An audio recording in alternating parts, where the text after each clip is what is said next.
Ladies and gentlemen, I am back. I'm back, folks. Did you miss me? You probably did, or you probably don't even know who I am.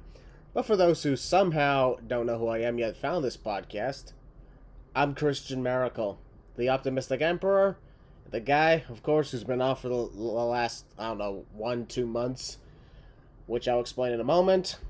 But ladies and gentlemen, it's good to be here for the Season 7 premiere of the Losers Lounge podcast. And this is a big one, folks. It's WrestleMania 40 week. Holy crap, WrestleMania 40. That is absolutely insane. I remember watching WrestleMania 17. I think that was the first time I ever watched a WrestleMania. Long time ago. Been a wrestling fan for almost as long as I can remember. So, before I get to explaining where I've been, I'd like to first introduce people, and starting with the guy who's always by my side when it comes to these podcasts, none other than the heelest of Ballers. It's Heel Balor. Hello, everybody. It feels great. We're back. 2 months? Wow.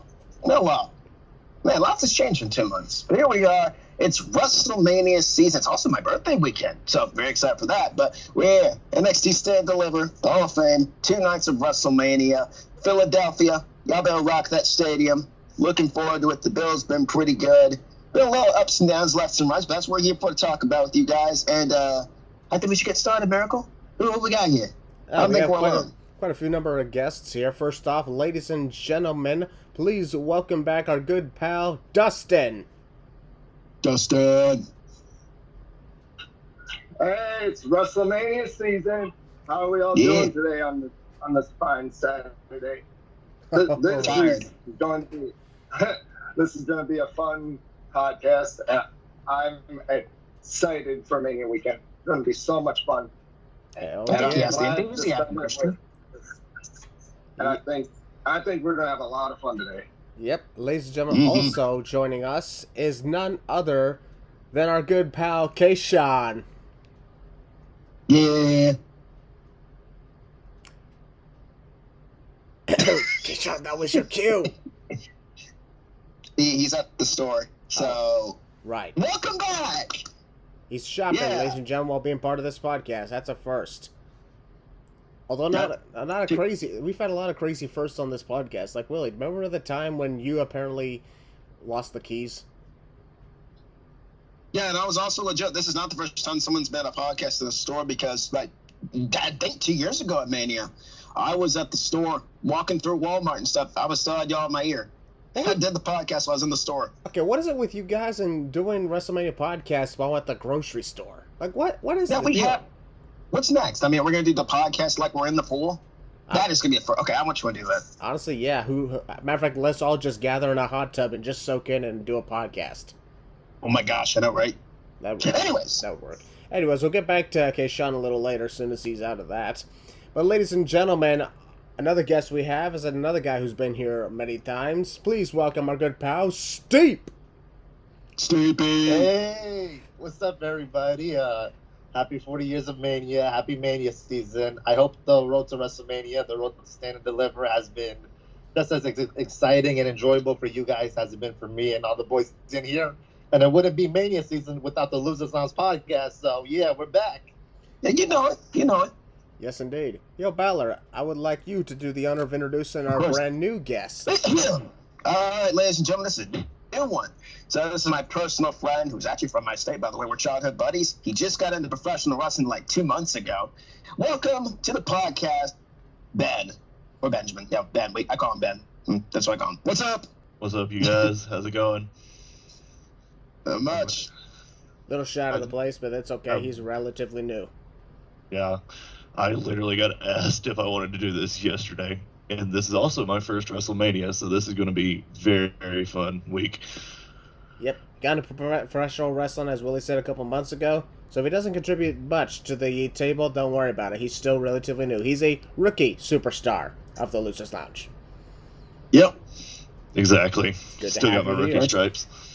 Yes, indeed. Yeah. By the end of this year, you'll be a full pro. Trust me. So we got our good friends here, and in the meantime, we still have Kayshawn, who's still buying my groceries. I thought I'd let you guys know, yeah, he's buying my groceries this whole time.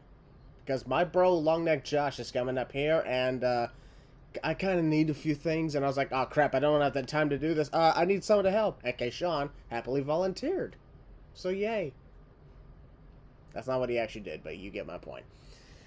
Now, before we get started, I want to take this moment and turn over to our good friend Dustin, because he has something he wants to say regarding a certain something. So, yeah, pretty much this past weekend, unfortunately, my aunt, who has been a really good friend and family member to me for like 8 years, unfortunately passed away due to cancer. And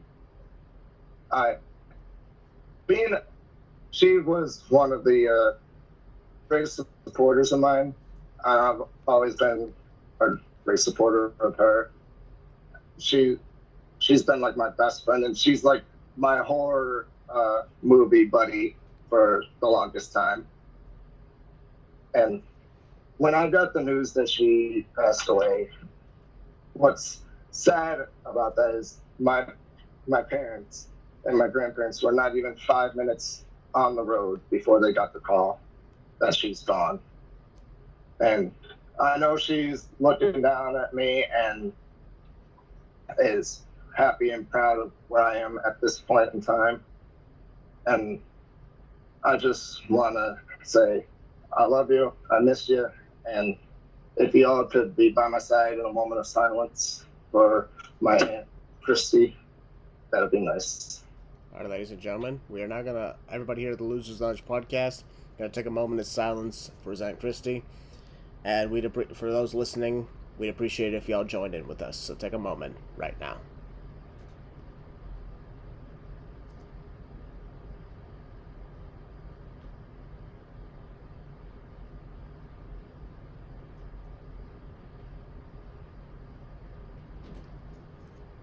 Thank you very much. Our prayers to Dustin and his family. We hope everyone gets through this tough time. And we hope that we can, in the meantime, entertain you and keep your spirits up with what's to come for WrestleMania weekend. So what do you think, Dustin? You in for this? You're damn right I am. I'm ready. All right. Ladies and gentlemen, a usual WrestleMania tradition is the Hall of Fame ceremony. That's what we're starting with, the WWE Hall of Fame.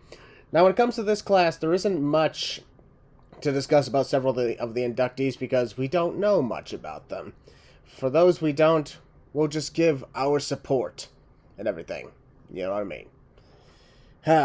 Ben, of course, since he is relatively new here, there probably isn't much he knows about a lot of the inductees or any of them. But he is as very much supportive of everyone going to the Hall of Fame as we are. So, with that being said, it is time to get started on the first Hall of Fame inductee. Hold on a sec. Someone's knocking on the door. Okay, Sean! Hey, what's up, bro? Oh, he's finally here. What's up? Yeah, I just walked in. You guys have, like, no security. Did you get my groceries? Yeah, Did you get groceries? Yeah, I got it. Good. Oh, good. Oh, good. You got me the chips I like. Thank you. Mm-hmm. What the hell is Prime? I don't know. I just saw some random dude sell them on the street corner. Really? Huh. Okay, well, you know what? It's worth a shot. Prime might be worth something for WrestleMania week. Who knows? Oh, yes. WrestleMania in my backyard of Philly. That's right. Ladies and gentlemen, okay, Sean is from around Philly. And unfortunately, due to issues, I unfortunately am not able to attend. But I know that Philly's gonna blow the. Well, I was gonna say roof off the stadium, but Lincoln Financial doesn't have a roof. But I know Philly's gonna go crazy. And matter of fact, everyone from Philly listening to this, if you're attending, I want you guys to chant to all the heels, You're a dickhead. You're a dickhead. Show them what Philly is about. Please, do not let me down, people. They're probably going to let you down. Y'all better not. Yep. We'll take a seat, Keishan, because we are going to first discuss the Hall of Fame ceremony.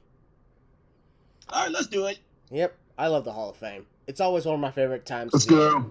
It's one of my favorite times of the year. It's always good to show respect to the legends of wrestling who have, like, you know, put a lot of heart and soul into the craft that they do.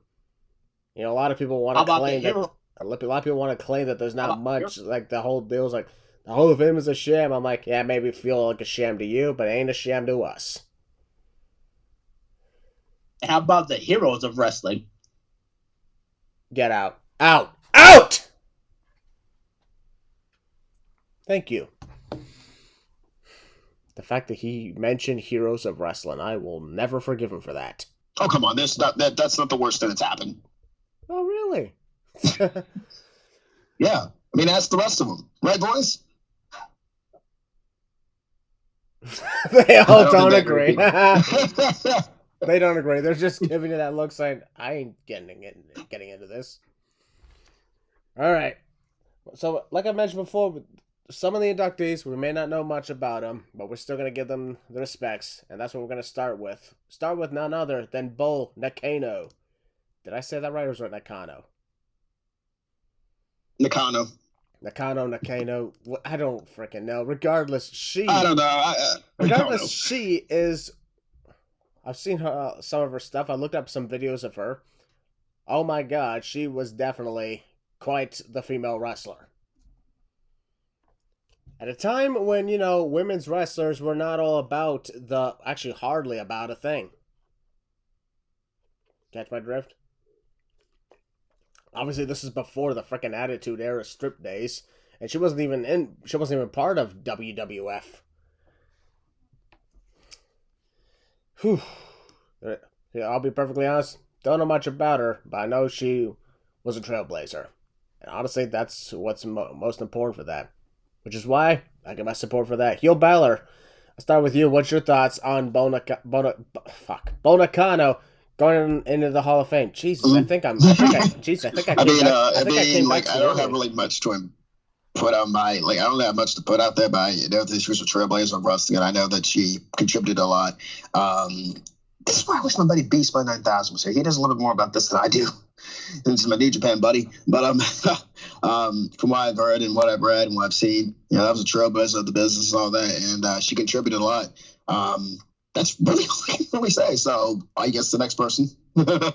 Understandable. Steve, what is your thoughts on Bull Nakano going into the Hall of Fame? I'm pretty much in the same boat with Theo Balor. I said this when I think it was Great Muta that got inducted.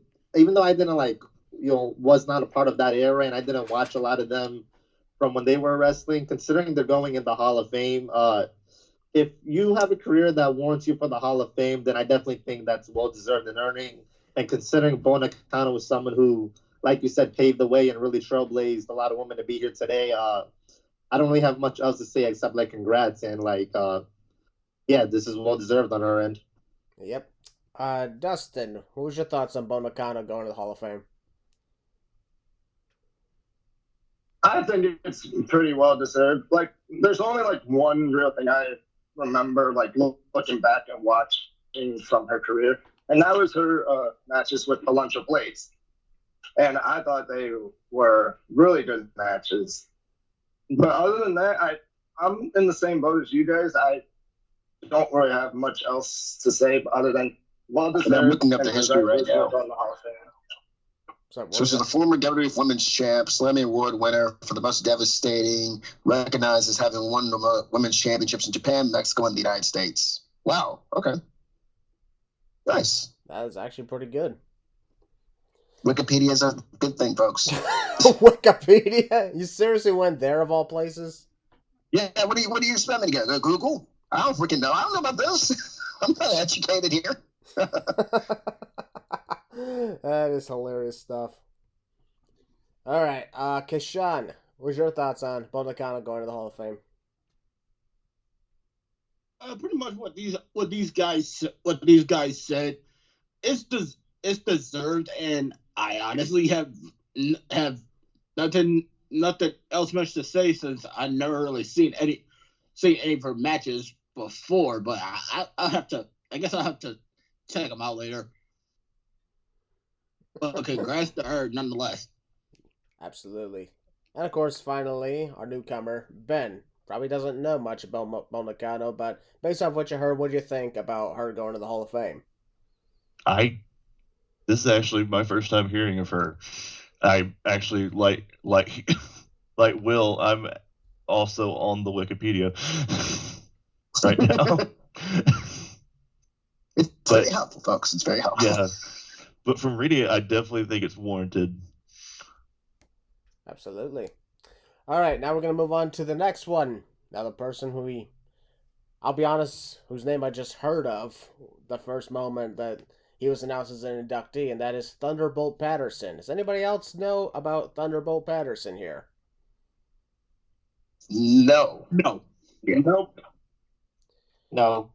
Well, Never heard of him. Well, Willie, use your little Wikipedia love and see where that gets you, huh? We're just going to mock Wikipedia this entire time. Yeah, I guarantee that's our big source of information from now on. We rely on Why did we find out Wikipedia. from this stuff? I don't know why we do it, but we do it. I think a big deal about him actually was he was an inspiration for, other black wrestlers. During the early 1970s, he was blacklisted by the NWA for repeated appearances with Outlaw Promotions and his complaints of institutional racism and attempts to form a wrestlers' labor union. I looked that up also on Wikipedia. Shout out to Wikipedia.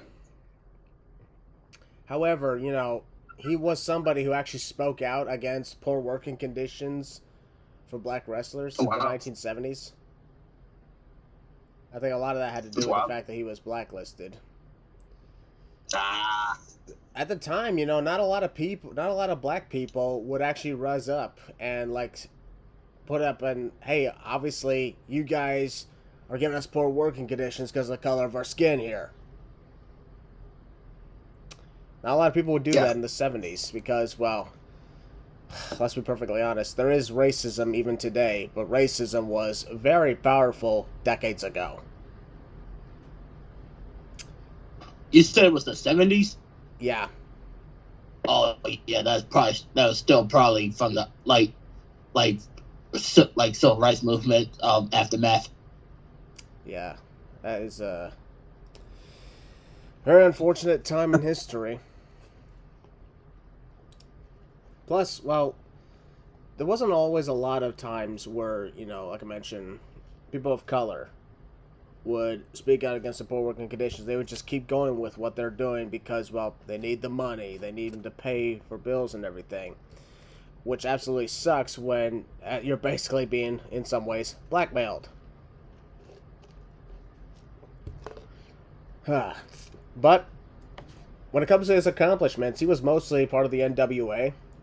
Won several championships, even over Georgia as well.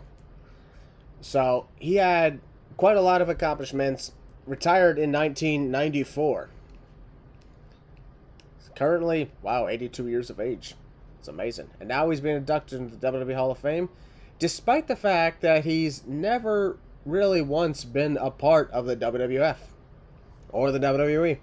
So this is like his first appearance. And it's not the first time we've had, new Hall of Famers coming in from people who are not even from the WWE. And I really like that they expand on that.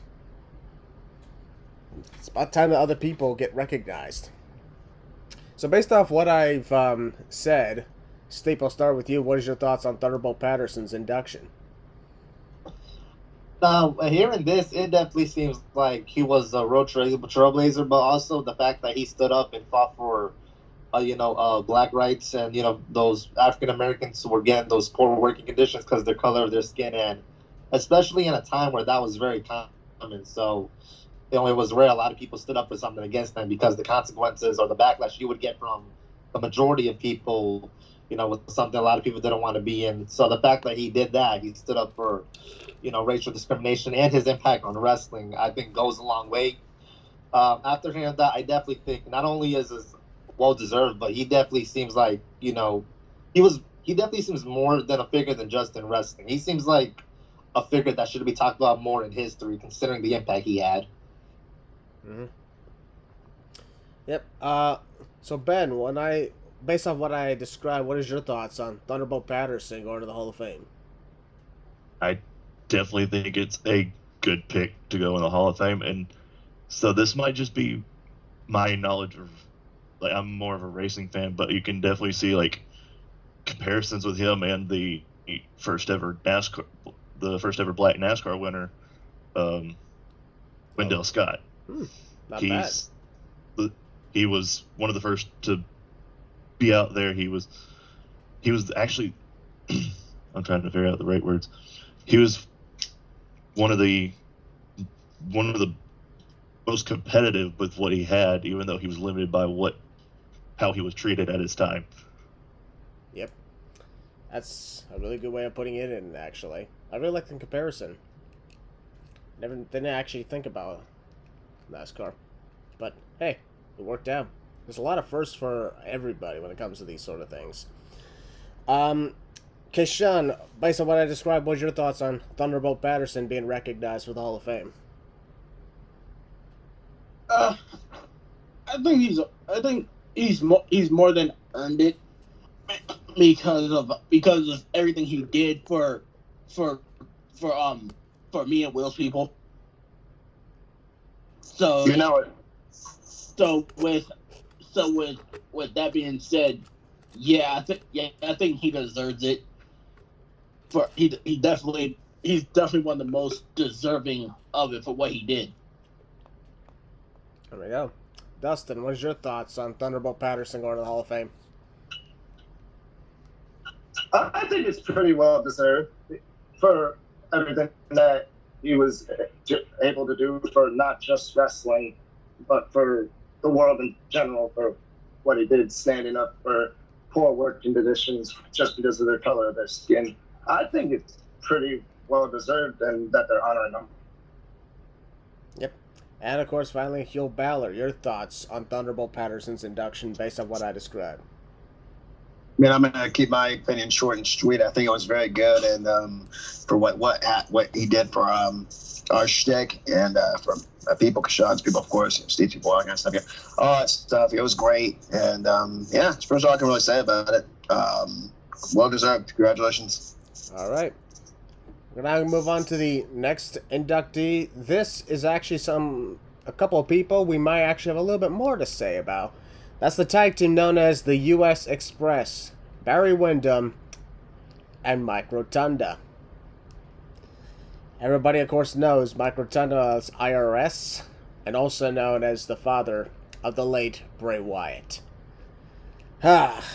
Before we get started on the U.S. Express, I want to take note on something. A lot of people complained that Bray Wyatt is not getting a Hall of Fame induction this year. Got to the point where Mike Rotunda had to explain what was going on, saying like the WWE is not inducting the late Bray Wyatt into the Hall of Fame this year because the wound is still fresh on the family. It's stressing out the family, and honestly, going about a Hall of Fame induction would just make the situation worse. So this is WWE showing their respects. Matter of fact, I hope Bray Wyatt goes in the Hall of Fame someday.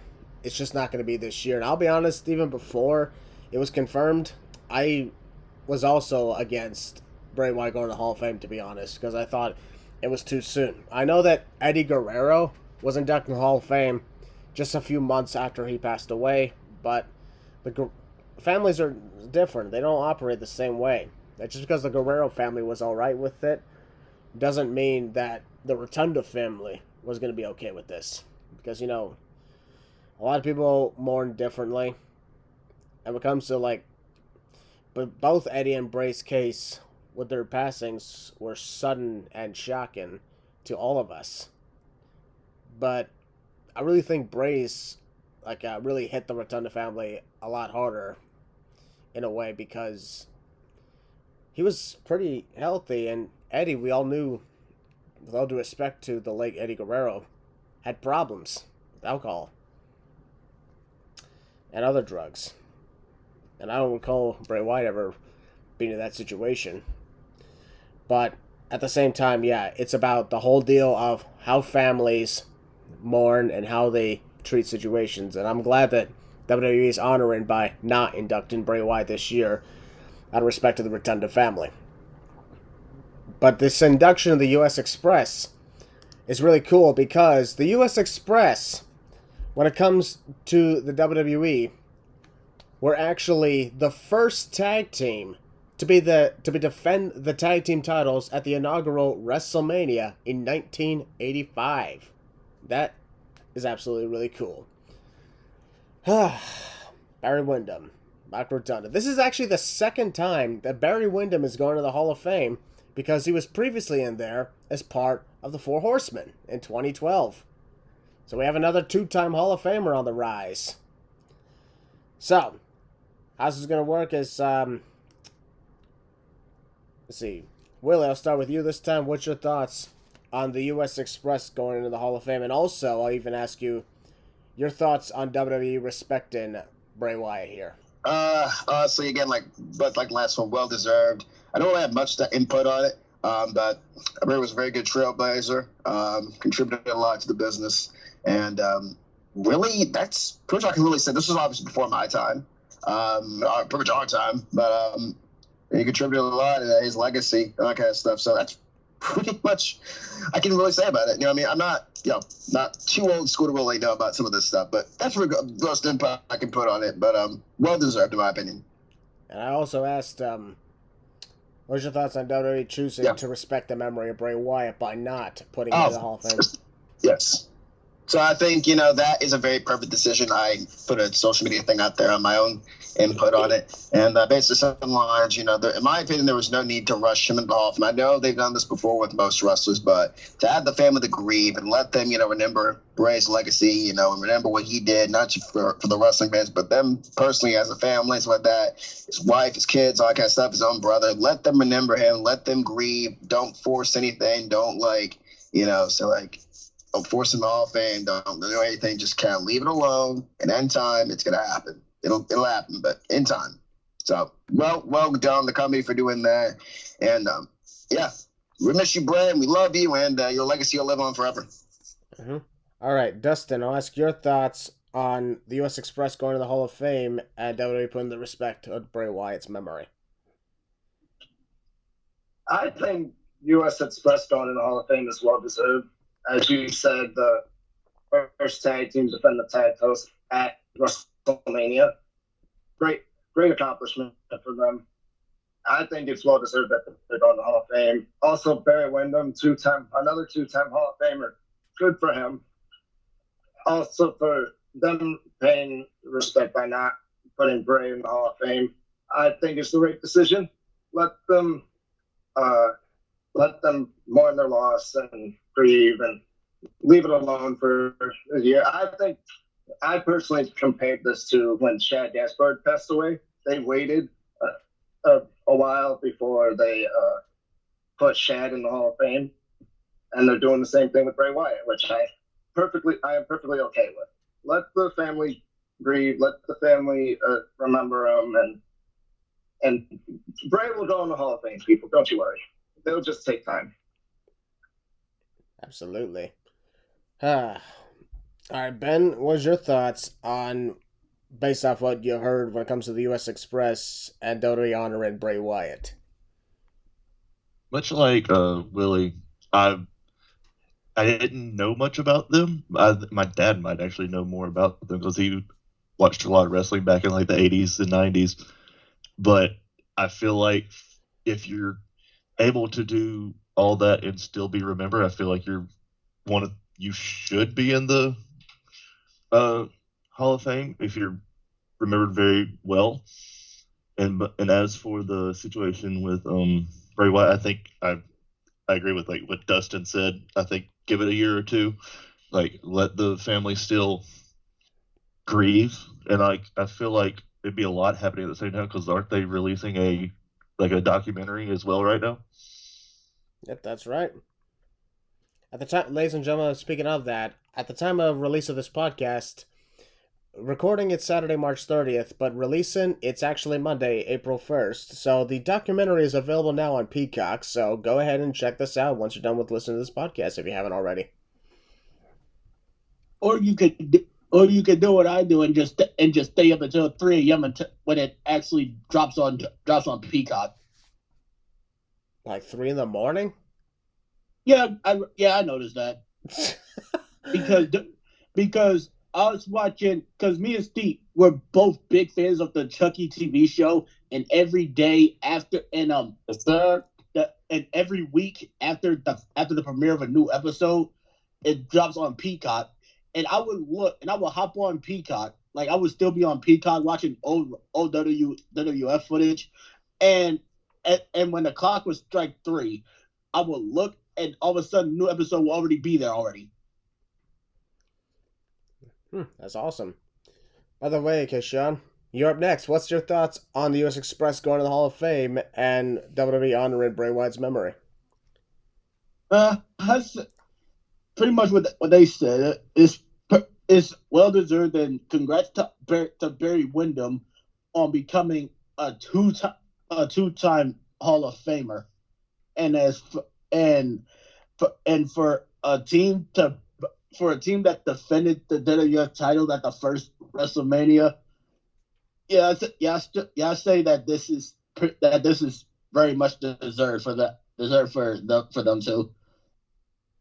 And as far as WWE show respect to Bray Wyatt, I'll say this: this is definitely the right move because the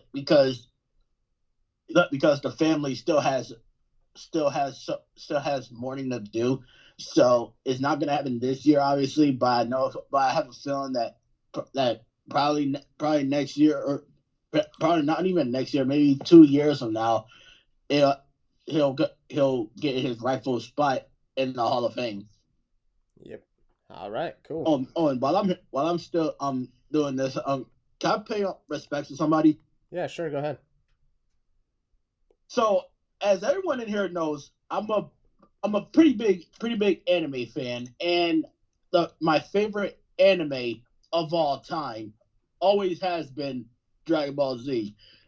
And the first day of this month, March 1st, 2024, the anime community took a huge blow with the death of a man that many people would like to call the Stan Lee of Japan, Akira Toriyama.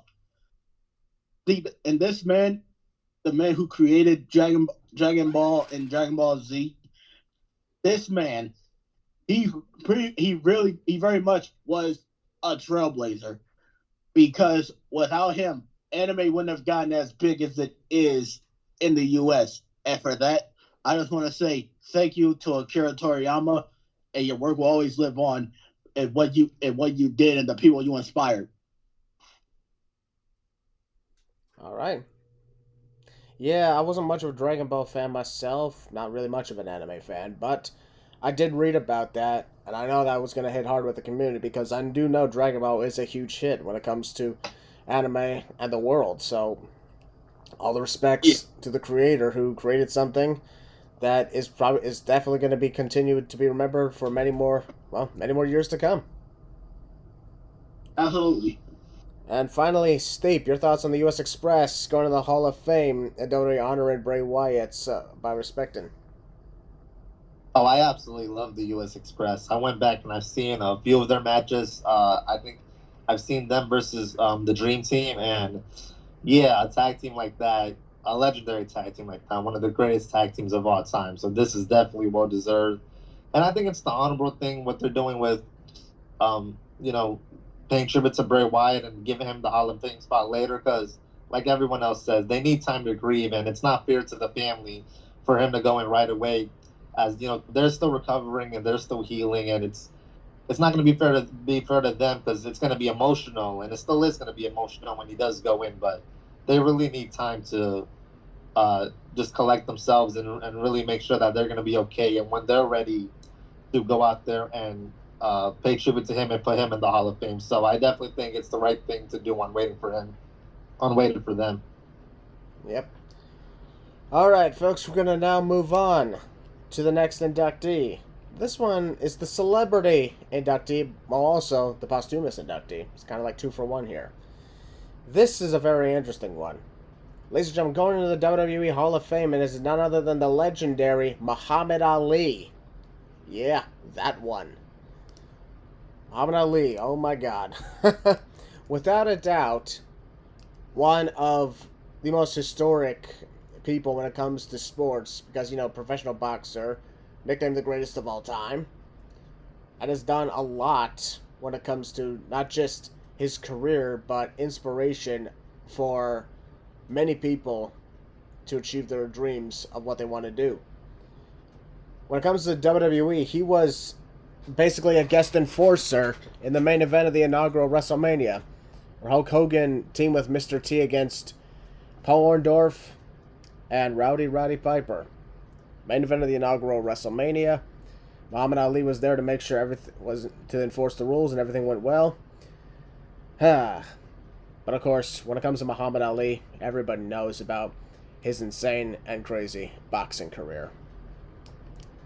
And not only that, definitely. he was a damn good poet. That too. He did more than just box. If I may, I would like to read off what I would like to quote one of his most famous poems. All right, go ahead. I've wrestled with alligators. I tussled with a whale. I done handcuff lightning and throw thunder in jail. You know I'm bad. Just last week, I murdered a rock, injured a stone, hospitalized a brick. I'm so mean, I make medicine sick. Amazing. Amazing stuff. That really is really good, actually.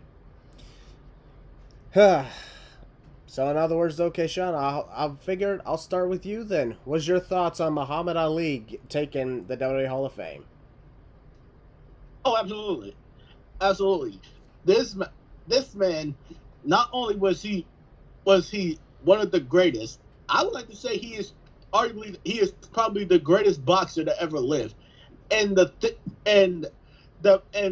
thing is, who would have thought that him getting his bike stolen when he was a kid is what pushed him to start boxing. And not just in boxing, we can't gloss over the fact of what he did outside of boxing. How he always stood up against stuff. Like how he openly denied going to the Vietnam War. Because he knew that wasn't right. He knew that wasn't right, and it didn't have anything to do with him. So he was just like, "No, I'm not." So he's like, "No, I'm not gonna do that. I'm gonna just stay here." All right. And for that, I have to say, this man might legit be the greatest heavyweight boxer of all time, and an undeniable legend. And he also it was his boxing style that inspired people like his fellow WWE Hall of Famer Iron Mike Tyson, who Tyson actually saw as his idol. He saw Muhammad Ali as his idol. And for that and everything else Muhammad Ali did, you've earned your spot in the Hall of Fame. All right.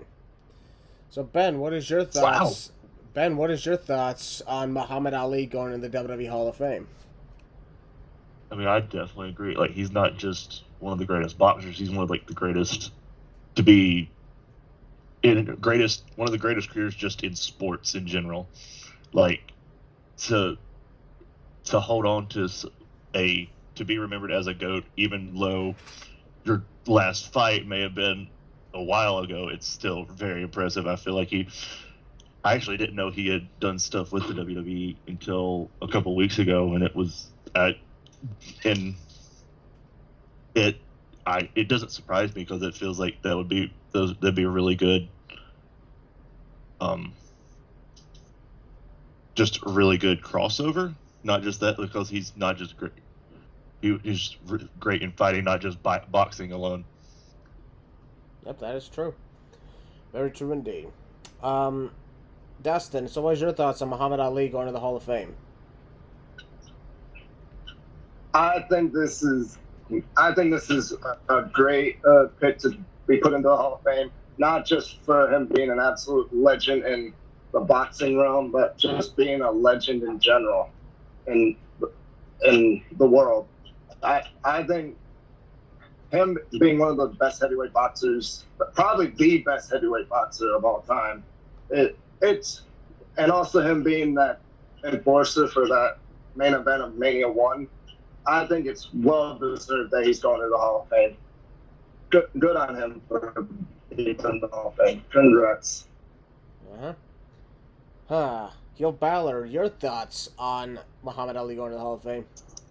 Yeah, these boys have pretty much summed up my words as well. Legendary boxer, legendary figure who deserves that. That's all I can say about it. I know Steve has quite a bit to say about this, I've heard. So Steve, what's your thoughts on Muhammad Ali going to the Hall of Fame?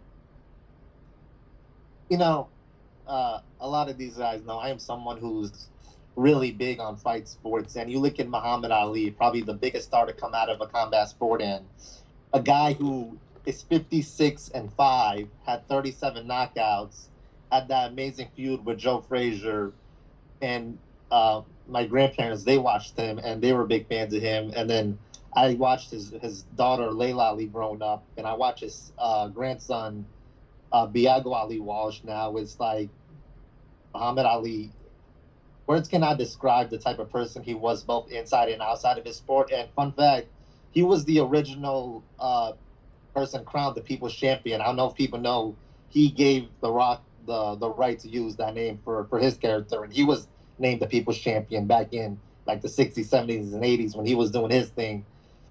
Just, we are standing here in 2024 today talking about someone who had a career in the 60s and 70s, and still thinking about that really just blows my mind. He really paved the way for a lot of combat sports today, and a lot of people take inspiration from him. And it doesn't have to be like a fight sport. It can be from literally anything. You see a whole lot of people still doing the Ali shuffle. Still a lot of people make memes, and still a lot of people say this and that. Is like, I've never seen someone who really had that type of fandom, and all these years later, and you know, the generation after us and the generation after that, they're going to continue to talk about Ali. So that really goes to show this is well deserved, from wrestling, from boxing, from standing up against, you know, injustice. He really was that type of person. And lest we not forget, he was also an advocate for Parkinson's disease after he was forced to retire due to when he got diagnosed with it. Yeah, when he got diagnosed with it. Yeah, he had to retire. He retired early, around 39. Yes, indeed. As you all know, Muhammad Ali passed away in 2016, so he will obviously not be there to accept the honor. But I guarantee if he was still around today, he would definitely be as proud as we all are. All right. Ladies and gentlemen, are you ready to talk the headliner of the Hall of Fame class? Oh, you know it, dude. Wait, there's no ladies here. Fuck. Doesn't even sound... I mean, well, it's all good. We can still go with it. I mean, ladies will probably be listening to the podcast, so there's that. I'll address them then. Ladies and gentlemen, my name is Christian Maracle, and we are here to talk about the Hall of Fame induction, the well-deserved induction of the one and only Paul Heyman. Paul Heyman. When it comes to what do you want to talk about Paul Heyman, it's like, well, where do you want to start? Paul Heyman is, without a doubt, one of the greatest figures in all of pro wrestling when it comes to being a manager or a promoter. It's absolutely insane, all the stuff that he's done throughout his career. Paul Heyman, also known as Paulie Dangerously. Good times. ECW, NWA, WCW, and of course WWE. He's done so much, and he still does a lot today. It's absolutely crazy. Whether he's an advocate for someone, a special counsel, a promoter, a general manager, or even a commentator, Paul Heyman absolutely dominates at everything he does.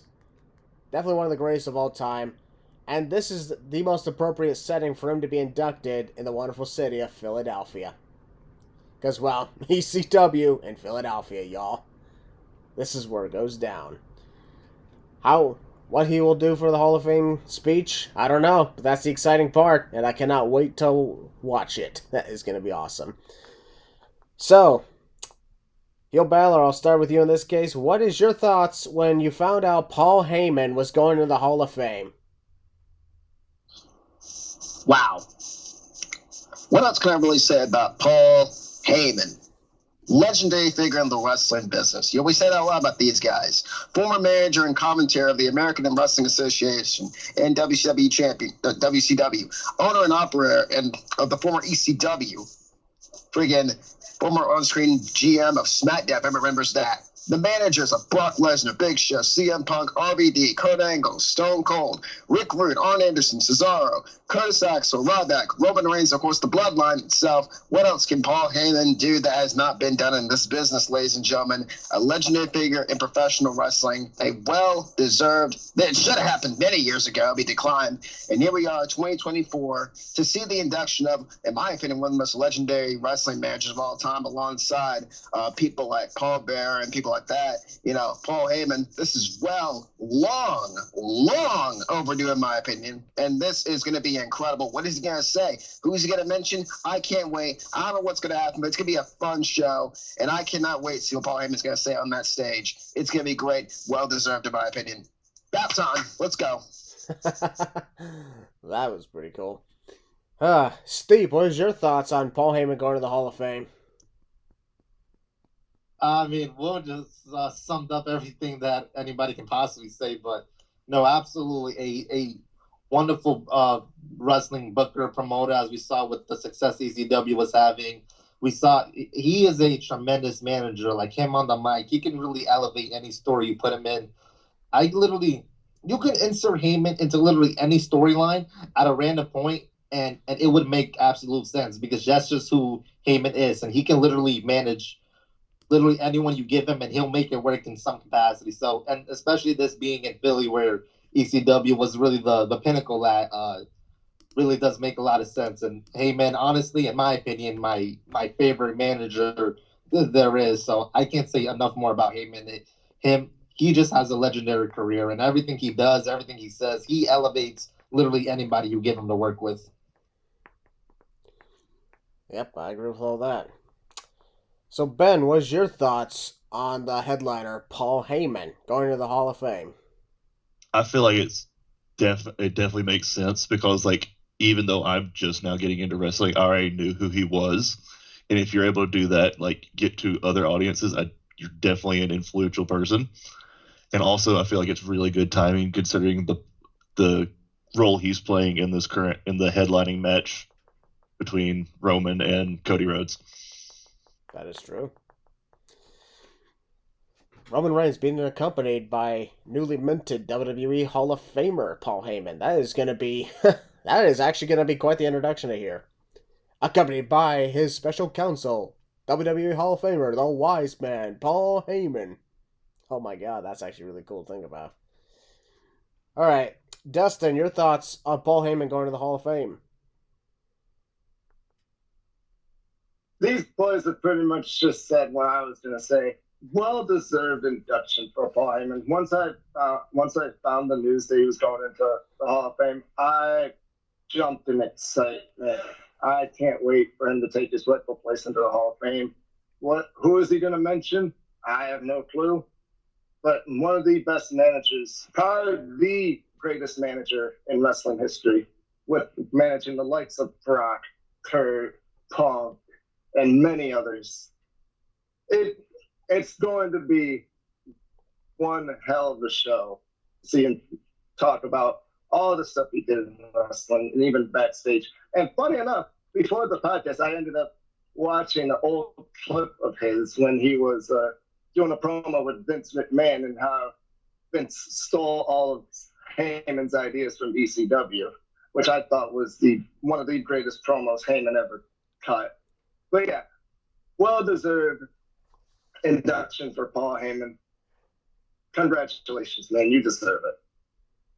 Absolutely. And of course, K-Sean, your thoughts on Paul Heyman going to the Hall of Fame? Oh, where the hell do I even begin with this? Obviously, this man, he is quite possibly, well, not even quite possibly because it's a fact, he is without a doubt one of the biggest, even though he's from New York, he's one of the biggest Philly legends when it comes to the history of Philly. Even though he's not from here, but I will say this man, he did things in Philly that not many people can do. He actually took an underground promotion and he made it nationwide. Even to this day, there are still people that are fans of the original ECW, and for him, I would even like to go on to say that he's the reason why places like CZW, GCW are as popular as they are now because of what he did with ECW. Even to this day, there's still some echoes of an ECW chant. And with that, one thing I would like to say, I know this is how it's gonna sound, but he shouldn't show up live for his induction. He should be recorded via satellite from the 2300 Arena, the world's most famous bingo hall in South Philly, the ECW Arena. Can you imagine how crazy the crowd is gonna be with how loud the ECW chants are gonna be when they hear his voice? And with that, I'd like to say congratulations, Paul Heyman, and thank you for everything that you did for Philly, even though you're not from here.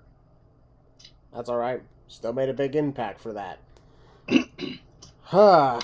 Well, that was a great talk on the Hall of Fame class. Took a lot longer than I thought it would. Closing in on almost an hour into the podcast so far.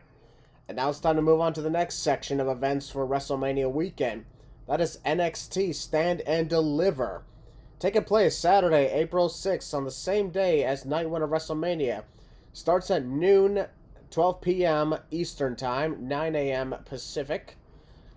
So if you're from the West Coast, you're going to be watching that at 9 o'clock in the morning. Enjoy your breakfast with that.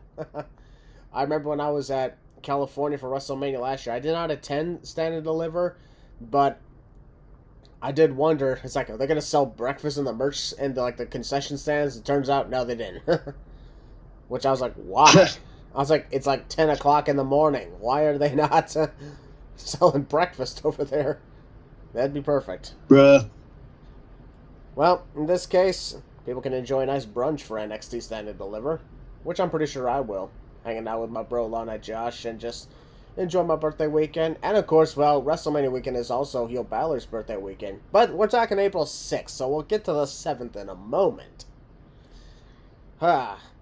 This year, when it comes to NXT Stand and Deliver, one of the matches at the time of recording is incomplete because, well, we still don't know who's going to be. So that's why we're going to start things off by talking about the NXT Tag Team Championship match.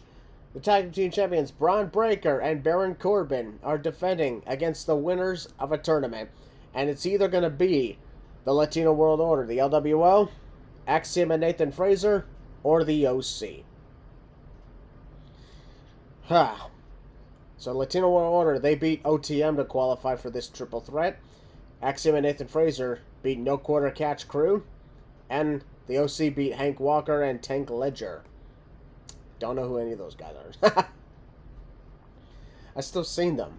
I still don't know much about them, even if I've seen them. So it's either going to be one of those three teams. What we're going to do, in this case, is go about who we think is going to be the challengers, and then who we think is going to win the matches. So I'm going to start by saying, I honestly think that it's going to be... I'm going to go ahead and say Axiom and Nathan Frazier, honestly. Because I see, like, the OC. I see Latino World Order. Thinking they could be guys who would be favored to win. But I want to kind of go this route and say Axiom and Nathan Frazier, honestly.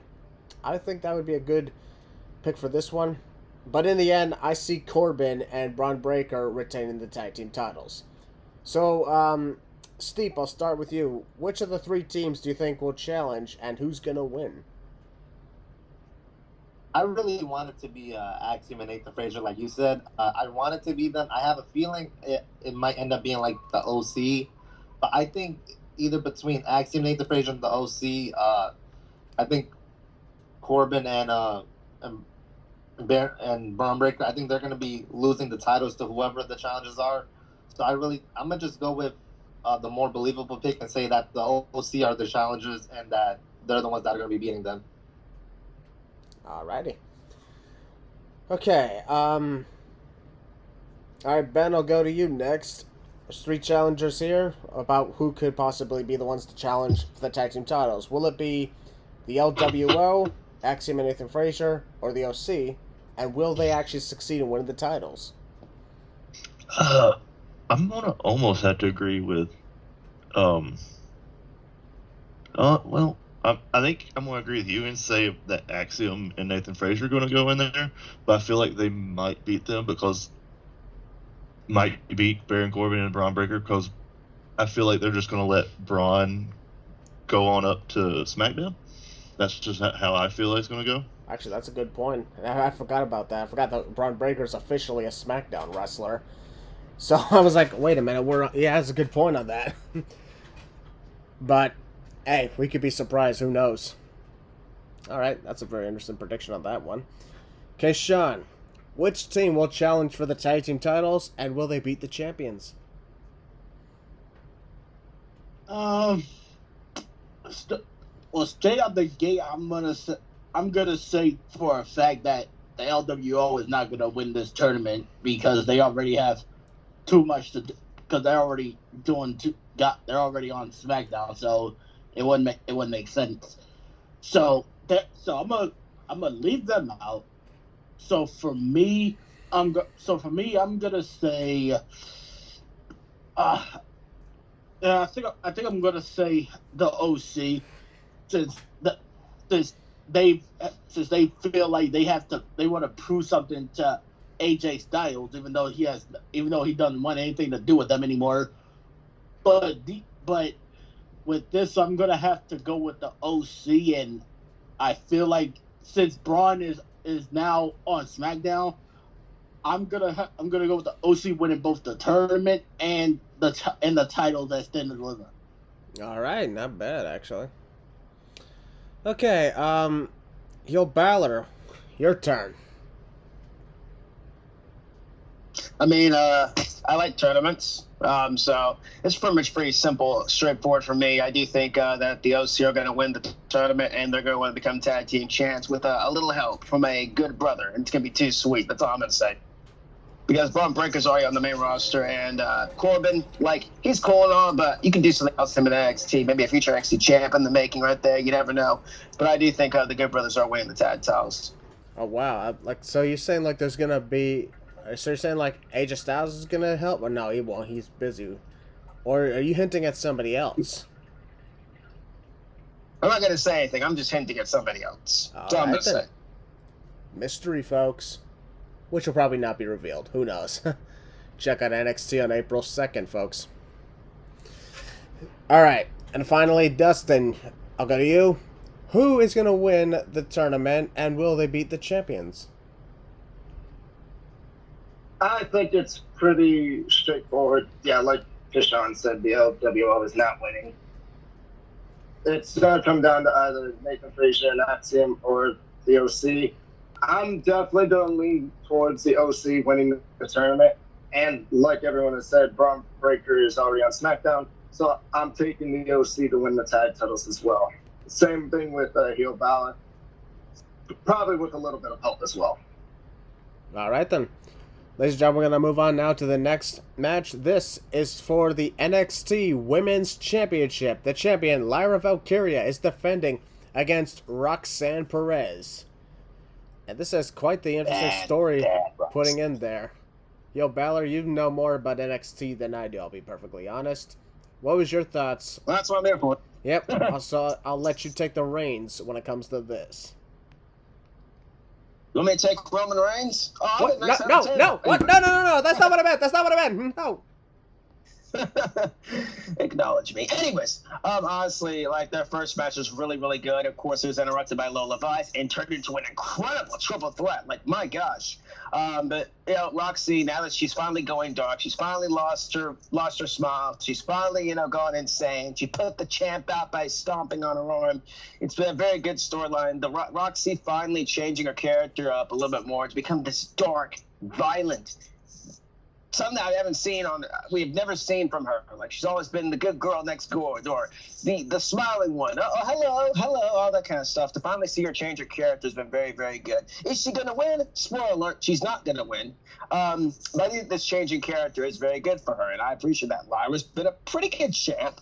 But I don't think she's going to lose the belt here. They have more story to tell with this one, but the story more is about Roxanne with this metamorphosis and her becoming more of a darker, more deranged character, and her now finally wanting to get what she, quote unquote, never lost, which you did lose. Like, I hate saying that you did lose the belt, but not the way you interpreted it would be. But this is more of the story of Roxanne's character becoming more of a darker character than it was beforehand. So it has more of a story with that than Lyra has a story then. So, and Lyra overcoming those obstacles to overcome Roxanne, this new character. So yeah, that's pretty much it. I do have Lyra Valkyria retaining the title though. I can't wait for it. I honestly think it's going to be a great match. I did see Roxanne's change, and honestly, I think this is really cool. It's about time. Like, I like it when, we freshen things up. Try to go down different routes. But I also agree with you. I think Lyra Valkyria is going to retain the NXT Women's title just for now. I got a feeling she'll lose it a little later. But I don't think it's going to be right now. Let's see, Dustin, I'll go to you. Your thoughts on the NXT Women's title match? I think this story has been pretty well done. I'm liking Roxanne's new deranged, pretty much almost psychopathic character, and going after the title that she claims she's never lost. And it's been a really good story. I do have Lyra Valkyria retaining though, because I think sooner rather than later, Roxanne's gonna definitely get called up to the main roster. Will she after Mania? I don't know. We'll see. But yeah, I do have Lyra Valkyria retaining. All right. Steve, I'll get your thoughts on the NXT Women's title match. I honestly also love this character arc that Roxy's been taking, and this whole sick, sadistic, she has something going on with her. She's absolutely lost her mind and gone insane. As far as the outcome of the match, I absolutely do see Lyra retaining. I think it's time for Roxy to get called up, and even if she's not getting fully called up, it definitely is time for her to move on to something outside of the title picture and do something else. When honestly, if it was up to me, I wouldn't want to just have her called up since her time in NXT is pretty much over. But no, I definitely think after this, she's going to be done with that. And yeah, I think Lyra's definitely retaining. All right. Ben, what's your thoughts on the NXT Women's title match? I think I agree with about everybody else's view on it. I feel like Roxanne, her change has definitely been very cool to watch, but I think Lyra's going to keep it, but it's still going to be somewhat close. All right.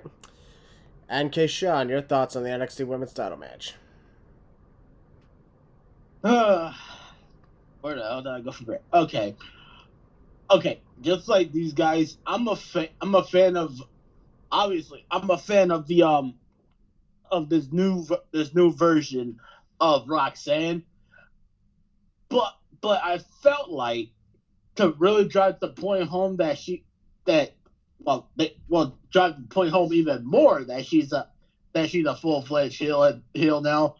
is that she should have they should have shot like a segment of Booker T trying to talk some sense into her, trying to see what's going on with her, and then out of nowhere she just attacks him and writes them all for a while, and that's for a while.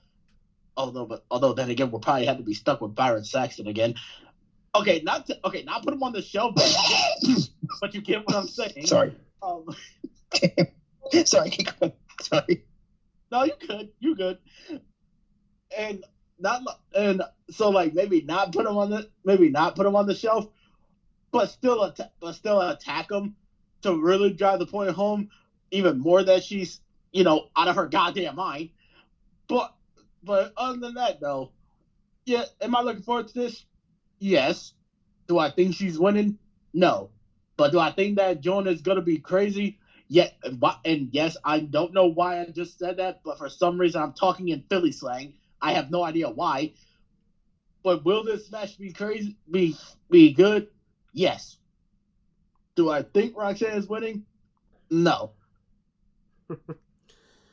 All right. Seems like we're all in for a live Valkyria here. All right, ladies and gentlemen, it is now time to talk the triple threat match for the NXT North American Championship, as the champion, Obafemi, is defending against Dijak and Josh Briggs. First of all, Obafemi first came in several months ago, part of the breakout tournament, and then almost instantly became the NXT North American champion. And honestly, has been, without a doubt, one of the more impressive newcomers I've seen in a long while. So it's really cool to see him on the stage of NXT Stand Deliver to defend his title against the likes of Josh Briggs and Dijak. So, truthfully, I wonder who could possibly win this. It's really tough for me because I really think Dijak has been chasing more than he's ever been succeeding. And it's getting tougher, truly, to take him seriously at times, with all due respect, because he hasn't won anything. He's managed to chase, but has not exactly succeeded. Josh Briggs, on the other hand, different story. The guy was used to be with Brooks Jensen as a tag team, and I don't know much else I can say about that case. But honestly, I'm going to for now say Obafemi is going to retain the NXT North American title and continue his amazing streak that he's got going on here. Yo, Ballard, you're the NXT person here. Help me out here. What do you think of this feud, and who's gonna win? I mean, honestly, it's one of those situations where, it's going to be one of those things where I do think Josh Briggs is taking the pin in this match. That's pretty much why he's in there. But he's very impressive what he does. And I've been very impressed with this line of work. Obafemi is a new character on the streets now. And I think he's been doing very well as the NXT champ. This streak he's been on has been very impressive. And Sean sees a lot in that dude. The future of the company, future of the business right there, as you see in Obafemi, future NXT champ. That's the only surprise he gets it this year, honestly, 2025. He's very talented at what he does. As for Dijak, I don't know what they're really – I'm not saying he's, lost too much in the shuffle, but he's, like you said, Christian, he's been losing more than he's been gaining. And I think, that steel cage match with him and freaking Joe Gacy was very, very good. And I was more of a break. Huh? I said Joseph. Joseph, yeah. That's right. Yeah, Joe Gacy and Joseph. Joe Gacy. I call him Joseph. He does. Dude, he looks like a Joseph. No joke. I wonder if that's his real name. Anyways, he's very that rivalry and the finish to the rivalry was okay, now they're gonna put him in the NXT top picture. He's North American top picture. Okay, that's a step up. I don't mind that.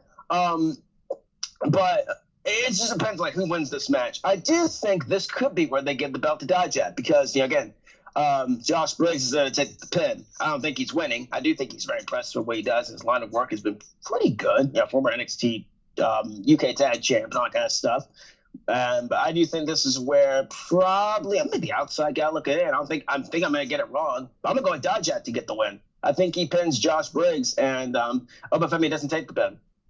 And they continue the rivalry with those two. But I think I'm going to go with Dijak. He's been very impressive. Plus his Twitter shtick has been fun too. Shout out to Dijak. The guy's great. So I got Dijak. Yeah, his social media stuff is really hilarious. Oh, that's in that segment that on the recent episode of NXT, this motherfucker Josh Briggs called them Shaft. He's like, did you just call me Shaft? He's like, yeah.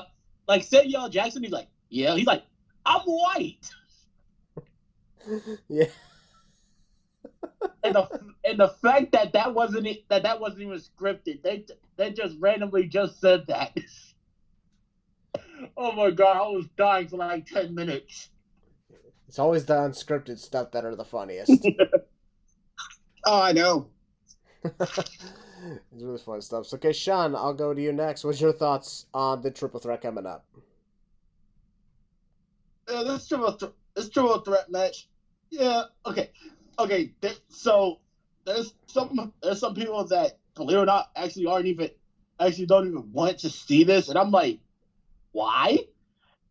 And they never really gave me a good enough explanation. But I will say, I'm excited to see this because all three of these guys, and yes, that includes Josh Briggs, because I saw his work on the Indies. All three of these motherfuckers are stiff. I know when some people see Josh Briggs, they don't see him as stiff, but oh no, that motherfucker can get stiff if he has to. Pause. So, Sorry. Sorry. You just had to do that. What was I saying? Oh yeah, Josh Briggs, yeah, and basic. Sorry. I almost forgot what I was saying. When these guys get stiff, giggity, Oh my god. it fits the bill for Philly because Philly they love wrestling matches like that. They love other wrestling matches too, but something about people who actually beating the shit out of each other. That's what drives Philly crazier. So I know for a fact Philly's gonna love that triple threat. And as for the winner of this, I'm gonna go with the easy choice. I'm gonna go with Oba. Wow. That's crazy. Oh yeah, well, and I looked it up on Wikipedia. Oh my Joe god. Gacy's name actually is Joseph. Oh my god. Well, there Yes. you go.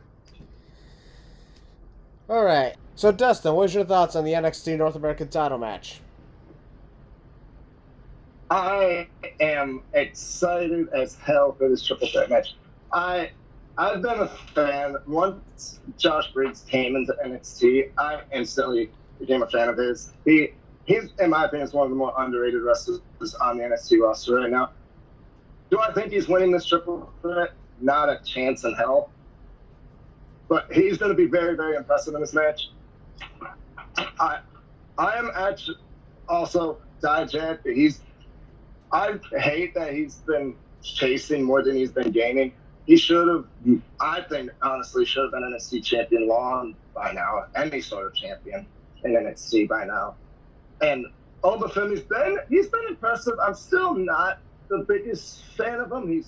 But he's been pretty impressive as of late. I'll give him credit. I'll give credit where credit is due. He's been very impressive as champion. He beat the absolute dog shit out of Chris Jensen a recent NXT episode. And who do I think is going to win this triple threat? Bill Balor, you're not the only one that's going to go Dijak, because I'm going to go Dijak as well by having him pin Josh Briggs. I think it's about time Dijak gets his due and he wins the North American title. And they can have Dijak feud with Obafemi for the title and going into the next NXT show. Alrighty. And Steve, what is your thoughts on the NXT North American title match? Well, when I first saw Obafemi, I was absolutely instantly hooked. I've been liking his reign as champion. I also kind of wish that my guy Eddie Thorpe was involved with this, because I've been really wanting him to become the North American champion for some time, becoming a fan of him. But Eddie. Sorry, yes. Hopefully he can be involved with the aftermath of whoever walks out as champion in this, or whatever story goes on with that. As far as who's winning this, I also absolutely think it's gonna be Dijak because I just love the work he's doing. You know, the torture he's been putting Joe Gacy through, how he detained Joe Gacy and just locked him in the room. His Twitter has been absolutely hilarious, and his work since going to NXT has been just all around some really fun stuff to watch. So yeah, I would have really want Dijak to win. All right then. The first time I saw Bufemi, I'm not gonna lie, I thought he was M'Baku from the Black Panther movies. Wow. I call him Lil O because he's like a smaller Omos. That was Antoine. I'm not even trying to be funny. Like, Antoine.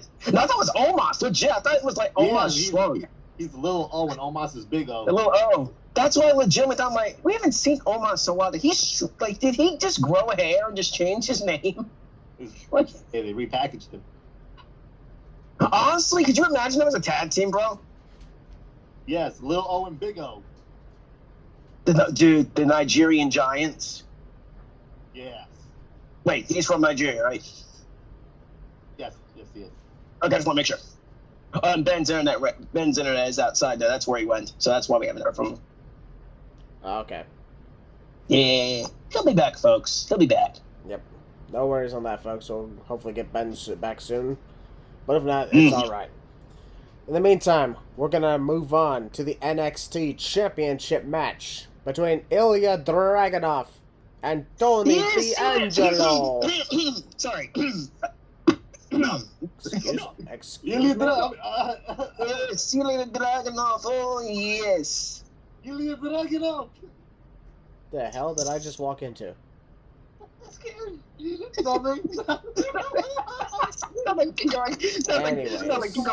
Anyways. So the title match is Ilya Dragunov defending against Tony D'Angelo. Wow, no reaction to that. Oh! You guys went psycho for Ilya Dragunov. Forget about it. Where I honestly thought they got possessed for a moment. He ba- I was a little concerned I had to call an exorcist for a Willie. Tony D'Angelo got a man gun in the oven, or bust his face and throw a bullet name. You'll be Ilya Dragunov for the NXT Championship. And I'll tell you the bygones. I don't know what the hell just happened, but we're having a good time, and that's the best part about this podcast. That's right. That is totally right. Hello, Christian Maracle. Is it you? Hello, yes, Mr. Miracle, me host the NXT champion, Ilya Dragunov. Oh my No, god. don't clap. Do you know who we are? What the You don't know who we are. I am Steve Amir. I am Russian Steve. Welcome back, man. Alright, folks, take a moment. Ben has returned. His internet is good here. He's good to see us again. You just walked in on these guys suddenly talking like Tony D'Angelo.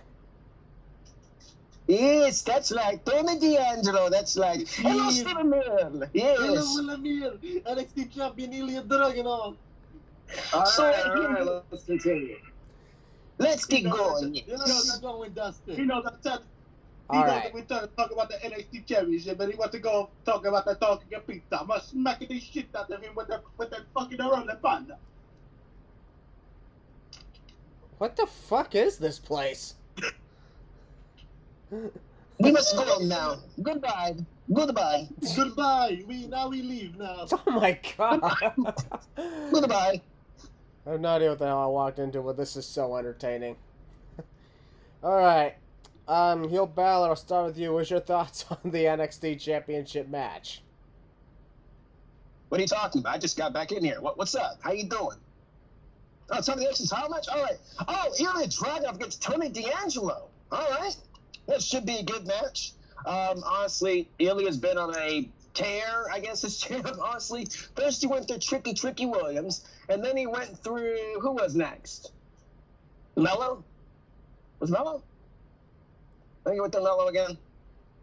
And here we are to, of course, Tony D'Angelo, who was turned heel. He kidnapped him, put him in a trunk, and basically turned into this, again, back into the mob boss we know and love. You shouldn't let mob bosses, ladies and gentlemen. That's bad.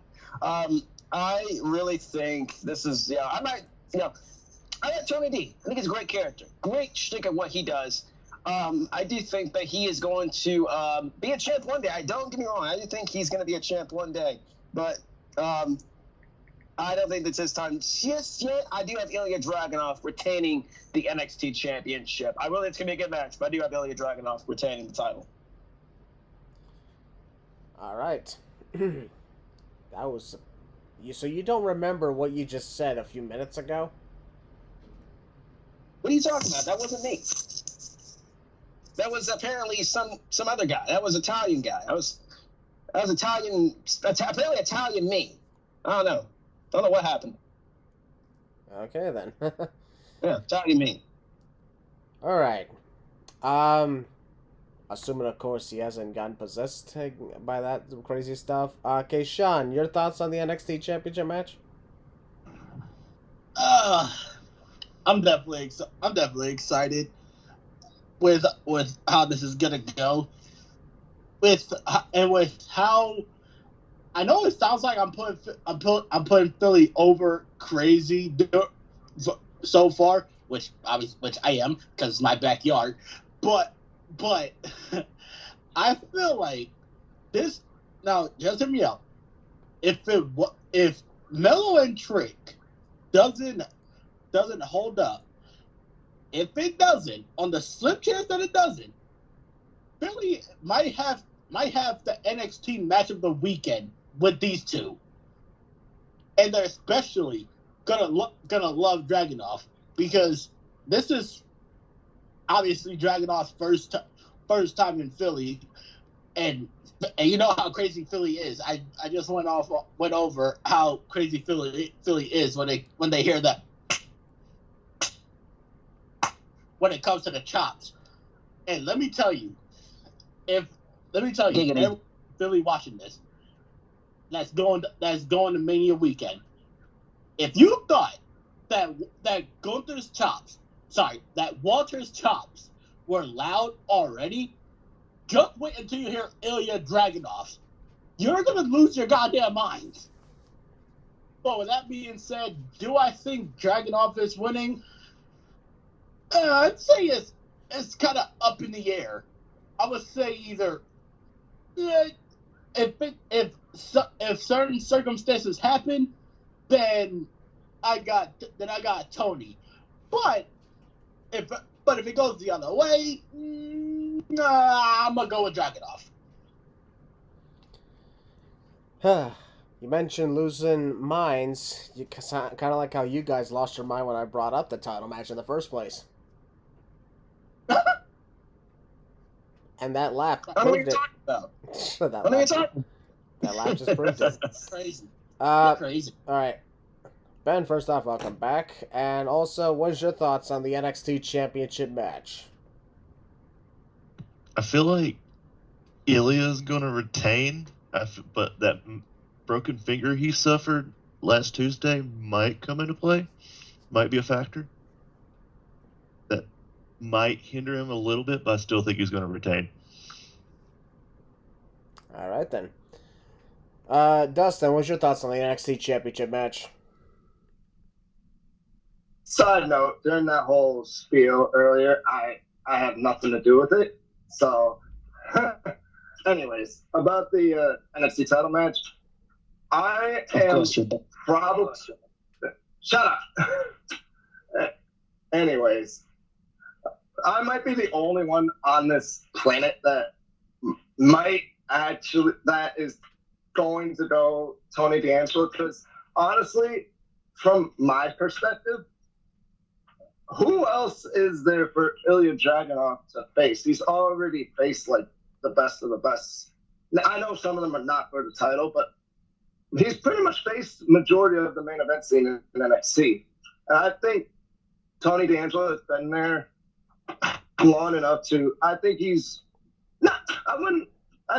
earned the right to be a singles champion because I know it's kind of forgetful. His tag title run with Sats I think it was entertaining for what they were given, but I think it should be time to crown Tony D'Angelo as NXT champion. Do I realistically think it's gonna happen?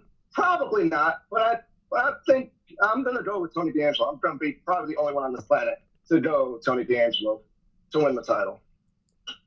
I honestly think Ilya Dragunov is going to retain myself because, like, I just don't see Ilya Dragunov dropping the title to Tony D'Angelo at Stand Deliver. I just got that odd feeling, you know? There it is. I think they have much bigger plans for Ilya Dragunov to hold the title a little longer. Who he would drop it to, that's the big question. But I like where this is going. Steep, what is your thoughts on the NXT Championship match? Throughout this entire thing, I just honestly wasn't sold on Tony D having a chance of beating Ilya. I don't know what it was, because I was saying for a while now that maybe for the build of this, Tony's going to do something that's like going to shock everybody, and that's going to give me like, okay, now there's a chance. If Tony D does win, I'm not going to be shocked or anything or have like a sort of type of feeling for it. I just really don't think it makes sense because he just hasn't been built up like that to really do it. So I have Ilya retaining with no hesitation. All right. So who's ready to talk the main event of NXT Stand Deliver, the confirmed main event of NXT Stand Deliver? Look back. Let's go. Look back, Mellow. Look back, Trip. Big hit. Look back, Mellow.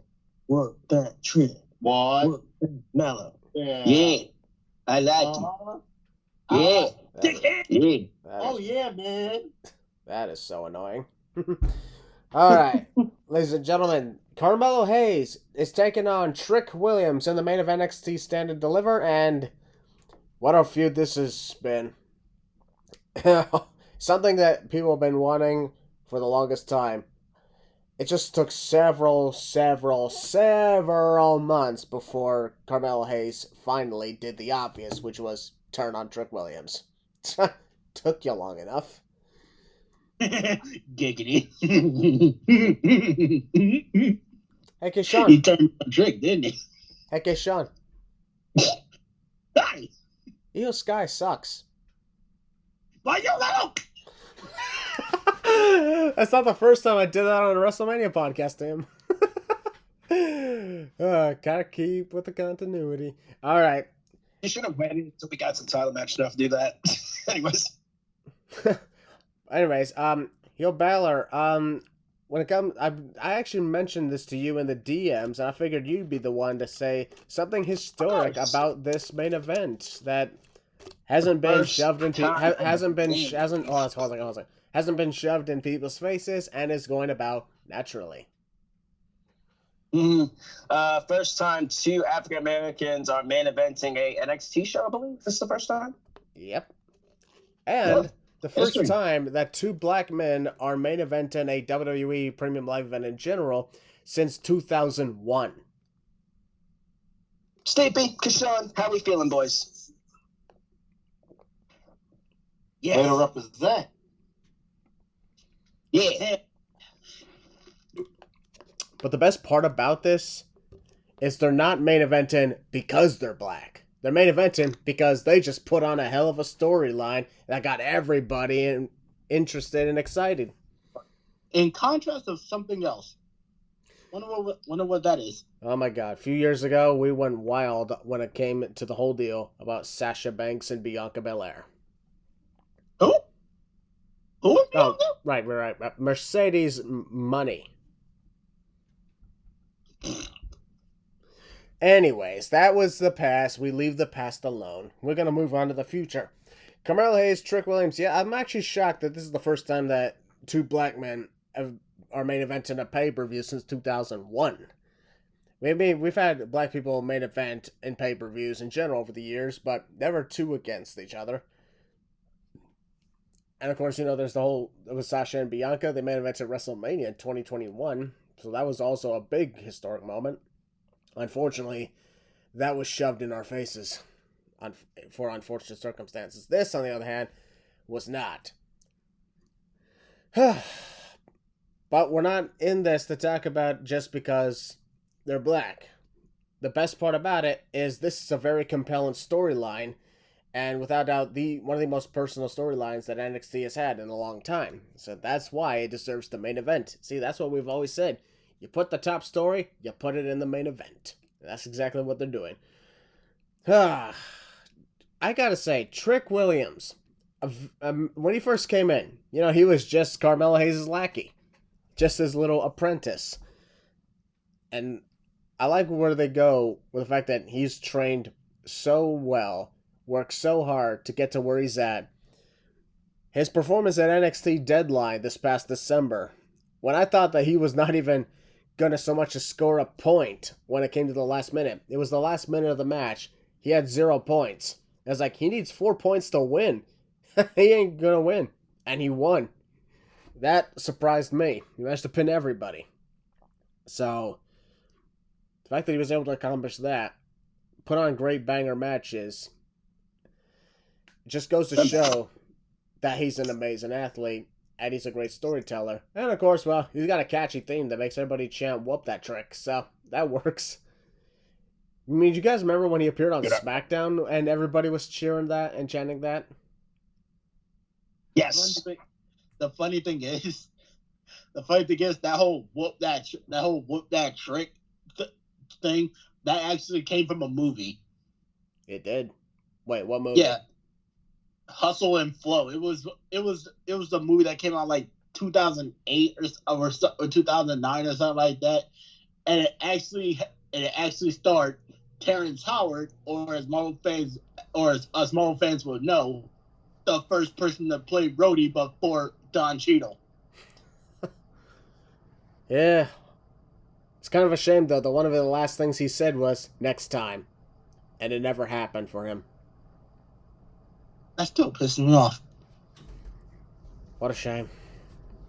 But hey, I'm actually glad that this is a really good match to look forward to. I kind of figured this would be the Stand and Deliver match, and I was hoping it'd be the main event too. So, and it is confirmed to be the main event.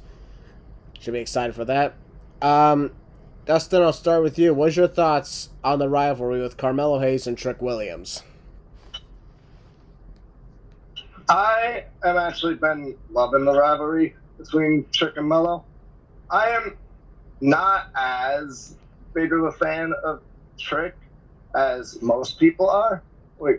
And honestly, that whole whoop that Trick thing has gotten kind of annoying recently.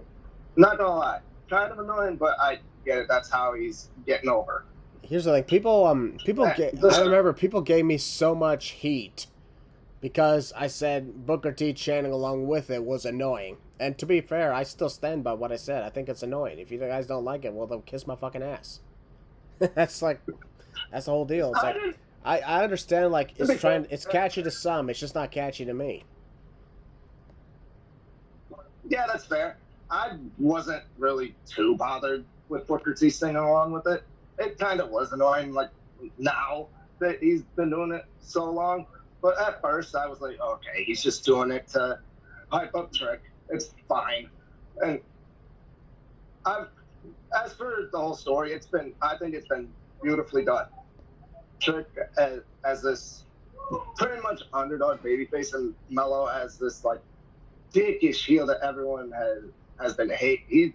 No one likes Mello right now with this character, and he's been eating it up to the point where when he turned on Trick, the next NXT show, he got "fuck you" Mello chants to the point where they almost went on TV. That man got so much heat, and I loved it. And I can't wait for the match. I think the winner is somewhat obvious. I do see Trick Williams going over, but the match I think the match is going to be really, really good. I can't wait for the match, and congrats on them for being the first African Americans to main event any pay-per-view, the first two to do it in one single match. Good for them. I'm happy for them, and hope they tear the house down, and I think they will. Absolutely. All right, Ben, what's your thoughts on Carmelo Hayes versus Trick Williams? Okay, I think Trick's gonna win. Like Dustin said, it's been really cool seeing them work up to this match, like with the thing they did during last Tuesday's broadcast, where it's like they kind of referenced Rocky in a way with it being in Philadelphia. I feel like that was really cool to see. I think, like I said, I agree with Dustin. I feel like they're gonna have Trick win, and that's what I'm going to think. That's why I think the match is going to happen. All right, then. All right, Keishan, what's your thoughts on Carmelo versus Trick? How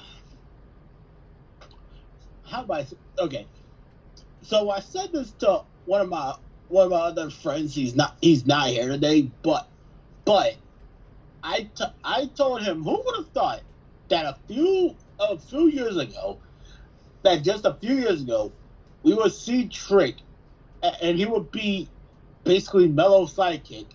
To fast forward to now, And he still is, anyways. he would arguably be bigger than Melo. Like, who would have first seen this happening? And as far as this match, excuse me, because I gotta put Philly over again. You know how Philly is when they hate somebody. Oh yeah. I want you to know these people are going to boo the ever-loving shit out of Melo in this main event. They are gonna bury this dude with so much booze, and I can't even say half the stuff they're gonna say to him, because this whole podcast is gonna get hit with an age restriction or a YouTube guidelines violation. But one thing that I know for a fact that they're gonna chant towards Melo is they're either gonna call him a dickhead or they're gonna call him a turkey. And I know what you're thinking. How is that gonna get under Melo's skin? How might I say this? In Philly, turkey means a woman's lady parts. That's what it means. Oh my Not god. vagina, but another word. This whole thing is getting age restricted. Be fair, we're not made for children, so. Yeah, we're not. But for this match, as much as I want Trick to win, I also want to see Melo get as much heat as he possibly can. So I'm thinking that they should have Melo win here. Because for some reason I feel in the back of my head they're gonna have a trilogy. And they're gonna have Melo win this first one. So for me, yeah, I want Trick to win, but I feel like they're gonna give this win to Melo. So I believe Stand Deliver, Battleground, and Heatwave. Yeah, because I just feel in the back of my head they're gonna do a trilogy. Honestly, I think that'd be nice. Truthfully, I think here's an interesting prediction of mine. I think maybe they'll not do a trilogy, but they'll probably do maybe at least 2 matches, because I see Carmelo going up to the main roster. I could see Ilya Dragunov dropping the NXT title to Trick Williams at Heatwave. We'll see. That could be cool. All right, Steve, have I gotten to you yet? I guess it's my turn to speak now. It is your turn to speak. I'm gonna be honest with you. I ain't even a fan of Trick. When someone tells me something is annoying and not to do it just makes me want to do it more. Like when people annoy me with stuff that I don't like, I just kind of find it funny. So like, but with that Trick stuff, I mean, yeah, it's like it's overused and stuff. But hey, the more people I bother with it, the more fun I have. So by all means, I guess. But as far as as far as the match goes, I really think this is just going to be a one and done, and it's just going to be getting his big babyface moment to really elevate him further. So I think Trick's going to win this, and then I think he's going to be going up to SmackDown with Braun. I mean, Melo's going to be going up to Caesar. Hey, Steve.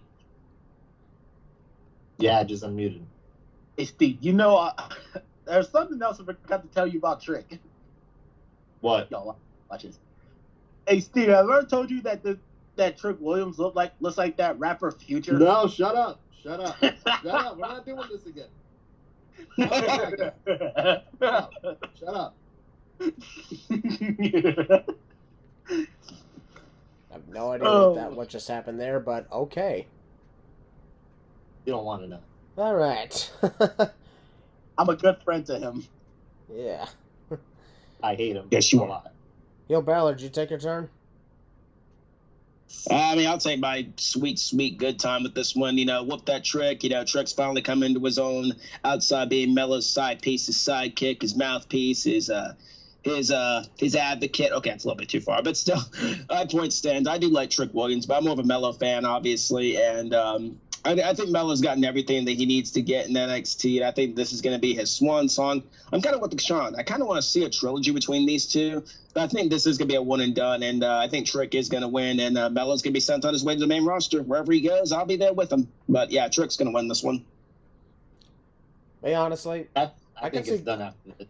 I can see Carmelo Hayes winning, but I honestly think that Trick Williams is going to take the W for this because you want to make the fans proud, the Philly fans proud. Here's the thing: you don't want to make them riot twice. You probably wonder why I'm saying twice. Oh, I know exactly why. Guess we'll have to find out a little later. Well, ladies and gentlemen, that concludes our predictions. Yeah, because this whole Trick and Melo rivalry, in my eyes, this is too good to have just one match. I agree with that. In my eyes. Truthfully, if there is more than one match, I really don't think Trick should win the first round. Bad guy should win. So basically, just have a Rocky story. Yeah, basically. He loses the first, but wins the second. Hell yeah. We're in Philly. A lot of times, you gotta lose your big moment. Oh God, I really hope there's people that are attending. I really hope that there's going to be some of them, at least 10 people dressed up like Rocky. Go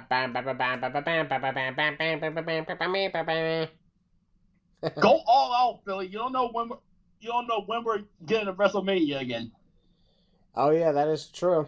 This is actually Philadelphia's first time hosting WrestleMania since 1999.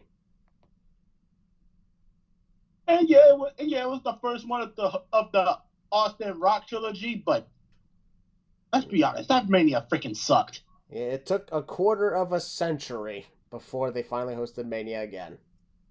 So, like I said, Philly, y'all better go crazy because you never know when we're gonna get this again in our lifetime.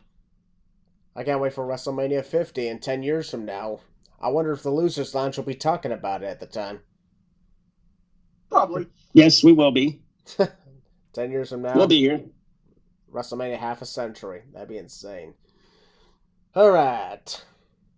Ladies and gentlemen, that will conclude our predictions to NXT Stand Deliver. Ladies and gentlemen, we are now going to move on to WrestleMania. But also, I want to take a moment and say, Ben is going to have to head out. He's heading out. He's got some things to take care of. So it was nice having him on the podcast while he was here. And now, ladies and gentlemen, we are wait, hold on a second. Someone's knocking on the door. Oh, that's me, Christian. That's me. Wait, what the heck? No, that was not Christian, you. open the That was door. not you. Go Let's open see. the door. Let's see. I got it. Hey! Who is it? Hey, look, it's Leo! What's up? What's up? How you doing? Now the party's really started because now I'm here. Leo, where the hell were you? You were supposed to be here like almost over 2 hours ago. Yeah. I got held up at work and the traffic was a bitch. Ugh. Oh. This is why I told you don't live in New York City. What are you talking about? I live in Florida. It's even busier than New York City. Oh, wait. I thought New York City was in Florida. What? I'm not... Ugh, whatever. You get my point, alright? We're just going to let you sit with those words for a minute. Whatever. Yeah. Regardless, ladies and gentlemen, please welcome, late to the podcast, unfortunately, Optimistic Hall of Famer Leo. Howdy, I'm here and I'm ready to talk about everything from Mania to NXT to the Hall of Fame to whenever the hell collision started. Wait, hang on. That was Christian. Kishore, do you want to run him down? You see, boys. We kind of already did that already. Yeah, you were late, and Christian wanted to speed up the podcast, and then we got invaded by Italian people, and yeah, we had to. Yeah, you're here now, so we had to move on. Don't ask it. Started without me. Well, you were late. That was on you, dude. Yeah. Hey, but you're here now. You're here now. We haven't gotten to WrestleMania. Let's be honest. That's going to be the best part about the whole damn thing. Fair enough. Fair enough indeed. Ladies and gentlemen, we're now going to shift our predictions to WrestleMania 40. WrestleMania 40. 40! Oh my god. I guarantee almost everyone here, except for Willie, was not alive when the first WrestleMania was born. You're not wrong. I mean, you are old, right? I was born in 96, dude. I wasn't around when the first Mania was around, bro. Oh. 96? Yeah, 1996. Oh, shit. Hey, I was born in 1996. Well, I'm the same age as the Montreal Screwjob. Oh, wow. No. Am I? Okay. Oh, no, that was 1997. Try saying Montreal Screwjob to a non-wrestling fan. They'll think you're talking about a sex thing. Probably. You're not wrong. Yeah, probably. No. Anyways, though, the fact that we're talking 40 years of WrestleMania here, the fact that we've honestly gotten this far in WWE, the first WrestleMania I ever watched, here's how things are going to work. I'm going to talk about first Mania I watched, my favorite moments from WrestleMania history, and what the best match of all time was when it comes to WrestleMania matches. For my case, I'll start. My first WrestleMania that I ever watched live, not in person, but on TV and everything, was WrestleMania 17 in 2001. Yeah, one quoted as one of the greatest WrestleManias of all time, so I think I had a good start. 17. Now we're at 40. Really goes to show how much I've been watching this stuff. And some of my favorite moments over the years of WrestleMania, whether being big returns, like when I was in attendance to the Hardy Boys at WrestleMania 33. That was a long time ago, and it felt like only yesterday. Whether being in the crowd for the most stupendous WrestleMania of all time, Dallas, Texas.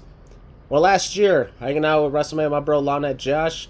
Or simply watching moments like for WrestleMania 24 in Orlando. Or the time when Donald Trump shaved Vince McMahon's head in 2007. Or, of course, going even as far back as WrestleMania 19. My God, the last big Austin versus Rock moment. Crazy. My favorite match of all time? That's kind of a no-brainer. WrestleMania 25, Shawn Michaels and The Undertaker. I rate stuff. That's the only match I would ever rate a 6-star match. 6 out of 5. Because that's the only match, in my opinion, that deserves that type of rating. Leo, since you're late to the podcast, I'll actually start with you. What do you think about the fact that we're celebrating 40 years of WrestleMania? I'm feeling like an old man, older than I already feel. Yep. So, what was the first WrestleMania you ever watched? From what I remember, the first WrestleMania I ever watched was WrestleMania 18. Pretty iconic. Obviously, who could ever forget? Goldust versus Maven in a hardcore match with gold weapons. Oh, yeah. Okay, of course, you always have the iconic Rock versus Hogan match. You have one of the more underrated matches of the Undertaker streak when he faced Ric Flair in a no disqualification match. And of course, the not terrible, but often forgettable main event of Triple H and Chris Jericho, which felt more like Triple H versus Stephanie, but I digress. Yeah, that was honestly, and that was, of course, the last time that WrestleMania ever took place in my kingdom of Toronto. Please come back. I'm sure they'll come back. I mean, you're getting Money in the Bank this year. Yep. What's been your favorite moments from WrestleMania over the years? I have a couple. So my favorites include, of course, the Miracle on Bourbon Street of Daniel Bryan winning the heavyweight title from WrestleMania 30. The classic stare down of The Rock and John Cena from WrestleMania 28. And of course, like you, being there in attendance at WrestleMania 33 for the Hardy Boys return. And one more sentimental feeling for me was being there, one of the few 25,000 in attendance for WrestleMania 37, the first show in over a year to have a live audience in attendance for a WWE show. Yep, I remember. That was an emotional time. Yeah. And like you share your favorite match, like it's up there with me. I would say that's my favorite match too, but I will go with a different round. Another match I consider to be one of my favorites and arguably the greatest WrestleMania main event of all time. That is Triple H versus Shawn Michaels versus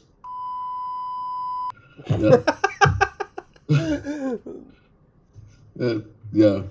Triple H, Shawn Michaels, and Beep. You know, name redacted. Indeed.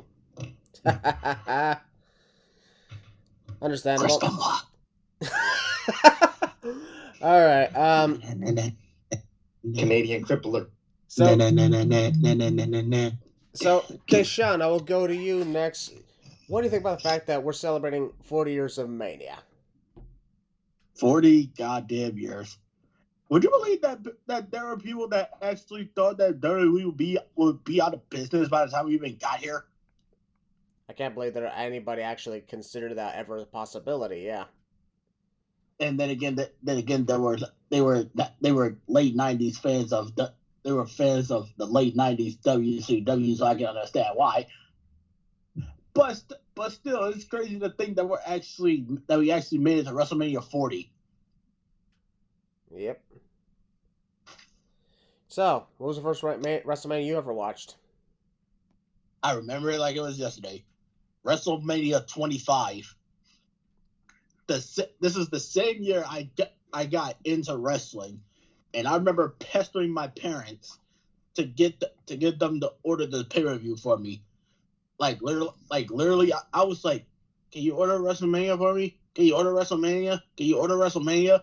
Every day for like 2 weeks until they was just like, "Oh my god, okay, if it will shut you up, fine." And they finally caved into the pressure, and they bought the pay-per-view for me.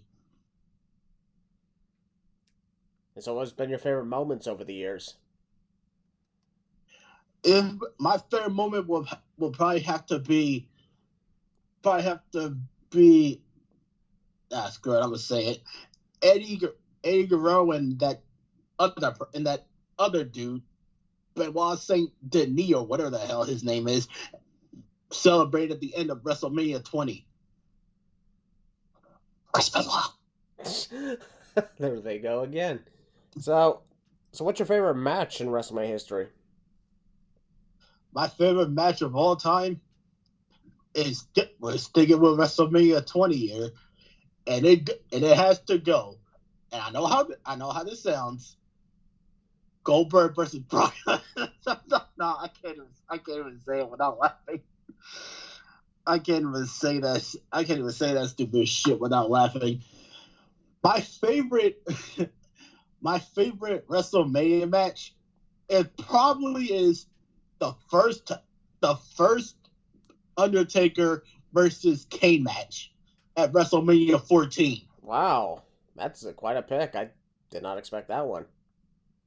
Yeah, that's probably my favorite of all time, with the story behind it, and how Kane was literally the first person to kick out of the tombstone, not only once, but he did it twice, and he had to get hit with it 3 times before he stayed down.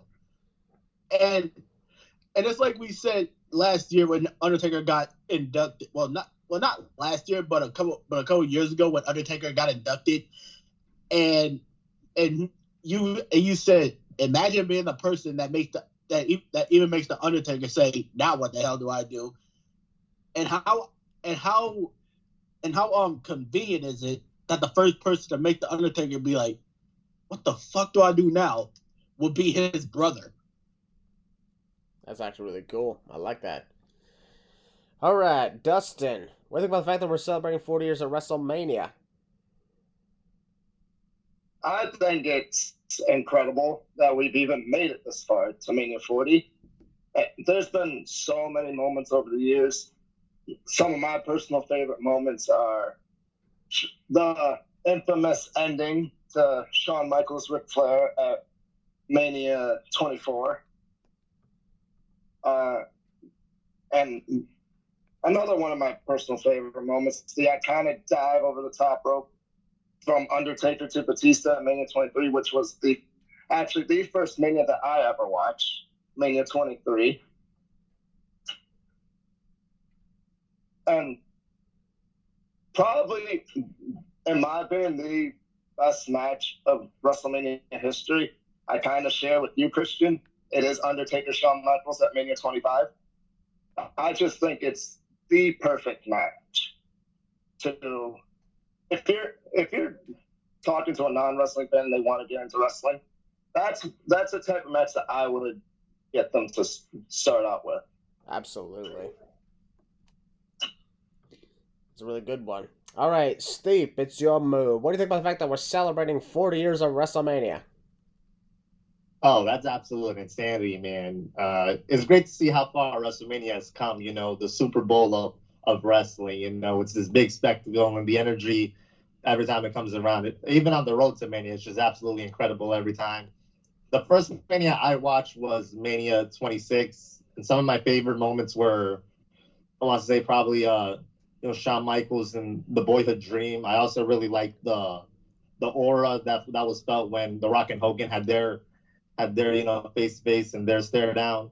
And my favorite wrestling match, honestly, the greatest match of all time, in my opinion, the one that had us at the edge of our seats, The Rock versus Eric Rowan. I'm fucking around. Triple H versus Undertaker in the Hell in a Cell match. Rock versus Eric Rowan. That technically means that I was in the crowd for the last time Rock had a match.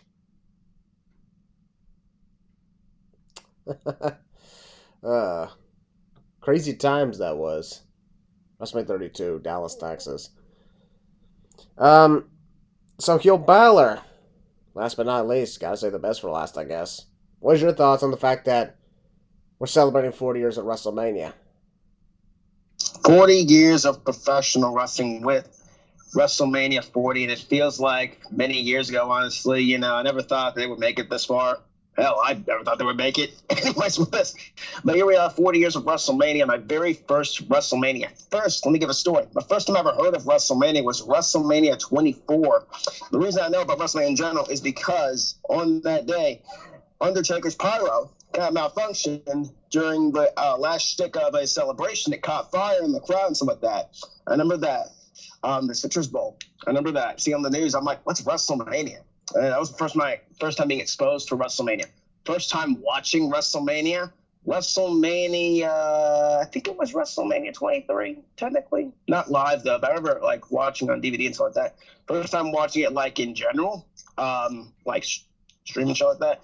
I think it would have to be WrestleMania 30. I think it was 30. I remember watching it at a hotel with my family. I remember watching the streak ending, Daniel Bryan becoming world champion, all that shit. WrestleMania 30, one of my personal favorite WrestleManias of all time. But one of my favorite WrestleManias of all time goes to WrestleMania, probably WrestleMania 23. One of my personal favorite Manias of all time, along with WrestleMania 19.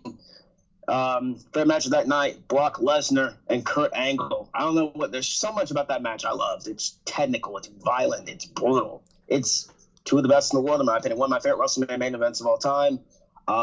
There's been so much with WrestleMania that I've seen. I've seen them all, almost all of them. I don't want to go back and watch the old ones because I kind of stick with the 20s, stuff like that, the 19s, the 18s, just stuff like that. I like skipping that kind of era.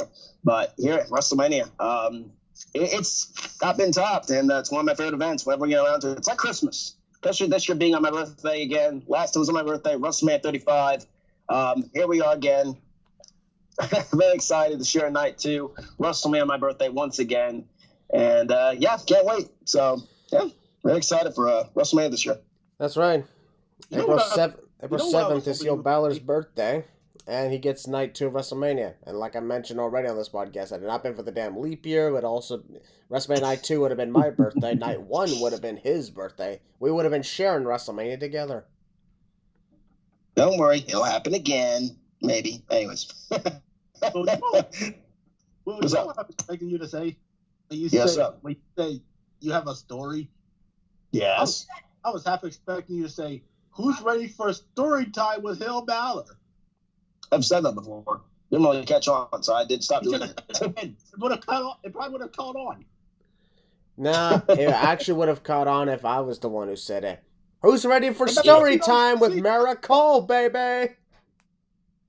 If at first you don't succeed, you try again. He's not wrong. Nah, if you at first you don't succeed, then you're not Seto freaking Kaiba. Huh? I don't get it. Whatever. It's a Yu-Gi-Oh reference. Is that a Yu-Gi-Oh reference? Yes, thank you. I don't get it. You don't get anything, bro. I don't watch anime. Let's have Avatar: Last Airbender. Nah, neither do I. I mostly just watch the abridged series. Yes. Back is that. Anyways. Basically, it's like a fan based parody. Yeah, it's hilarious. Well done. Anyway, Oh. all right. We're not gonna set our sights on the WrestleMania 40 card. We have 12 matches to discuss over the course of 2 nights. And I like that we have quite a balance here. I think there might be 1 or 2 more matches put in. I don't know for sure. We'll have to wait and find out. But we're on WrestleMania week, and this is the exciting part. Talking the biggest event ever. So, who's ready to talk WrestleMania 40? Yeah, you know it. Let's do this. Pow! Ready to kiss her. Si, senor. Aha. All right. We're just going to start things off with a 6-woman tag team match that just got made official this past Friday. And in one side, we have Damage Control, Dakota Kai, Kairi Sane, and Asuka teaming up against Bianca Belair, Naomi, and finally debuting in something not a Royal Rumble match, Jade Cargill. Jade Cargill finally competing. But then again, I like what they were doing when it comes to this. They didn't immediately bring her in and then just put her right into the main picture. She clearly, based off of what you've seen in AEW, needed a lot of work done. That's for sure. If she doesn't do better now, well then I guess she just ain't fit for the prize. So what I'm gonna do before we get started on this, Willie, what did you think when Jade Cargill finally, was actually when Jade Cargill at first was signed when she was signed with the company? Yeah. I made a video about that a few months ago talking about it. I think it was a very cool thing. Someone from another company coming in. First was Cody and now Jade Cargill.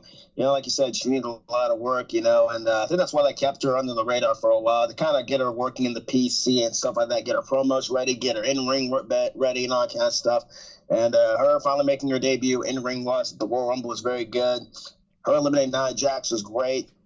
Her going there and cleaning the house is very good. And, her coming out, especially on SmackDown, was very good. Her entrance was pretty good, spot on, in my opinion.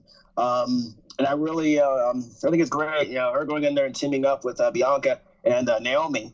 It's pretty good, too, going there with pretty much 2 veterans of the sport, in my opinion. It's a very good learning experience. Her first WrestleMania, the entrance is going to be great alone. I can't wait till it's going to go. Everyone's entrance is going to be great on this show. I think it's very good for her, and I'm looking forward to the match. Oh, yeah. That should be really good indeed. So, Dustin, what was your thoughts regarding Jade Cargill arriving in WWE and her involvement for this upcoming match? I think her debut at the Rumble was honestly excellently done. She looked like a star. honestly, in that Rumble match, her eliminating Nia Jax, and then Becky's face afterwards was priceless. But keeping her under the radar to get her all polished up and ready, like perfectly ready to go for her first match outside of the Rumble match, I think was a good thing because obviously in AEW she needed a lot of work, and I think entrances, the match is going to be good. I think everything has been gone pretty well for this run that Jade Cargill's going to go, and I think she's on her way to superstardom. All righty. Leo, what was your thoughts regarding Jade Cargill's arrival in WWE and her involvement for this match? Well, I was excited for her debut. If you didn't know, I was there at the Royal Rumble this year in Tampa. St. Pete to be exact, but nonetheless, not gonna lie, as someone was there, she had the biggest pop of the entire match besides Bayley's victory at the end. Everyone was excited to see her. From what I saw in person, she's gotten a lot better when compared to her run in AEW. And I'm pretty sure this is going to be her breakout performance to really show that, hey, I have done better. I am going to do better, and I'm going to prove it because, I think this is the perfect match for her to really actually debut because she's in the ring with six pros that know their way around the ring, though they can help her through if she's having any trouble, and it won't, I guess, hide her weaknesses, show off her best strengths, and she will show, she is the future of this women's division. All right, yes, sir. All right, Keishan, what's your thoughts regarding Jade Cargill's arrival? Yeah, based on what I see from her Royal Rumble appearance and what she did on Friday, and in contrast to how she was in AEW, she's a lot less sloppy than she was in AEW.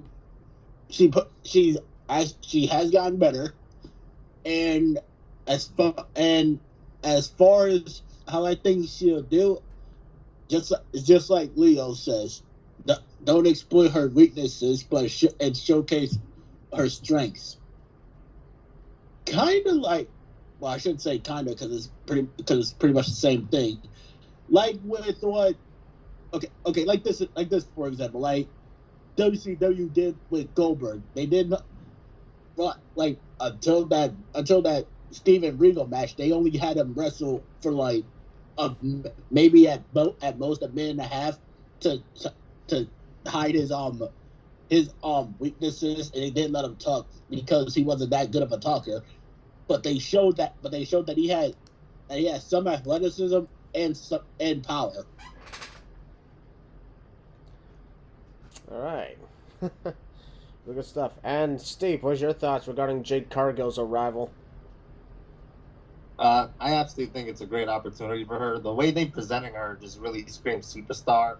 She has that really good entrance, and they're putting her in a story that's really going to showcase how much she's improved and how much time at the PC has helped clean up her stuff in the ring. Like everyone else said, I think this is a perfect opportunity for her to debut, and it's really going to see how much it pays off come Mania. All right, predictions time. I think, Team Jade Cargill, Bianca Belair, and Naomi are going to win this one. Steve, what do you got? I agree with you, said the team of Jade Cargill, Bianca, and Naomi. All right. Dustin? Pretty much the same thing. Bianca, Jade Cargill, and Naomi are going to win. All right. Okay, Sean? I'm pretty sure it's unanimous that Jade, Naomi, and Bianca are gonna win. But I have a feeling that WWE are gonna try to swerve us to make us think that there's gonna be some dissension in the middle of the match. Like one of them is gonna get too cocky, probably Bianca, and and her and Jade are gonna have a standoff, and the place is gonna go crazy, and then they're gonna be like, "Sight," and they're gonna be like, "Sight." No, they're not gonna do that yet. But yeah, I'm pretty sure it's unanimous that Jade, Naomi, and Bianca are gonna go over. Whereas there's this post I saw on Instagram a couple of, right after the SmackDown went off the air, and it was like, and it said, what do we name this team? And one of the comments said, Hulk Hogan's worst nightmare. Wow. That was good. I know, right? Holy shit. Alright. Oh my god. Leo, who you got winning the match? I mean, it's unanimous, but this is Jade's big debut on the biggest show possible. Like, they're not gonna just have her lose. As much as it sucks seeing Damage Control again losing, especially for both Kyrie and Asuka. Sorry, like this is Jade's match to win, along with Bianca and Naomi. All right, and heel Balor. Yeah, pretty much all the boys said. Yeah, the babyface are gonna get the dub here. All right, before we move on to the next match, I do have a little bit of a interesting idea.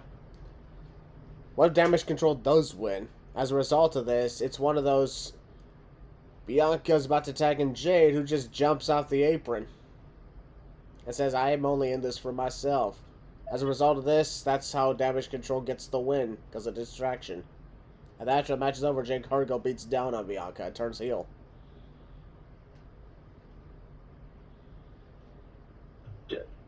Not gonna lie, it would be really silly considering, like why wouldn't she want to win her first WrestleMania?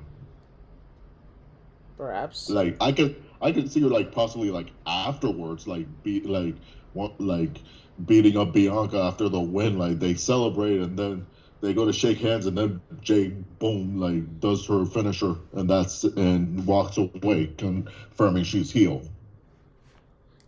Or maybe Bianca could be the one that turned heel, considering she's shown heel tactics in some ways. She's more a justified person. Yeah. Hey, why are we helping who we're gonna talk about later when she caused all this? Yep, that's a good point. Wow. So everyone's basically unanimously agreeing. Jade Cargill, Bianca Belair, Naomi to win the match. We are going to move on now to the next match. Another tag team match. One that I honestly did not see coming. In some ways I did see coming, but just did not expect it to be in this manner. Rey Mysterio teaming up with Dragon Lee to take on Santos Escobar and Dominic Mysterio. I think we can all agree that's not the match we thought we would get. I expected maybe a Rey versus Santos one-on-one match, or an entire faction battle between the LWO and Legado del Fantasma. But then we got this, and I'm like, oh, wow. So I did not expect that. And a lot of people are saying they feel really bad for the fact that Carlito was left off, because it's we had Carlito right there, and instead Rey Mysterio brings in Dragon Lee. Leads to many believing, no wonder people keep turning on Rey. I guess so. Giggity. Pause. Yeah.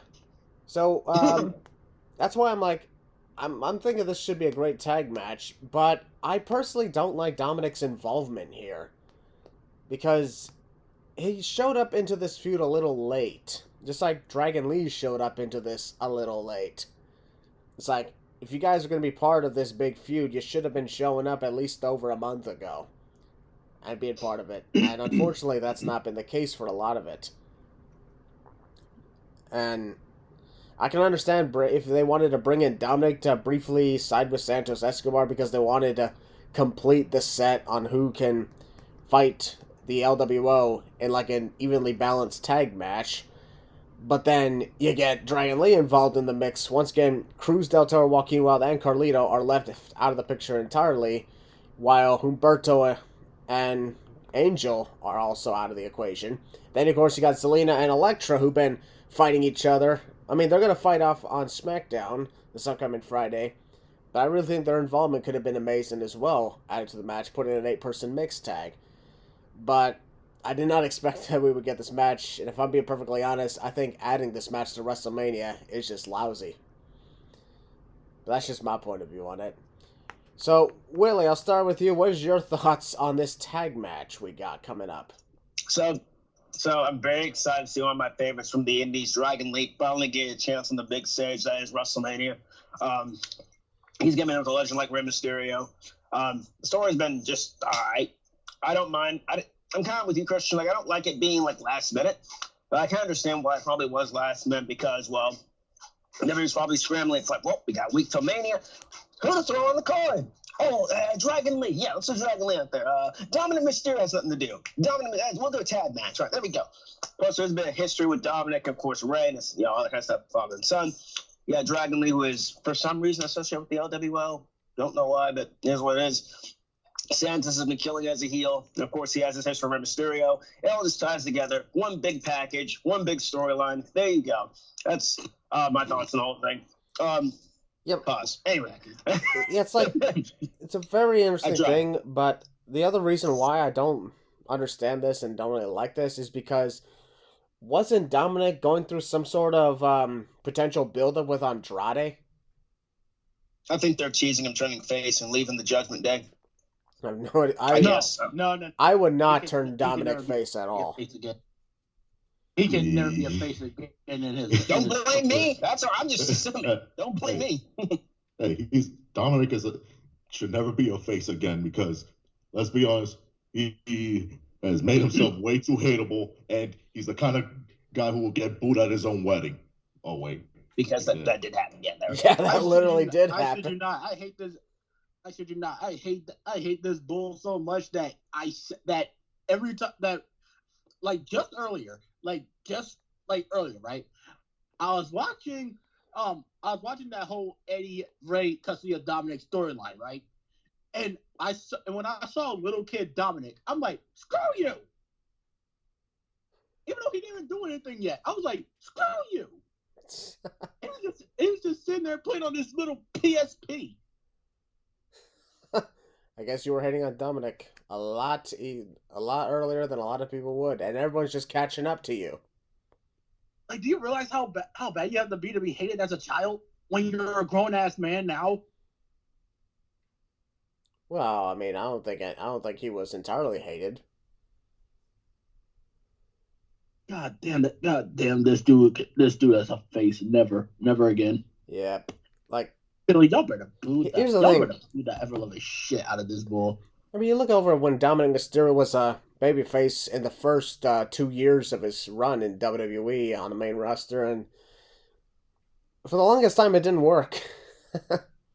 He had his debut match at SummerSlam against Seth Rollins, and rightfully lost because, let's be honest, if he had won that wouldn't really make sense. So many people would have screamed nepotism. And of course, I understand, he at least did good with teaming with his father for the first couple years and winning tag titles. That was really historic. So we at least give them their flowers on that. But eventually, we're like, this is going nowhere, and Dominic is not really showing improvement. We even were saying he should be going down to NXT, saying stuff like that. But the moment he turned heel and joined the Judgment Day and actually started portraying more of a new type of character, he was actually really fun to watch then. And I'm like, finally, here we go. And without a doubt, he's one of the best heels in a long time as a result. So it worked. But yeah, and I have something to say to all the Philly viewers. This is something that the viewers from Philly are gonna get, and only them. I love how this character, how Dominic went to jail. He went to jail, and all of a sudden, and now he thinks he's a tough guy, acting like he didn't have to chew someone's gat for protection. Trust me, the Philly viewers are gonna know what that means. They're gonna know what that means. Yeah, but yeah, back to what I was saying before. I was thinking, I was honestly thinking that they were gonna put up a match between Andrade and Dominic for WrestleMania if they needed to add in an additional match. I did not expect Dominic to be involved in the LWO feud, because I'm like, why is he going after his father again after literally not giving a damn about him for over half a year? I'm like, it doesn't make sense in this case. It just was wrong to me, and I didn't get it because he seemed like he was set on something. And now it looks like, of course, he's just doing things outside the Judgment Day, which, of course, is causing cracks in the Judgment Day. So I didn't get where they were going with that one. So, Heel Balor, I got your thoughts on that. Okay, Sean, I'll ask your thoughts on the actual match coming up. Yeah, pretty much what you said. Like they were this really should have been just a one-on-one match with Rey and Santos, but hey, I guess it is what it is. But for me personally, yeah, I think Dragon Lee is I don't think he's ready for that big of a stage yet. But then again, I could be wrong. Dude is talented, and I could be wrong. But for right now, until I actually see the match, I don't think he's ready for it yet. But we'll see. We'll see what happens. All right. So, Steve, what is your thoughts on this tag match we got coming up? I don't have a lot to say, really. I think it's a great opportunity for Dragon Lee, and just like Jade, since it's his WrestleMania debut, I have him and Ray winning. All right, then. Dustin, what's your thoughts on this tag match coming up? Yeah, I agree. Like, Dominic and Dragon Lee are a bit too late to enter this feud, but I guess they wanted to add them to the card just for the sake of doing it. But yeah, just like what Steve said, I'm also going Ray and Dragon Lee for the win. All right. So, Leo, what is your thoughts on this tag match coming up? Shrug emoji. Really, this was not what I was thinking. Because a few months ago, right when Santos turned on Ray, I was hearing rumors of what the plan was. I heard one of two things, which was either a one-on-one match with Ray and Santos for WrestleMania, or it was going to be possibly a six-man tag of either a reformed Legado Del Fantasma facing Rey Mysterio, Carlito, and the surprise partner, which was going to be Bad Bunny. Bad Bunny? I mean, I heard that a few times. I'm like, why Bad Bunny of all people? Don't you remember how last year he was involved with them? Yeah, and then that led to the whole deal with Judgment Day and Backlash. Yep, that's kind of why. So, but I guess plans change, and now I guess it's going to be more of a match to showcase Dragon Lee. I don't think there was ever plans for Bad Bunny to be involved in WrestleMania because he's got. Look at his schedule for that WrestleMania week. Apparently, he's free on the Sunday, so the 7th. Yeah, but. I guess plans change, so. I don't know what he was doing on the 6th, but whatever he was doing, it's not exactly close to Philly.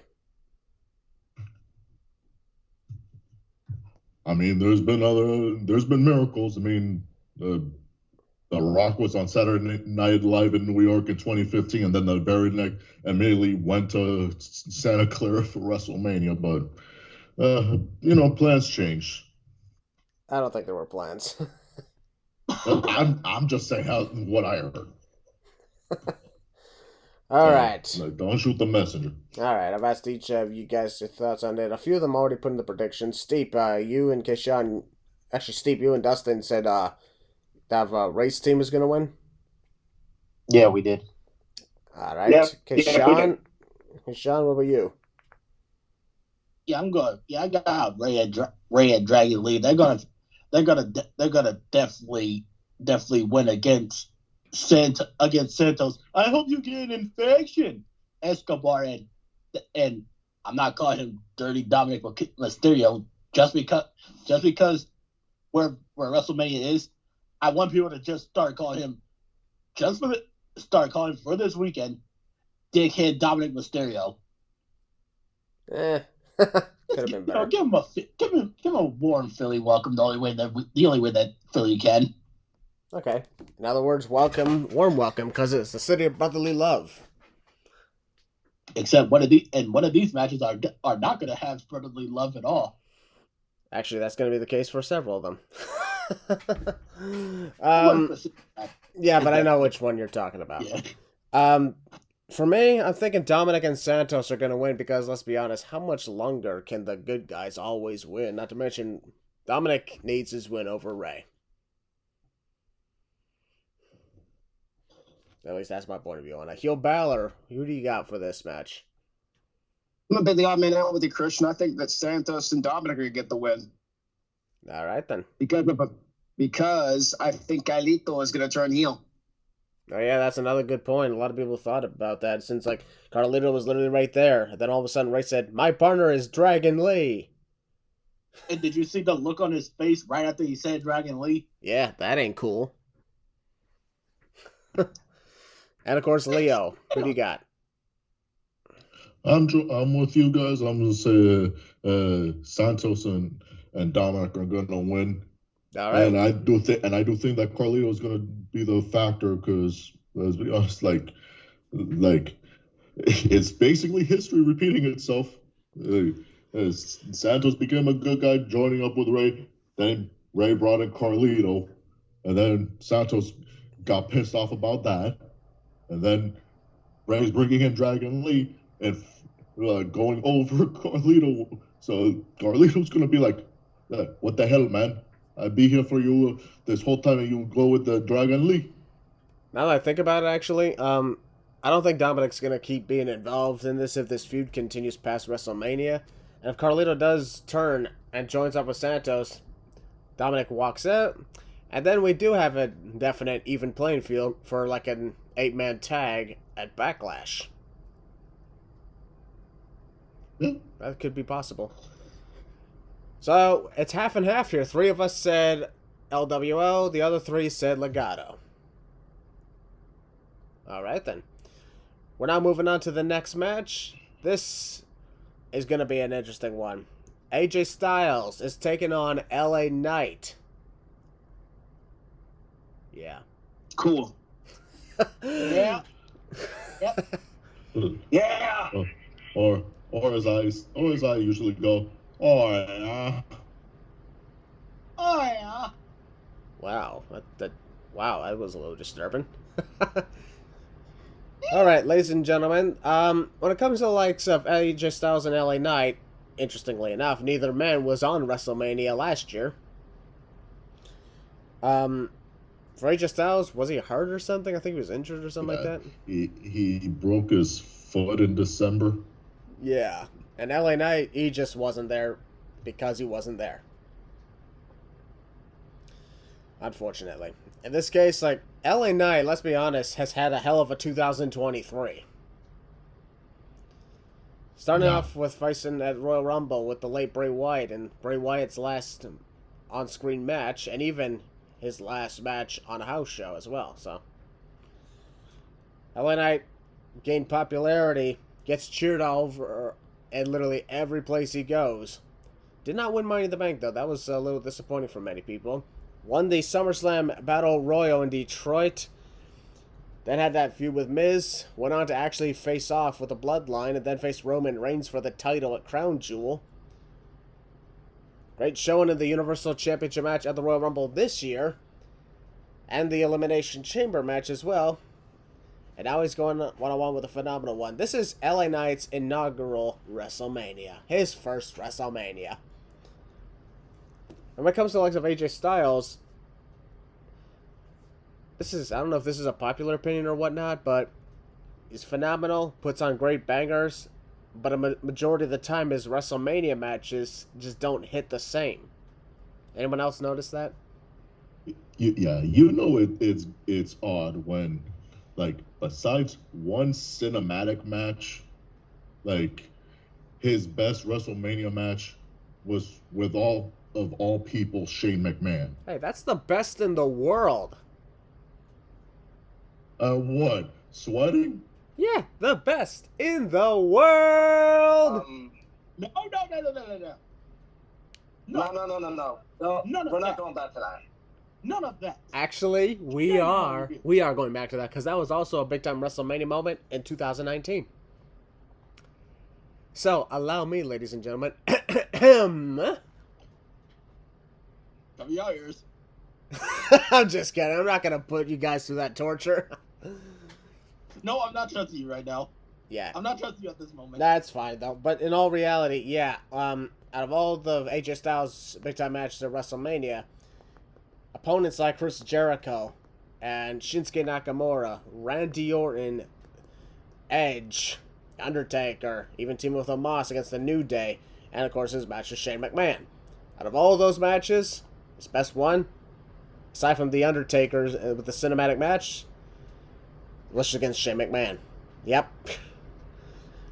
I don't know what happened with that, but the phenomenal one gets a little less phenomenal at the most phenomenal event in phenomenal history. Phenomenally. That's not even a word, but it works somehow. As for LA Knight, people expected him to be involved at WrestleMania in some capacity last year, and he wasn't. And I even thought to myself, when it came to LA Knight for his first WrestleMania this year, I truthfully thought he was going to face Logan Paul for the United States Championship. I thought they were building that up toward it. And I think that would have been fantastic. For Logan Paul to lose his championship against LA Knight, that crowd reaction would be wild. For people who want Logan to lose and also want LA to win. Because it's not really a good thing if you don't care if somebody wins so long as some other person loses. That's not how it works. It should be, I want this guy to lose and I want this guy to win. Because then it's a better feeling. And while I get a lot of people are saying like this feud is random, this feud with AJ Styles and LA Knight has been going on since technically October. Started off with AJ Styles being attacked and replaced with LA Knight. Then AJ being long forgotten. And when he came back, he attacked LA Knight. So this whole deal has been going on a lot longer than people have been paying attention to. So it's not exactly random. You can say it's mid. That's an understandable thing to say. But to say that this is random for a WrestleMania match, I don't think it is. I really think this is a great idea. So, Leo, I'll start with you. What's your thoughts on the feud with AJ Styles and LA Knight? Yeah. It started fine, but then it kind of mingled and became background fodder, especially like AJ not showing up much and Knight just in the back holding a chair, like just beating the crap out of a TV with that chair for no reason. Like, that's coming out of your check. But it didn't really get interesting until LA Knight showed up at AJ's house, and then the cops got involved. Kind of reminded me of when Triple H did that to Randy Orton 15 years... Oh my god, 15 years ago. Stop reminding us all of our age. Damn, that's really how long I've been a wrestling fan, huh?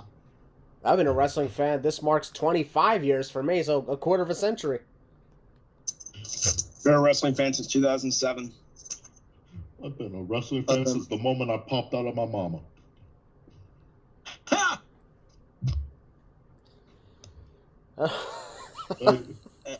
Hey, at least when LA Knight showed up to AJ's house. By the way, AJ, how the hell are you that jacked?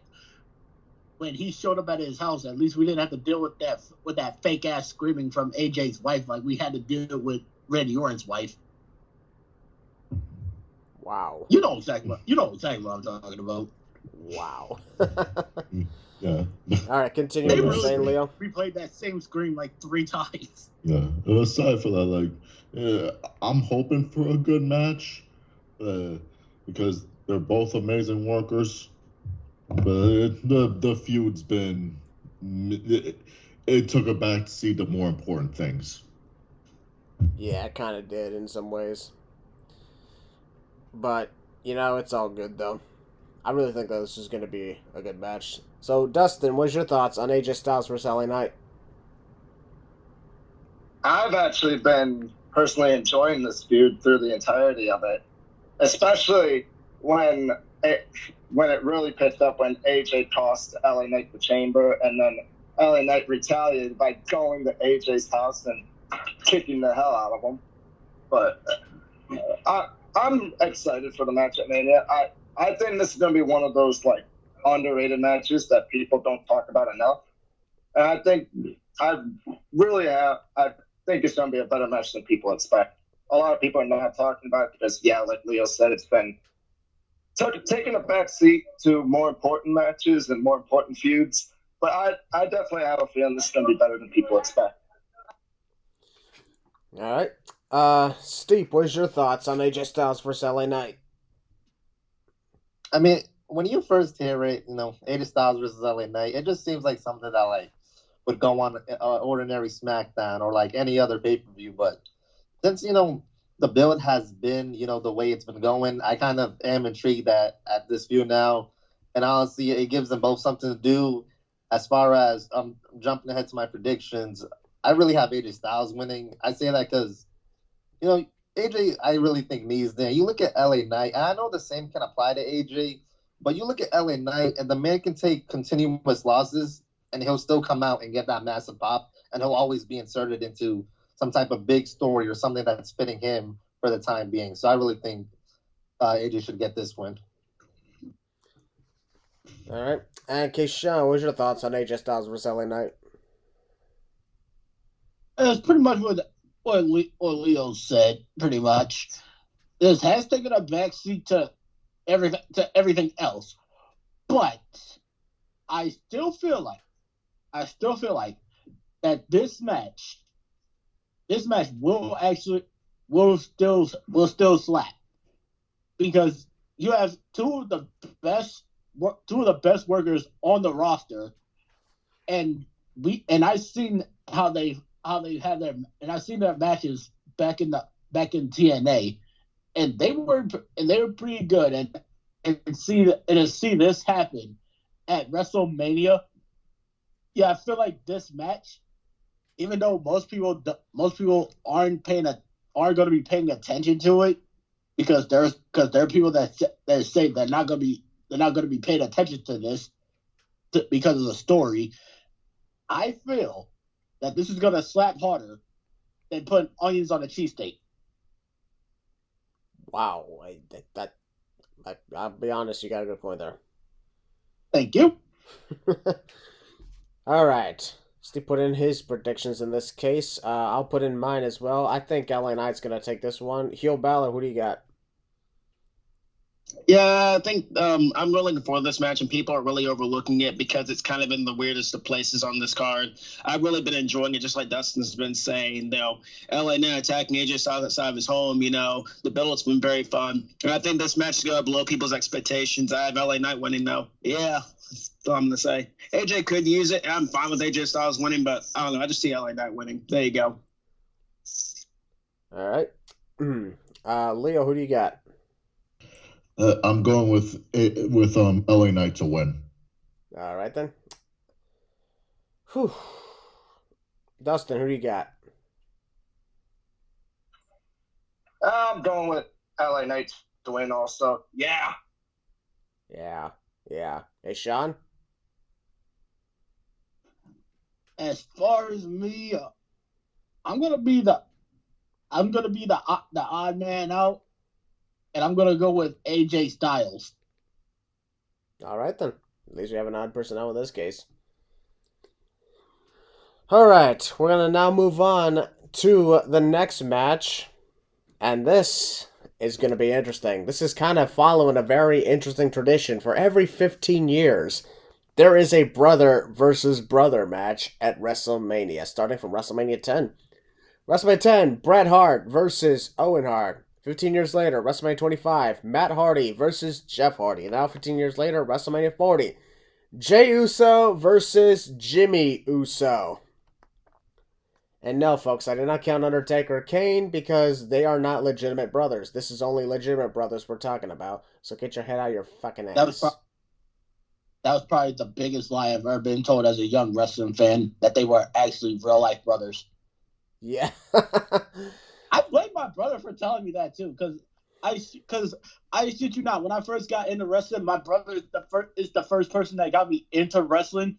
Like, I was used to watch it from time to time when he was, and he told me, Undertaker and Kane, they're actually brothers, right? I'm like, what? Wait, they're actually brothers? And he's like, yeah, totally. And it wasn't until I turned like 13 when I figured it out. No, he just freaking lied to me. He literally lied to me for 5 years.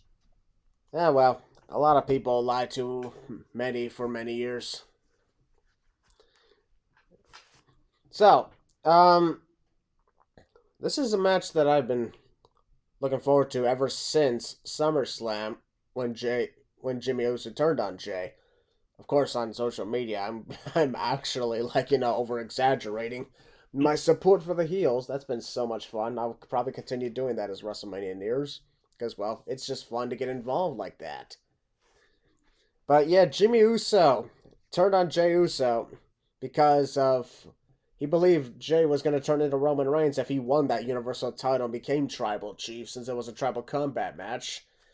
And it really, for a lot of people, it did not make sense, but for me, it made a lot of sense because I was paying attention a lot to the stories. Like, this is exactly like 2020. Jimmy got hurt, and Jey didn't care. Jimmy got hurt, and Jey didn't care. Jimmy got hurt, and Jey didn't care. Wow, that actually worked. I just put that on right on the spot, and that actually worked. Nice. And so Jimmy ends up rejoining the Bloodline, and it's been so awkward.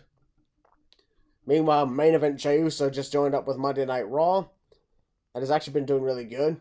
And now we have the brother versus brother match. I don't know where this is gonna go, but there's been a lot of involvement. What I love about this is many matches at WrestleMania are related into the main event of WrestleMania between Roman Reigns and Cody Rhodes. Rather than every match has its own setting, there's a few of them. It just goes to show that the whole story of the Bloodline is a lot bigger than merely one story in one match. One story, multiple matches. And I like where they're going with that because it's that big. Haven't exactly had something like that. So, it's Team Yeet versus Team No Yeet. And that's the big question who we got here. Because, put this into factor, folks. In the history of brother versus brother matches, it was always the heel who won. Owen Hart beat Bret Hart. Matt Hardy beat Jeff Hardy. And Jimmy is the heel in this match. Could the same thing be happening again? My personal opinion, I think Jimmy needs this win more than Jey does, because Jey has already established himself as someone who's like a major star and who can actually take this loss. It's Jimmy who honestly needs the momentum, because he hasn't exactly been having that much of any momentum. So that's where I'm setting things at. I believe Jimmy Uso should win, not because he's the bad guy of the match, but because he could use the momentum more than Jey could. So, Heel Balor, I'll start with you. What's your thoughts on the Uso match? Man, it's been building up for a while, and I'm really looking forward to it. Brother versus brother, one of the favorite things to do at WrestleMania. One of my personal favorite brother and brother match is Jeff and Matt from WrestleMania 25. One that lives deep in my heart, because that was my first time seeing a brother versus brother match at WrestleMania.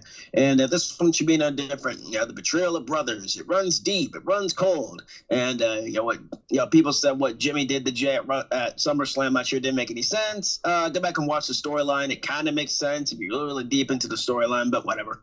As for my predictions, I'm going to go with Jey to win, just for the heck of it. Why not? Jey Uso gets the win. That's all I'm going to say on it. Jey Uso. All right. Dustin, what's your thoughts on the Uso match? I've been enjoying Jey versus Jimmy feud. Like you've been saying, it's been building ever since SummerSlam, and This feud, in kind of my opinion, like this has been the weaker build of all like the Bloodline type feuds. But I still think it's also gonna be really good. I'm actually predicting this match is gonna steal the weekend, other than another match that we'll talk about later. But I'm on the side of Team Yeet. I'm gonna go Jey Uso to get the win. All right, Steve, what is your thoughts on the Uso match? Oh, I've been really liking the build.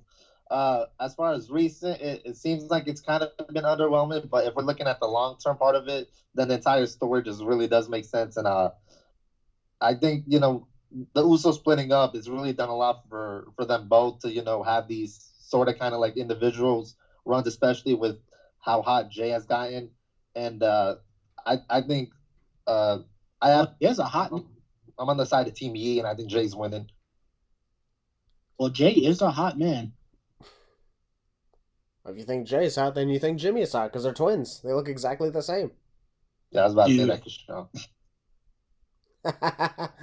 So, okay, Sean, which one of these two guys that you're attracted to do you think is gonna go? Oh man, WrestleMania 40 set in Philadelphia, the city of brotherly love that people like to call it, but there ain't gonna be no brotherly love in this one. This by far is going to be, it's probably my most the match I'm most excited for out of the entire weekend. Yeah, I said that. And here we got the younger brother versus the older brother. Because I've seen people be like, "Oh, Jimmy's not the oldest." I'm like, yes he is, because he was born minutes before Jey was. So he's the older brother. People have been saying that doesn't make sense that he keeps calling himself the bigger brother, which he is. But that's a whole nother thing. But in this match, yeah, I'm definitely going with Jimmy because, like you said, Jey really doesn't need a win. He doesn't really need that momentum, but Jimmy does. So with my prediction, I'm going with Team No Yeet. All right, and Leo, what's your thoughts on the Uso feud? I'll be honest, it kind of got messy for me. Like SummerSlam, right after SummerSlam, I kind of understood where Jimmy was coming from. But once he rejoined the Bloodline, that's when it kind of fell off the wagon for me. I'm like, weren't you the first one to kick Roman in the face? So why are you going back to them? Because he realized he made a mistake. I honestly think he didn't want to be alone. He's like, I need to be with somebody. Now for me, he was doing everything for his brother. That's why he kicked Roman first. I'm doing what you should have done a long time ago. But Jey only wanted the glory of being champion and thus turned on his brother. That's the real reason why Jimmy attacked Jey. And as a result, Jimmy rectified his mistake and made things right by rejoining the Bloodline. So now only Jey is the one who's made the bad turn on the family. Jimmy made things right. Jey must also make things right. And he's going to pay at WrestleMania. Holy fuck, where the fuck did that come from? Your Twitter site's coming out. Yeah. Whoopsie. Exactly. I thought Heyman for a second. Yeah, whoopsie. Yeah. Sorry about that. And I was just thinking about something. Well, I wasn't just thinking about it. I was thinking about it for months. You would have thought that, like, I get Jey's in main event matches, right? But you would have thought that he would have stopped calling himself main event Jey Uso since Roman gave him that name, and he wants to distance himself from Roman. So you would have thought that he would have. So I would have thought that he would have stopped calling himself main event Jey Uso since that's something that Roman gave him. Yep. I really think that would have been the case. I mean, Chad Gable was given the nickname Shorty G. No, we don't and then he decided to keep it. Shorty G, Shorty G, Shorty G. Oh. But anyway, I mean, the only real upside this rival really got was basically the Royal Rumble when they were both number 1 and 2. After that, like okay, Jimmy cost Jey title match, and then it's like, okay, now we gotta have a fight. I wish there was more to it, but bigger stories within the family were going on. Yeah.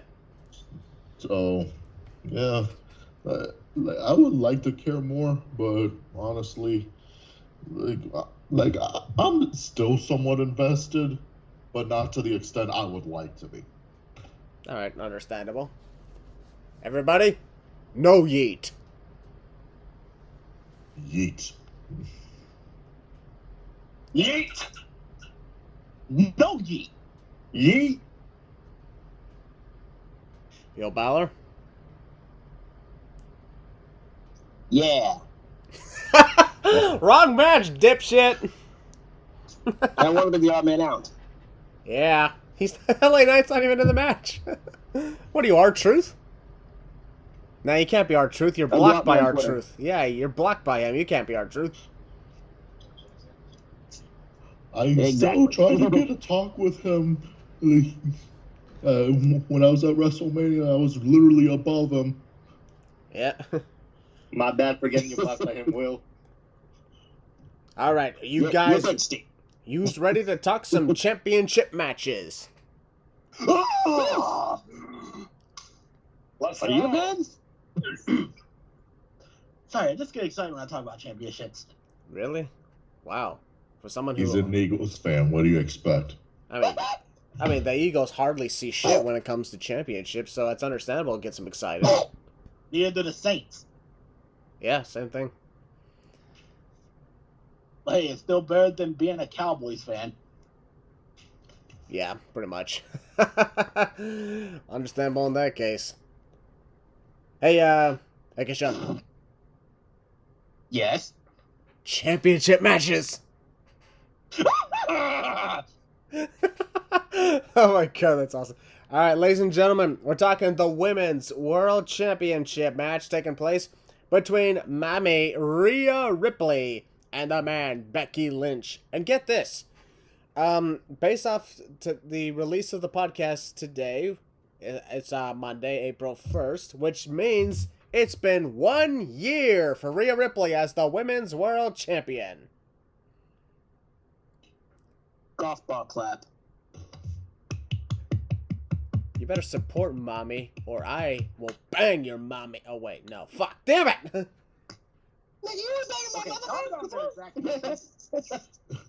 Okay, calm down. Calm down, Christian. Calm down there, Zach. Calm down there, Calm cowboy. down, Christian. Alright, we're good. I mean- we're good. No, nothing. Keep going. It's Nothing. either that or bang a man. I do want to bang the man. I thought you were straight. I am straight. What do you think I'm talking about? I ain't banging any. Y'all got my boys. I ain't banging my boys. The fuck? That's Becky Lynch. Oh. Although there is more. Oh, Seth Rollins is gonna kill you. Seth Rollins won't do shit. Anyways. So, a lot of this, when it comes to the feud between Rhea Ripley and Becky Lynch, a match has been hinted well before 2024 ever came to be. This was a match that I was hoping to see for WrestleMania 40 because I'm like, you got WrestleMania 40. Rhea and Becky are two of the very best on their women's roster. And they have not faced each other since that one time in NXT in 2019. Why not go for this? And here we are, folks. We're going for it. Becky Lynch won the Elimination Chamber for the right to qualify for this match. And despite some few hiccups by Nia Jax, it actually worked out for her. So here we are. Rhea Ripley, Becky Lynch. And I understand a lot of people are not exactly a big fan of Rhea's title reign. Honestly, I am. Because you can't say that she's a part-time wrestler. She's been defending her title constantly on the house shows. Which, by the way, you're going to say doesn't count for this, But you're going to mention how many times CM Punk defended his title when you're trying to compare him to Roman Reigns. So, there's that. Rhea Ripley, I will admit, sometimes the matches could have been better. Sometimes she could have had one or two more title defenses on her belt. But she's been a good champion from the way I've seen. Dominant. That's the best part about it. She's one of the most dominant female champions of all time. I even go as far as say she was more dominant than Bianca Belair. Yeah, I said that. What are you gonna do about it? You can ask Dominic exactly how dominant Rhea is. Unfortunately, he has no idea because even he can't get Mommy to score. Even he can't score with Mommy. Besides, Mommy's busy scoring with Buddy Matthews. And as far as Dominic today, as of today is Easter, but his son he is thinking about an egg, but it has a P at the start of it. Wow. Wow. You're getting age restricted, okay? Yeah, you're getting age restricted, so really. I really don't know what's going on anymore. Maybe I came back at the worst time ever. Maybe I should go back into exile from YouTube. I'm trying my hardest not to get you age restricted. Thank you. You already got him age restricted, I think. You did. No, yeah. I didn't. No. Yeah, by being on my we said about NXT earlier. By being on my podcast, this whole thing is age restricted. True. Because look at all of us. We don't follow the rules. So on the next podcast, we can talk about sex. On second thought, no. We are going to follow some rules now. Dang it. You just had to open your big mouth, didn't you? Yeah. Yeah, you tell him, Willie. Wait, I mean, okay, Sean, yeah, Wow, getting This is super awkward. I don't know what the hell is going on. This is awkward. Where's the script? Get the script. Let's go back to this. Yeah. You see this script right here? Get rid of it. We doing improv in this bitch. Improv? Belly style. Improv? What? This isn't a comedy club. I mean, if you want, I can contact my bro Lana Josh. He's quite the improv comedian. I can get him over here and he can give us some tips. Bring him over here. All right. Tried calling him, sent a voicemail. Damn it. Anyways, let's just focus, though. Rhea Ripley, Becky Lynch for the Women's World Championship. I really think Rhea should take this one because I don't want her title reign to end right now, even if it's been a year now. But also, Becky's had her moment. It's time for Rhea to continue her path of dominance, not lose her path of dominance. If there's anybody she should honestly lose it to, I'll even say this. Bianca Belair. At WrestleMania 41. Title versus streak. Assuming, of course, Bianca Belair remains, quote, undefeated at WrestleMania. You know what I mean? But I'm looking forward to this match. This is something I've been wanting to see for a long time, and I'm glad we're finally getting it. And I'm actually going to start, in this case, with Sean. What is your thoughts on the Rhea Ripley-Becky Lynch match?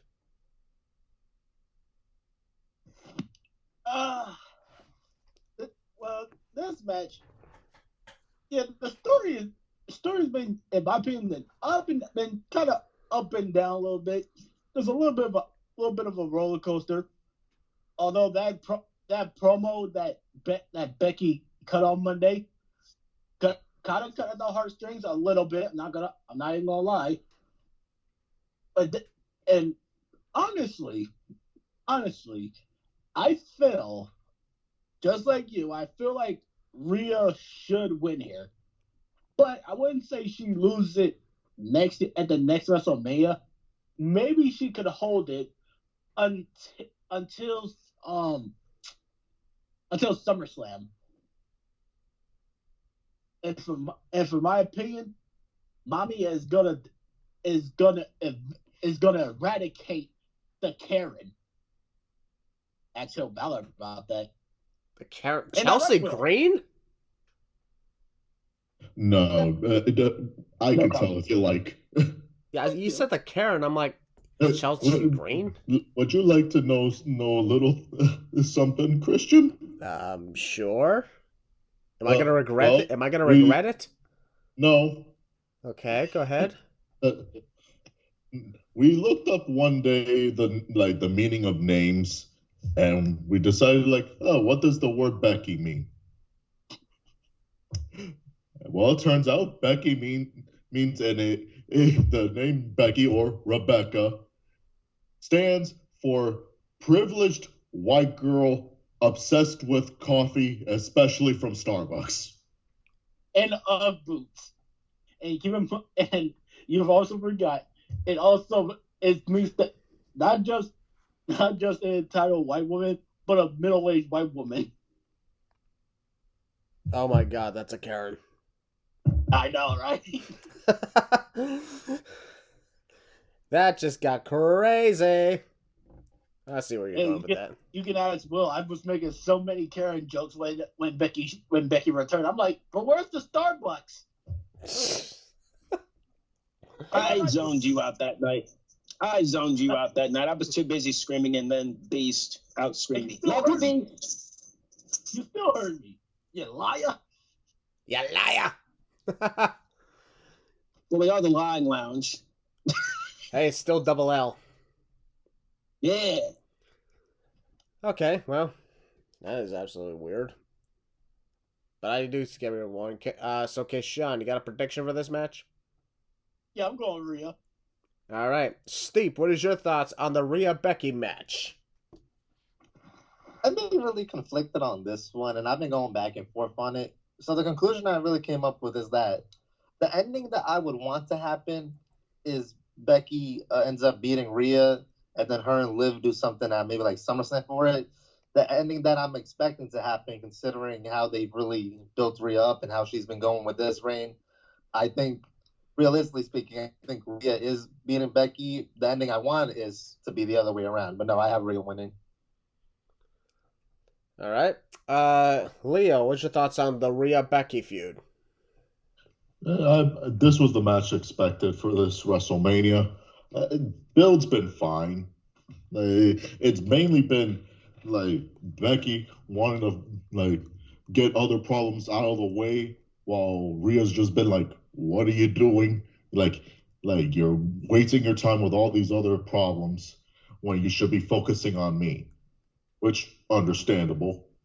But at the same time, it finally did get a little more picked up this past Monday.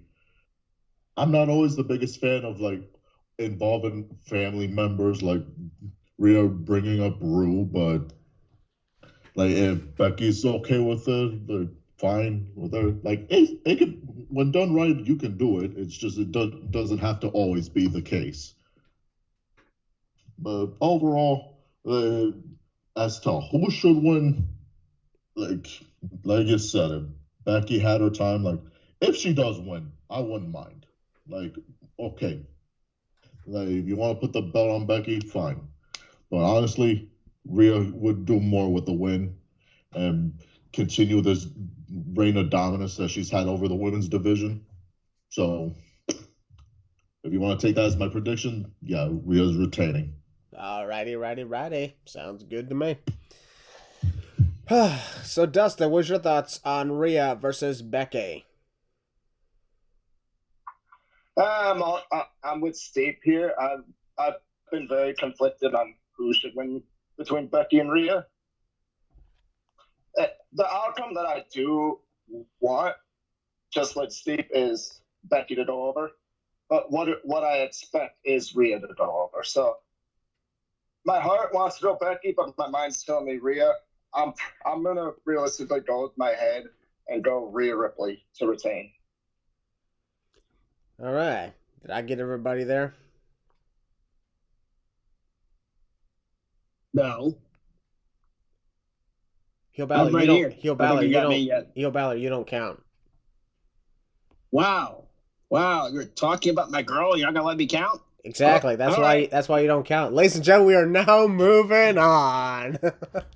I mean, to be fair, Hey, you are biased. Now Really? you know what? Okay. Let's actually Christian, see. try me. All right, honestly, let's give it a shot You'd in be this surprised, everything. though. Let's see if he can Try actually me. give an unbiased perspective of this. Heel Balor, what Right. is your thoughts All on right. Rhea versus Becky? Dude, mommy's gonna peg the man. Okay, that was extremely she have Dominic for? extremely biased. What do you think she has Okay. Dominic for? Dominic. What are you talking about? Dominic's not the man. He's gonna no, but he sure as hell is the one getting pegged.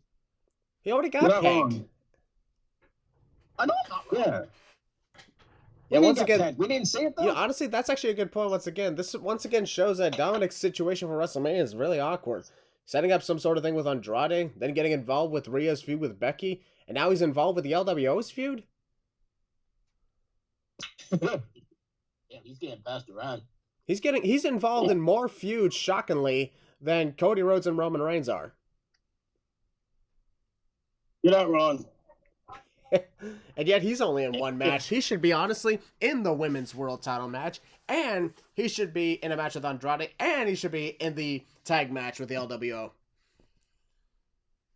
And You're not wrong. That is too much Dominic. Yeah, he should. Yeah, honestly, he should be in Dude is that. getting Let's make That's it a right, Chip. triple threat match. Rhea Ripley, Becky Lynch, and Dominic Mysterio. Besides, who better to actually, matter of fact, who's the master of triple threat matches? Daniel Bryan. Dominic's getting passed around more than a thought on Broad Street.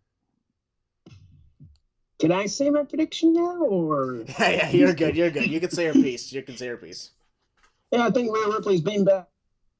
It's my girl. Boy, I think, Rhea Ripley's holding this belt for a while. Whoever she's facing next, she's beating. Do I think she holds to WrestleMania 41? I would not be surprised. In Triple H and his long fetish for Reigns. Look at Seth Rollins. We'll get to you in a minute, champ. Anyways, I do think Rhea Ripley's retaining. It's not going to hurt Becky. I will pop big. My girl wins, but I don't think she's winning here. Rhea Ripley's beating Becky. I'm fine with it. He was really biased about it. He actually thinks Becky's going to do it. No, that's me being real. No, I'm not biased. Seriously. You guys, Steve. Christian, you'd be surprised. Yeah, he's being unbiased here. He definitely thinks Rhea's winning. Oh, really? Yeah, I honestly agree with all that.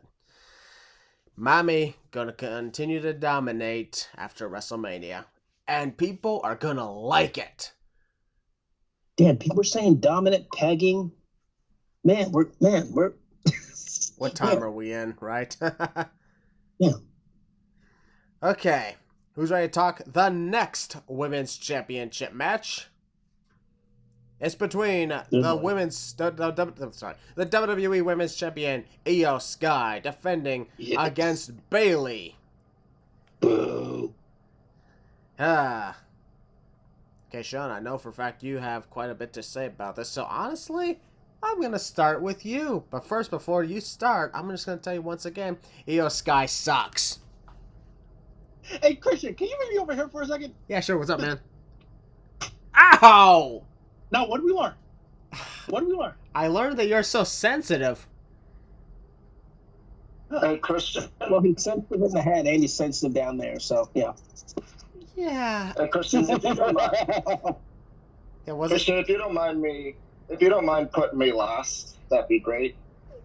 I'm sorry, what was that? Yeah, put Dustin last. Put Dustin last. All right, yeah, no problem. Put me last. I can put you last because I know Keyshawn wants to come first. I mean, what? I always do. I mean, what? We are still going down, man. We are going down, man.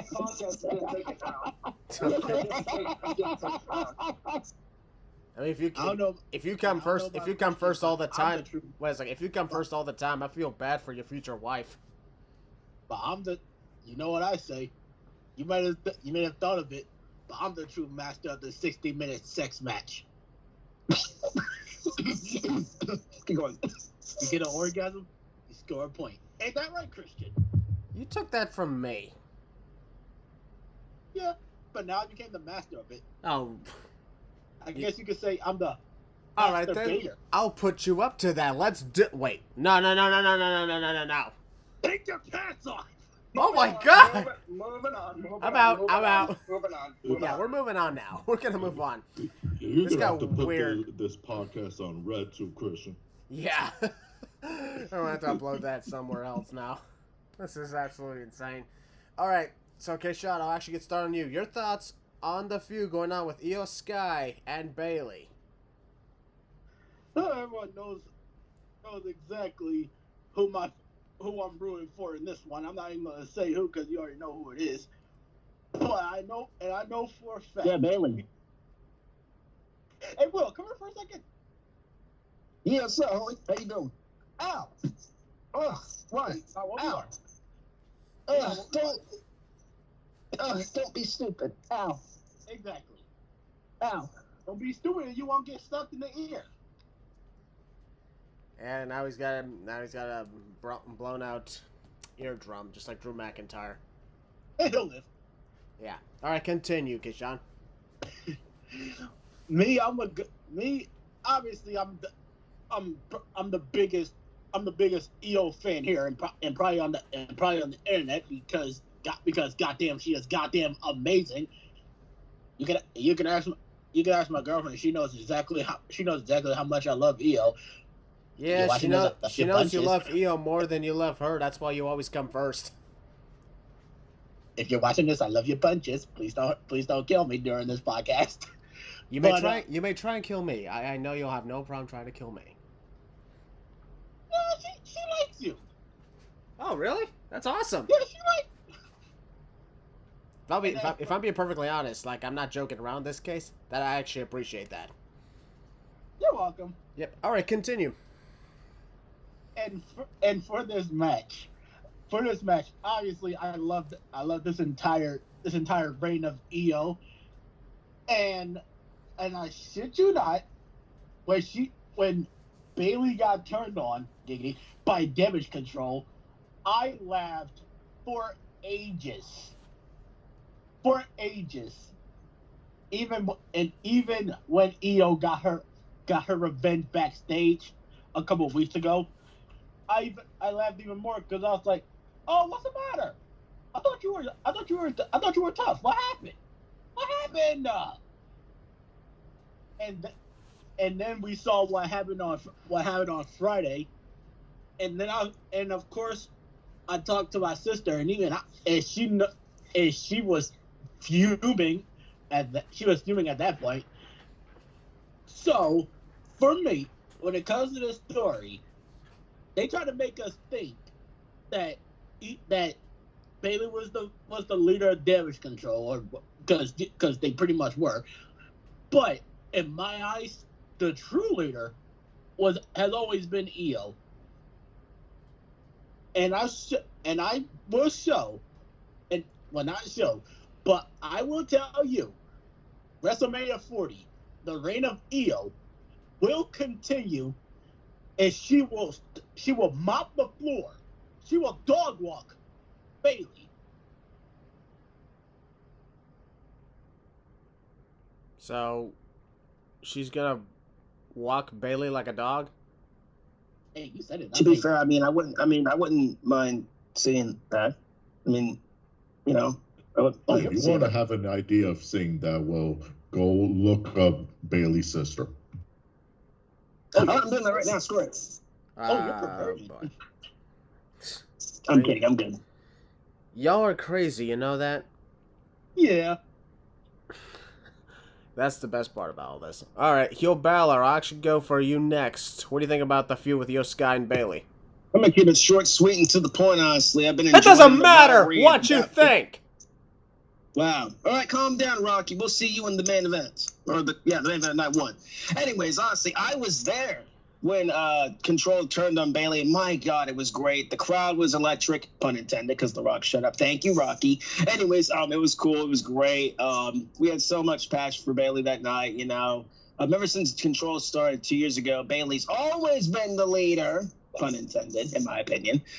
Yes, that's not a shot. That's just how it really began. She made the group, so technically she is the leader, or was the leader. Anyways, a little bit of the storyline. I do like how they kind of treat it like Batista and Triple H back in the day. Wink, wink. That's the guy who's running shtick nowadays.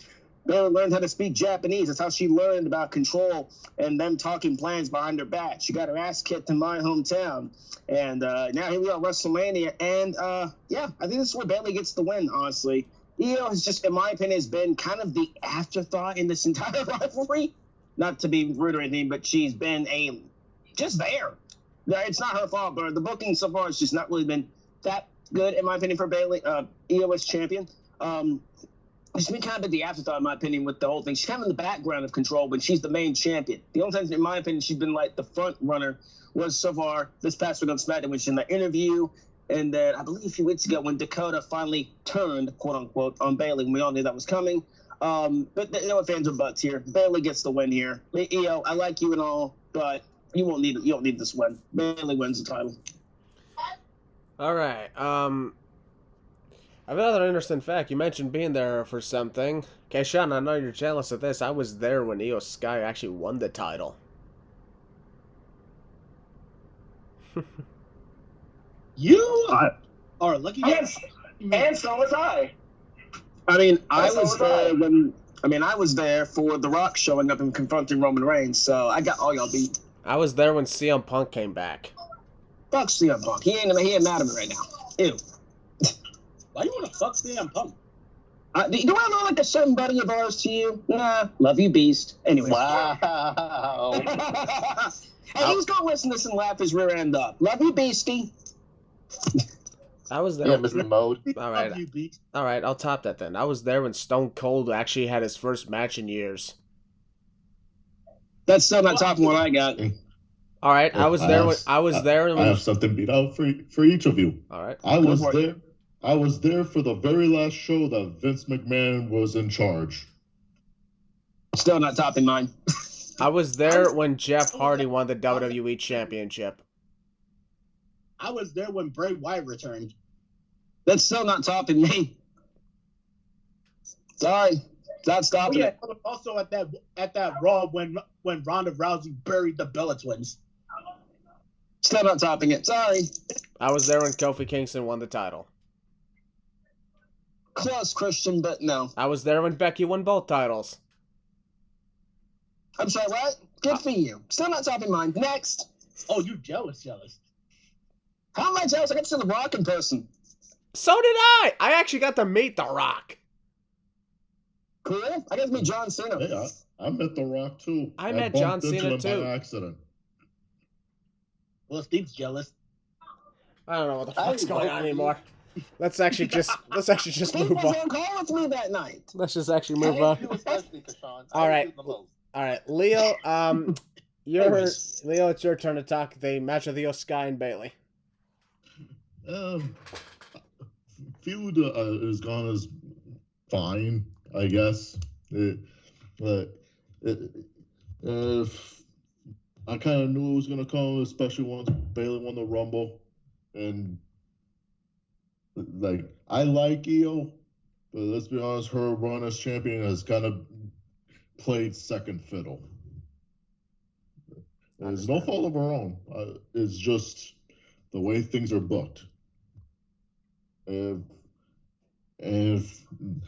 I'll be honest, like this whole thing kind of feels like Damage Control getting like the one up on her, but like now it's kind of somewhat of an even playing field with the others getting involved. But when it comes to WrestleMania, like Io, I like you, but sorry, it's Bayley's time. Besides, Bayley has not won a real, like, besides the Rumble, has not won anything significant in forever. Let's be honest, like, ever since Damage Control kind of started, without, like, a handful of victories, they've been made to look so weak. Yeah, I can understand that. So, like, and especially Bayley, like, she's kind of been the punching bag for everyone. So I think once come WrestleMania, I think it's her time to win. All right. Steve, what's your thoughts on Io Sky versus Bayley?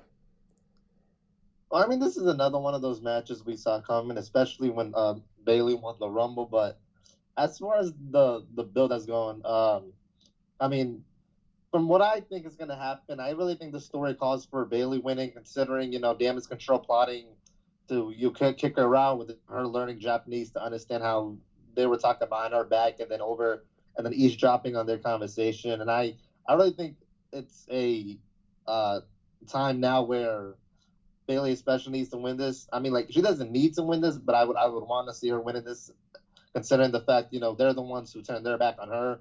And from what I think she's really been the leader of damage control. I mean, like Will said, she started the entire thing. So I mean, technically, she found the damage control. She's been running them, and everything went by through her. But no, I definitely think Bailey's winning at Mania. All right. So, Dustin, you requested to go last. It is your turn. Get your popcorn. So, this feud between Io Sky and Bailey has been, I think it's been up and down, just like many other rivalries on this show. But when Bailey won the Rumble, I was ecstatic. Will was there, Steve was there, many others were there. I damn near cried when Bailey won the Rumble. I was so happy. And we all knew that Bailey was going to pick Io Sky, because we saw the heel turn of damage control coming. But like the others have been saying, I personally think, since Bailey is my girl, I think it's about time they crown her as champion again. It has to be now or it's never. Io, no offense, you have played second fiddle in this entire story, and it's no fault of your own. It's just the booking of you has been kind of trash, to be honest. No fault of your own again. Bailey was the leader of damage control when it first started, but then once she got picked up, I think the leader of damage control was Dakota Kai. And from then on, I think it's definitely time to crown Bailey as champion. Io, your brain has been lacking, but it's no fault of your own. It's just the booking of you has sucked. But yeah, I definitely think my girl should get the win. Bailey is your new women's champion. All right, me. I really think that. Yeah, I'll be honest. I can see Bailey winning the title. I really think Io Sky should retain it, because if a title reign is mid, I wouldn't just end it. I would be like, I would upgrade it so that it can be continuing to be good. Because if you end it when it gets mid, then you're just remembered as a shit champion. There's always a turnaround. I think Io Sky can get the win, but I actually do see Bailey walking out as the new women's champion. My point in the mix, Bailey's going to win it. All right, we're now going to move on to a ladder match. Or should I say a six-pack tag team ladder match for both the Raw and SmackDown Tag Team Championships, the Undisputed Tag Team Championships. Finn Balor and Damian Priest of the Judgment Day. They are defending against DIY, The New Day, the New Catch Republic, A-Town Down Under, and the Awesome Truth. And get this, 6 teams, and these 6 teams actually have a name. Good thing for that. There's not much to say about this other than it's a ladder match for the tag team titles. But I want to say this could be the perfect opportunity to finally split the tag team titles. Like, one team from Raw pulls down like the Raw tag titles, one team from SmackDown pulls down the SmackDown tag titles. Be about time if we finally did this, because it's been long overdue to split the tag team titles. They've corrected the mistake of putting together the 2 world titles. It's time to fix the mistake of having one tag team title. So, I'm hoping that's how it goes. Early on, I think my prediction, Awesome Truth actually will win the tag titles, if we're talking just one winner here. But, here's the thing, since there are 6 teams, each of us, I'll allow us to pick 2 teams to win. So I would say Awesome Truth would be my first choice, the other choice, DIY. Okay, Sean, what's your thoughts on the tag team ladder match? I just really hope that the people that say that this WrestleMania doesn't have a stipulation wakes up and realize that this is a stipulation match. Secondly, should you not? There are actually people that say that there's no stipulation matches. What the hell do you call this then? Anyway. And besides, not everything needs to be a stipulation, in my opinion. That's what I'm saying. But anyways, if you had to pick two teams to win, who's your first choice and your second choice? Awesome Truth are my first, and I'm actually gonna use my black horse, and my black horse is gonna be a dark horse. My dark horse is gonna be New Catch Republic. All right, not bad. They literally just formed like literally a couple months ago, but for some reason in the back of my mind, something is telling me that they could win it. All righty. Dustin, what's your thoughts on the tag team ladder match? I have always been a fan of ladder matches, so this is up my alley.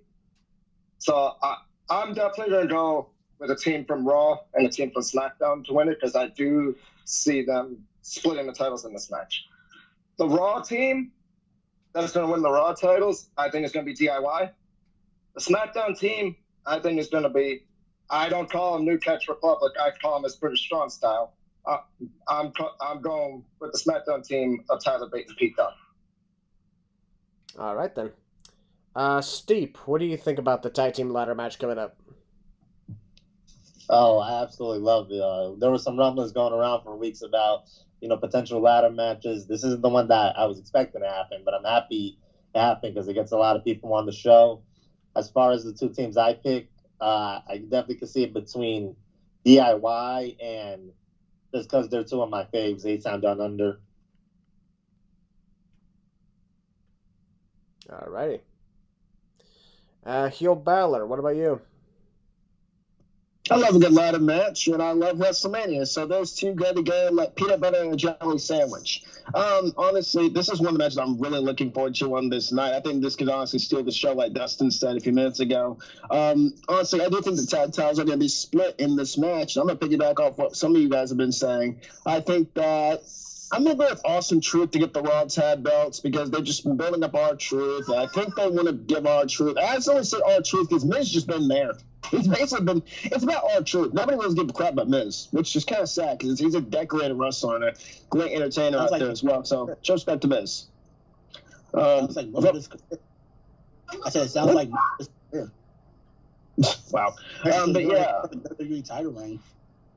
Damn, you're not wrong. But anyways, SmackDown team, I'm going to go with British Strong Style to get the win on that one. I know it just formed, quote-unquote, formed and stuff like that. But I think they could get the win and take the title. So I'm going to go with British Strong Style. If I were to choose one winner, I think it would probably be Awesome Truth, just because they've been building them up the most. But, yeah, I'm going to go with them. I'm going to go with Awesome Truth to technically win. But if I choose both tag belts to be split, throw in British Strong Style. Oh, right. Will, you know how you said that it goes well like peanut butter and jelly? Mm. It also goes well like a ketchup on a cheesesteak. That's why I said it. How about chocolate pudding and Chinese food? I beg your pardon? or syrup and popcorn. Pineapple on pizza. Don't you dare! Okay, what about? I would disown you. I would disown you right there. Okay, how about? No, pineapple on pizza sucks. I like it. So pineapple on pizza sucks. No, so it was like pineapple on pizza. I mean, that's fair, but like it's to me. No, I've tried before. Not good. It sucks. And pineapple in general sucks. All right, how about this? Goes together like mac and cheese and soy sauce. No, macaroni and cheese in general sucks. Ew. I've tried. Not my favorite. I'm not talking craft dinner. I'm talking the actual. I'm talking actual mac and cheese, not the craft dinner shit. Have you not had Velveeta? let's move on, shall we? Let's. I'm just saying, don't talk to me unless you put hot sauce on a pizza. Well, how about this right Hot here? sauce and By the way, bacon on a pizza. before we continue, you can thank me later. I know some that's gonna give Keyshawn nightmares. Almost nothing give me nightmares, but you can try. All right then, Io Sky enjoying pineapple on pizza. You are disgusting. That's gonna give you nightmares. To be fair, what if that was for food? You can't do anything about it. I stopped him right in his tracks. All right. You are disgusting. I have some disgusting friends. Yeah. All right, Leo, your thoughts on the tag team ladder match? I always love a good ladder match, so if I were to pick two winners, Awesome Truth and New Catch Republic. All right, then. I believe I got everybody there. Yep, good. All right, then. Moving on to the next championship match. This is for the Intercontinental Championship. As the longest reigning champion of over 600 days, Gunther defending against Sami Zayn. Whew! All right. First of all, Gunther is one of the proofs that those who have been a long champions can do it while also being entertained, because he's been champion for almost 2 years now, and it still doesn't feel stale to me. Still feels fresh. If you can actually be a champion for that long and still feel fresh as a champion, you're doing something very good. Gunther is one of the best ever. Been a champion only twice in WWE, and neither title reign has lasted less than, well, his current Intercontinental title reign. 870 days as the NXT United Kingdom champion, now about 660 days as the Intercontinental champion. The fact that you've been a champion twice for over 1,500 days. Good God, right? It's absolutely wild. So, Sami Zayn won a gauntlet match to earn the right to challenge, and he's been on a path to find himself in a championship match at WrestleMania. He tried to be in the world title picture, but every chance he got, he failed. Lost the Royal Rumble match, then tried to qualify for the Chamber, ended up losing to the guy who ended up winning the Chamber, Drew McIntyre. So, the world title was obviously out of the question then. So then the Intercontinental title. Turned your sights to there, won a gauntlet match, and earned the right for it. And honestly, he deserved it. I'm excited for this match. So, Dustin, I'll start with you. What's your thoughts on Gunther versus Sami Zayn? I'm going to make this short and sweet and to the point. I think this is going to be a squash match. I know I'm probably the only person on this planet that's going to say that, but Gunther should 100% retain. I personally don't agree with Sami Zayn being in this match. No offense to Sami Zayn, you're a great performer and all that, but I personally think he should be involved with something else. But it's whatever at this point. But I definitely 100% think this should be a squash match. Do I think it's actually going to be a squash match? Hell no. But I think it should be a squash match. Gunther retains. And I think a certain beast incarnate will return after the match to set up a future showdown with Gunther. Probably later into next year. Yeah, right. He would die. I do think I think Brock Lesnar will show up after the match, no matter if it's a squash or an actual good match. I think Brock Lesnar will show up, and then we will have a future showdown between Brock and Gunther, which, please, I want that match bad. But yeah, I do see Gunther retaining, no matter if it's a squash match or an actual good match. All right, then. Heel Balor, what's your thoughts on the Intercontinental title match coming up?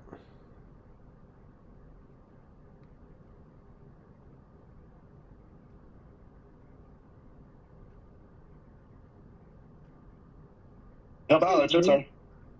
Okay, he made some good points. He really did, yeah. The silence really proved it.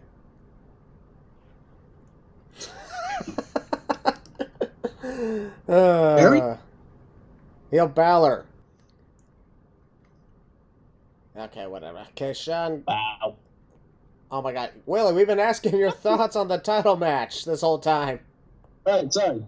I was called. Anyways, what was the match again? Sorry. The Intercontinental title match. Sami Zayn, right? Yeah. Honestly, I'm really excited. Of course, I'm a pretty big Chad Gable fan because I was expecting him to be in this, but it is what it is. I don't think Sami Zayn's being squashed, but I mean, I wouldn't mind seeing that, but I just don't think it would make any sense. I think it deserves a pretty long match. At least give them about 10 minutes to showcase something good. But I think Walter's going to walk Sami Zayn dry, and he's going to retain the title. Do I think a certain beast is showing up? That's neither here nor there. I will be excited if that certain beast shows up, but we'll have to wait and see till WrestleMania. But I will say this: Walter is going to beat Sami Zayn. Gunther. Anyway. Okay, Sean. His name is Walter. We know. Anyways, Walter. I come face me. Anyways. Oh. Okay, Sean.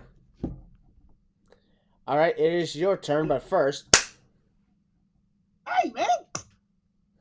Miss me. Continue. What was your thoughts on the Intercontinental title match? Go. Hey, Christian, come here for a second. No. Me? Yeah, I'm pretty sure we all know that Walter. Yes, I'm calling him Walter. Walter is gonna win this. He's gonna. Thank you. Like I said, he's gonna fucking beat the hell out of Sammy. But do I? And honestly, I'm gonna be the odd one out again. I'm not gonna say Brock is gonna show up because I don't think he is. But I feel like a certain. Hold on. Fuck. That's the worst thing I hate about eating those tons of Hershey's. Anyway, oh yeah. Like I said, I don't think Brock is showing up, but I feel that after the match, there's gonna be a return, yes, but it's gonna be the return of Sheamus. Oh wow! You know you got a good point on that. We haven't seen him in ages. I would hold out to the Raw after WrestleMania. That's just me. Like what? Like Like Sean, no Walter, kidding, you just blow my mind. like Walter celebrates. He puts the title on his, like he has the title on his waist. He's celebrating, and then all of a sudden we hear Sheamus's music, and he goes down. He's like, "Let's run this shit back then." And that sets up a match at the pay-per-view after Backlash, So, whatever the pay-per-view is. the one in Saudi. Yeah, the Saudi show. Got it. All right, that's a pretty good prediction. But before I go to the next one, I just want to remind you, Gunther. Anyway, Leo, what's your thoughts on the Intercontinental title match? Honestly, the Gunther's been like the background, like villain, kind of overseeing everything, because most of the interaction has been Sammy and Chad Gable. And I know a lot of people are upset that Chad Gable didn't win that gauntlet, but I'm kind of over it because, let's be honest, in the two matches that Chad Gable had a chance to face Gunther for the championship, he lost clean both times. It's one for me. It's one thing if you got screwed over. It's another when you lose clean. So I'm kind of fine with Sami Zayn in this match because he did have one chance against Gunther many months ago, but he got screwed over. Yep. So, like, to me, like, do I think Sami Zayn's gonna win? It's here and there. Honestly, I think Gunther's gonna win, though my heart does feel like there's a chance that Sami could win. All right. But you know what? I'm gonna be the sole exception. I'm gonna say Sami Zayn wins, just for the hell of it. Sammy's going to get slapped, packed, and sacked at WrestleMania. He's gonna chop his nipples off. You just Why love are you making looking at this. me like that? You just love making this shit sexual, don't you, buddy? Yeah, that's pretty much my. That's We're pretty all much really gonna be age restricted. People are only gonna be typing in the comments. God damn, you people are horny as fuck. We're all men in our 20s. What do you expect? Thank you, Leo. Hell, Thank you. and two of us are almost in our 30s. Don't remind me. Don't remind me. Okay, and Steve, what's your thoughts on the Intercontinental title match? I mean, personally, just like, a lot of people respect, and I really wish this was Chad Gable in this position, but like, everyone, like Leo said, he had his opportunities. I kind of wish it was like maybe a triple threat. That way, if, Gunther were to lose the title, he wouldn't be taking the pin. But I understand people, with a reign historic like this, a lot of people, the person that does pin him, they're going to be, getting that heavy push. And so I definitely think Gunther is retaining. And I do think someone is showing up afterwards, and that's going to be his next challenger. I'm not going to put my finger on specifically who, but I don't know. Something at the end of that match is Gunther's going to have a stare down with somebody else. Alrighty. Oh, before we move on, Will, I have a question. How does it feel knowing that when you were born, that's exactly how long it's been since the Cowboys made it to the Super Bowl again? I don't want to know because I'm not a Cowboys fan. I'm a Birmingham Stallions fan. Blood thought he was going to cook with that one. I really hope I pissed off a bunch of Cowboys fans watching this. Do you see wine in this thing, bro? He could be watching this. Well, he's not going to get mad. Someone's going to get mad, goddammit. All right, then. I also believe Gunther's going to retain the title, because honestly, he should keep it going. So, we're now moving on to the next title match. This is a triple threat match for the United States Championship. Randy Orton and Kevin Owens are the two challengers going up against the greatest United States champion of all time, Logan Paul.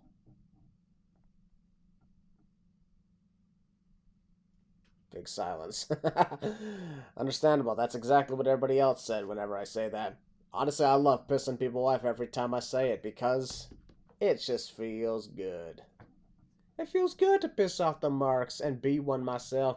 Be a mark that doesn't have the popular opinion. I mean, honestly, at times my opinion is the popular opinion, but other times it's not. But I ain't gonna change what I think. So, Logan Paul is United States Champion since Crown Jewel when he beat Rey Mysterio. And I also like that despite being this big popular YouTuber, he is signed full-time to WWE now. That is absolutely crazy. For this one, Leo, I'll actually start with you. What's your thoughts on the United States title match? It's interesting. It definitely didn't go the direction I would think. Because I thought it was going to be Logan Paul versus LA Knight, like we discussed earlier. But no, then at the Rumble, Logan Paul retained over Kevin Owens by disqualification, which thinking like, okay, maybe they'll do like a stipulation match at WrestleMania or even a Chamber, but then they got Randy Orton involved, and that threw everything into a loop. So, but I've enjoyed all the interactions that they've been doing. Logan Paul being the typical chicken shit heel, both Kevin Owens and Randy doing whatever they can to try and get their hands on him, to no avail. But so I'm somewhat excited for this match. It'll be interesting, to say the least. And for who's going to win, I don't know. They all got a 33 and a third chance of winning. But then, like you said, Logan Paul is the greatest United States champion of all time, and his percentage will go up to about 73%. And then I'm sorry, I'm going to Steiner math again. Winner, man, for the hell of it, Logan Paul. Hell yeah. Glad I got someone on my side. All right, Steve, what is your thoughts on the U.S. title match? Oh, I absolutely love it. I've been loving Logan's reign. I've been a fan of Logan for probably well over almost a decade now. As far as like how the match is gonna go, my initial response would be I really thought KO would win and he would be the one pinning Logan. But with all honesty, I want Logan to continue his reign as champ, so I'm gonna go with him. Alrighty. Okay, Sean, what's your thoughts on the U.S. title match? Yeah. Excuse me. Damn. I feel like this match, not a lot of people are talking about it, but even though a lot of people aren't talking about it, that's one of the best things because that means that they could still be surprised about how the match goes. And as far as who I think is gonna win, something is telling me that KO might win, but I feel like Logan Paul is gonna find some way to win it to retain it. All right. So that's also Randy Orton has been scaring the shit out of me lately. Remember how much he was selling his back at the Elimination Chamber? Yep, I remember that. That thing was giving me mad anxiety. I was like, oh God, I'm like, oh God, is he actually hurt? Well, here's the hoping that he is gonna be all right. All right, so Dustin, what's your thoughts on the U.S. title match? I've got an interesting prediction about this match. I think that I'm going to go out on a limb and say Randy Orton's going to win. I know I took that gamble at the Rumble, but I'm going to take that gamble again.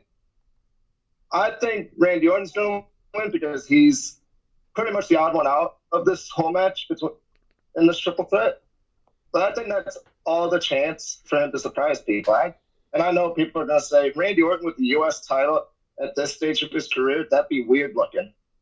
And yes, it would be weird looking, but I think it would do well. I know his first U.S. title reign was forgetful, but I think they would do better with this one. I'm going to go Randy Orton to win the championship. And that sets up something bigger for Logan Paul in the future. Because I think he's going to win a certain ladder match in Canada.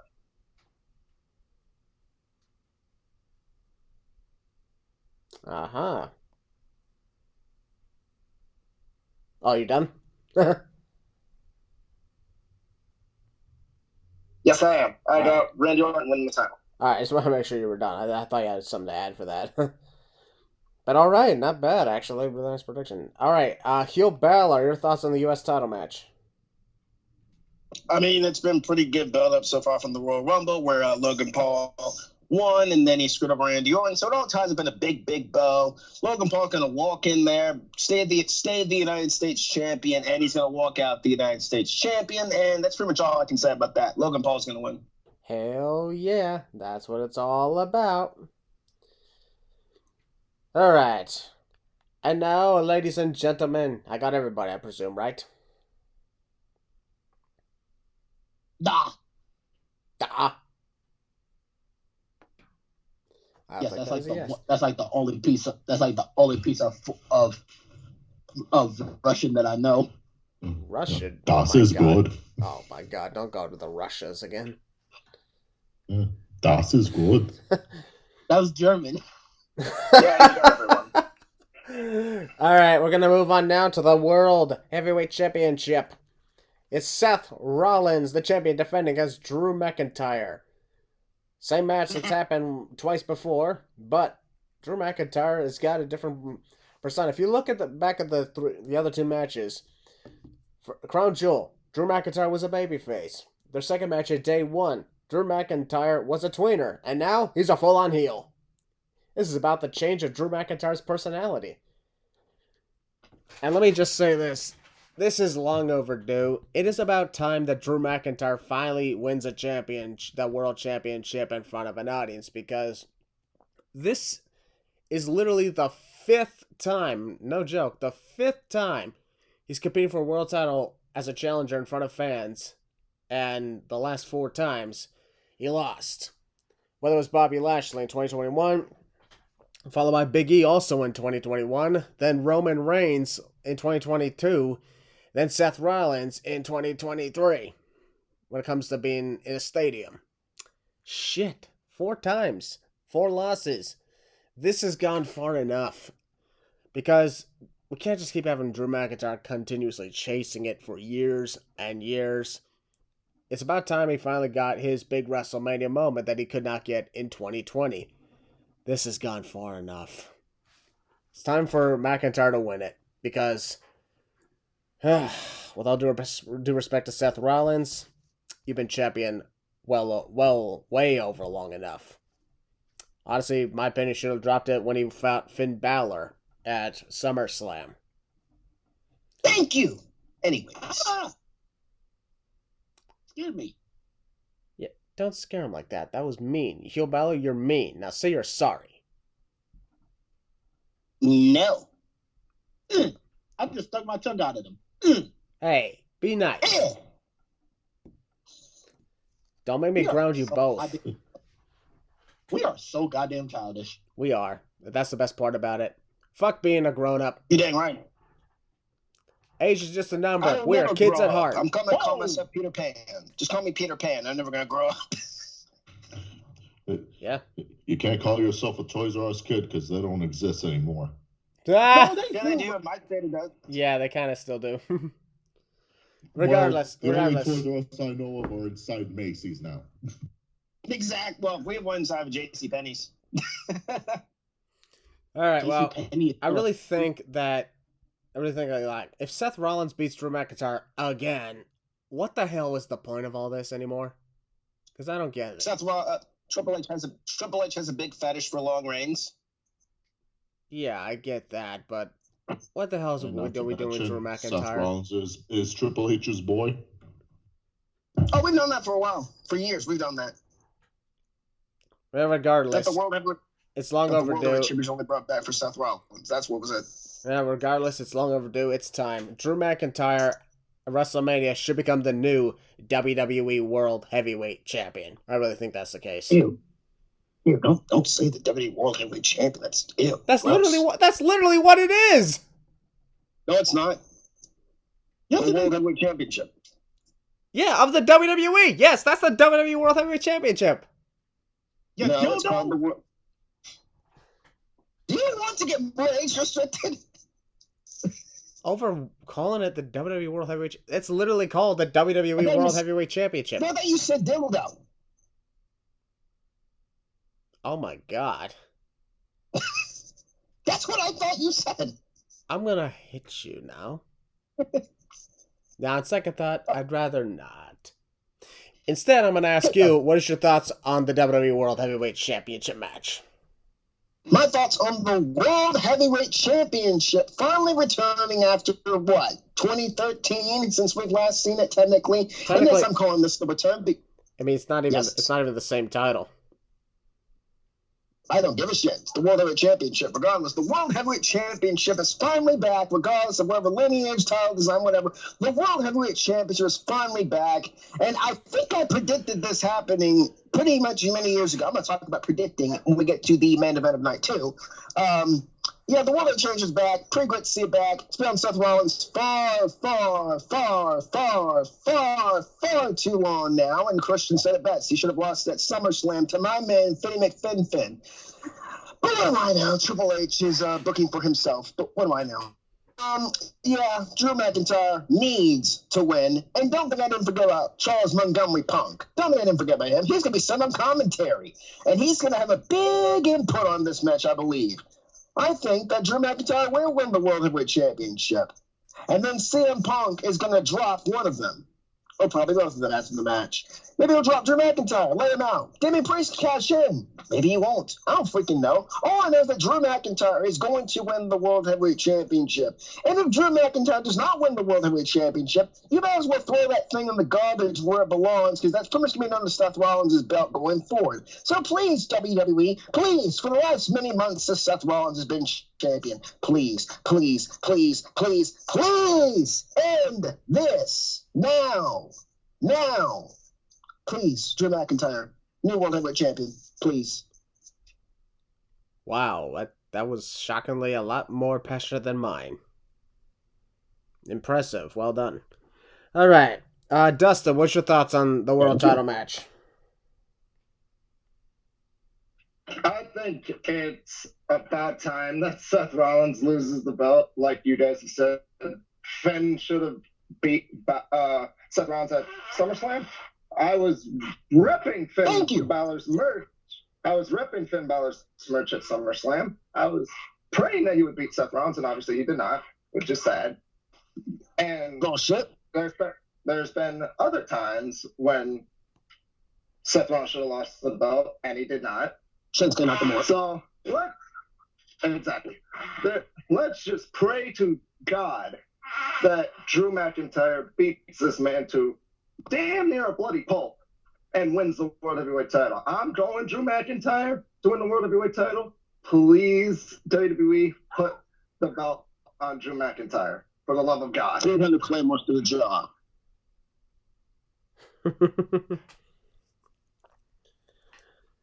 All right. Sean, what's your thoughts on the world title match?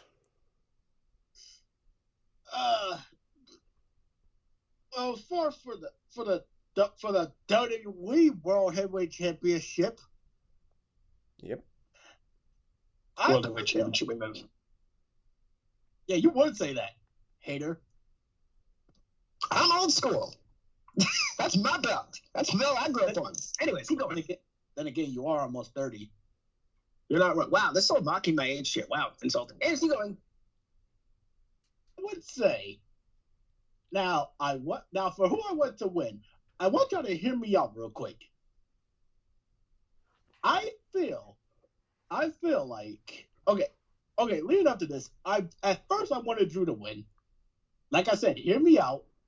But I feel that Seth should win, but then we hear da da da da da da da da, and down comes Damian Priest, and he cashes in with.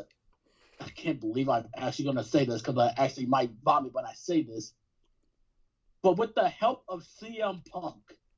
Oh God, he cashes CM Punk.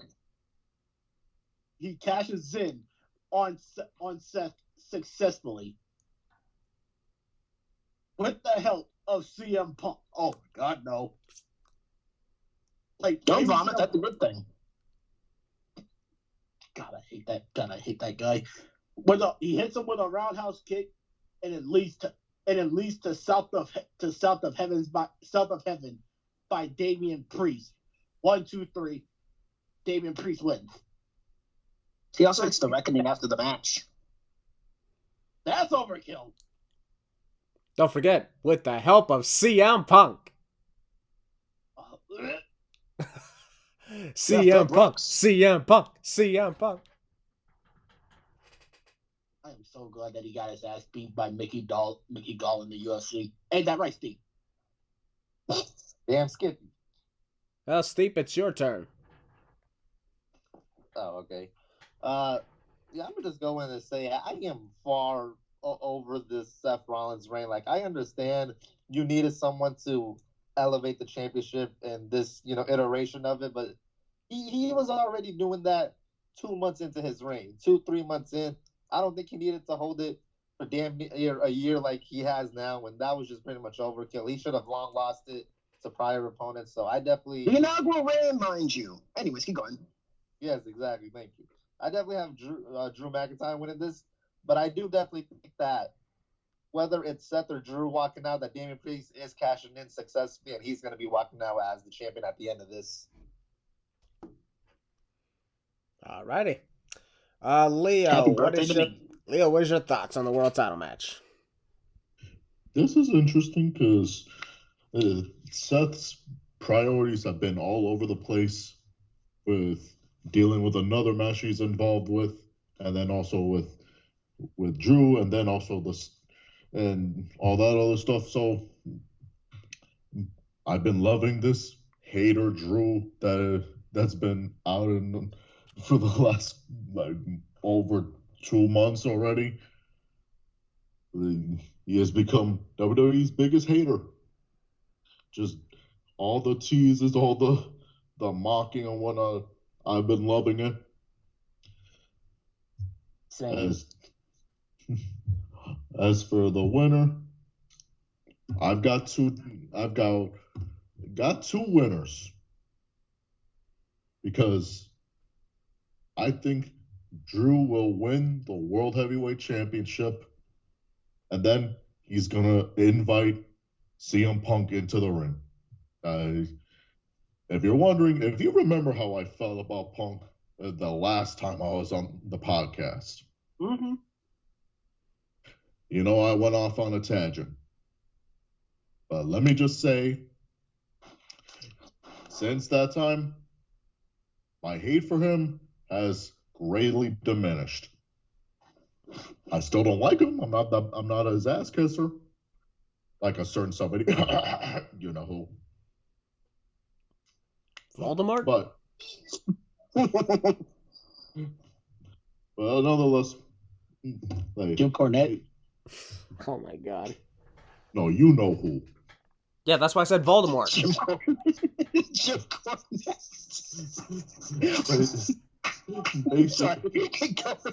Basically, Punk, I'm pretty sure, he's gonna get in Drew's face. Drew's gonna hold the title up in his face, like, I'm the world champion now, and then Punk is gonna drop him with the GTS. Since when did Drew McIntyre become Austrian? It's funny because That's my best Scottish impression. It's easy with a deep voice like this. oh my God.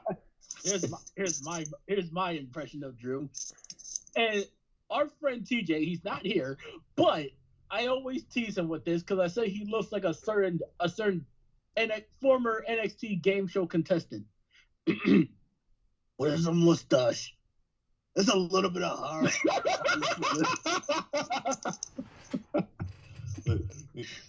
No one here has a mustache, but I think I have the best one. Fat Joe remember that promo. Fat Joe remember that promo. Oh my God. Basically, that's what I was saying. Punk is gonna drop Drew with a GTS. Then Damian Priest is gonna come out and he's gonna cash in on Drew McIntyre. Okay, that's something I can actually see happening, yeah. Except the Austrian part. Because here's the thing. A world heavyweight champion. That's how you do it. Well, Drew's got a growly Yes, voice, I'm so... World Heavyweight Champion, yes. All right, wrong voice. No! Wrong icon. Sound racist as No. Knock it off, you two. I don't know what the hell's going on. Alright, Dustin, did I get to you? Yes, you did already. I said Drew McIntyre. Alright then, I got everybody then. Whew! Now, here's what we're going to do when we move on to the next one. There's 2 matches, but we're going to talk about them both at the same time because it's the main events of both night 1 and 2 of the same story. Because each one is mattering to the other. The first one, The Rock and Roman Reigns teaming up against Seth Rollins and Cody Rhodes, which leads, of course, into the main event of WrestleMania Night 2, Roman Reigns versus Cody Rhodes for the Universal title. Oh, boy. If I may, Christian, may I go last? Because I got a whole lot to say about this. I guarantee we all have a whole lot to say about this. I just want to say first off... I should go first if you don't. Wait, what? If you don't mind me going first after you. Yeah, of course. I'll go after Dustin. All right then. I'll go after Will Oh, because my I want to hear it. Okay, all right then. main Myself, event. Dustin, Heel Balor, Keshawn, Steve, Leo. Got it. All right then. With this whole deal that went down, with Cody Rhodes won the Royal Rumble match for the second year in a row, earning him the right to challenge for the championship, and then he tells Roman Reigns, "I'm gonna get you, but not at WrestleMania. There's somebody else who wants to fight you instead." And that was The Rock. And then, of course, that caused one of the biggest uproars ever. One of the biggest uproars since Daniel Bryan, literally. Everyone's chanting, "We want Cody. We want Cody. Cody this and Cody that." Turning into Cody crybabies. And then The Rock ended up turning heel at that press conference in Las Vegas when Cody Rhodes changed his mind and said, "I choose Roman Reigns." And I gotta say, this is absolutely one of the wildest things ever. The Rock turned heel. And at a time when everybody believed The Rock could just be a big nostalgia act, instead, he turned into one of the best versions of The Rock we've ever seen. This, known as the final boss. This is absolutely insane. The fact that he just doesn't give a shit. Literally. Shit. Fuck. Fuck. Fuck. Fuck. About the rules. Huh? Fuck the rules. Fuck your scripts. This is honestly one of the coolest things I've ever seen. And it's why, heading into this tag team match, if the Bloodline wins, then Roman versus Cody will be Bloodline rules. But if Seth and Cody win, the Bloodline will be barred from the entire damn stadium at WrestleMania Night 2. And this is why I'm thinking, The Rock and Roman should win this match.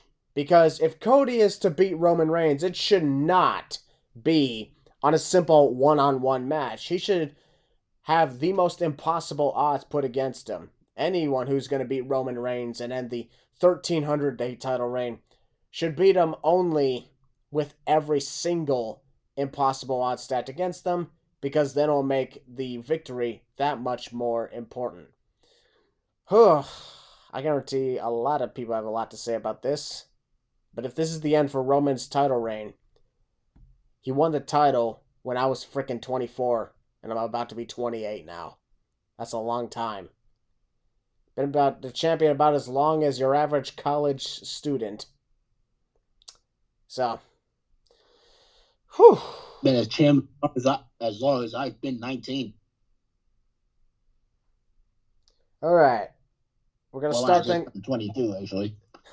As requested, Dustin, you are going to go first. You may have the floor.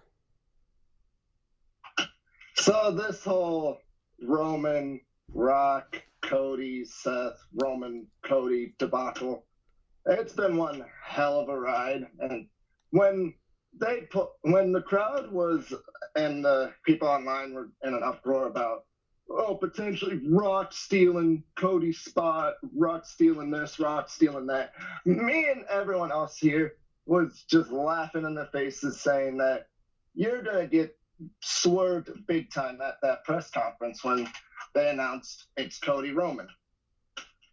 And then they announced... Sorry. Shut up. Anyways, then they announced the tag match, which I was like, okay, Roman and Cody and Seth are pulling double duty in separate matches. Cool. And now that they added the stipulations of if Bloodline wins, it's Bloodline rules for Cody Roman, but if Seth and Cody wins, Bloodline is barred from the stadium. You can, Steve and Will can attest to this. I wasn't totally sold on the Bloodline winning night one until this past Monday on Raw, when The Rock beat the ever-living dog shit out of Cody Rhodes. But now I'm sold.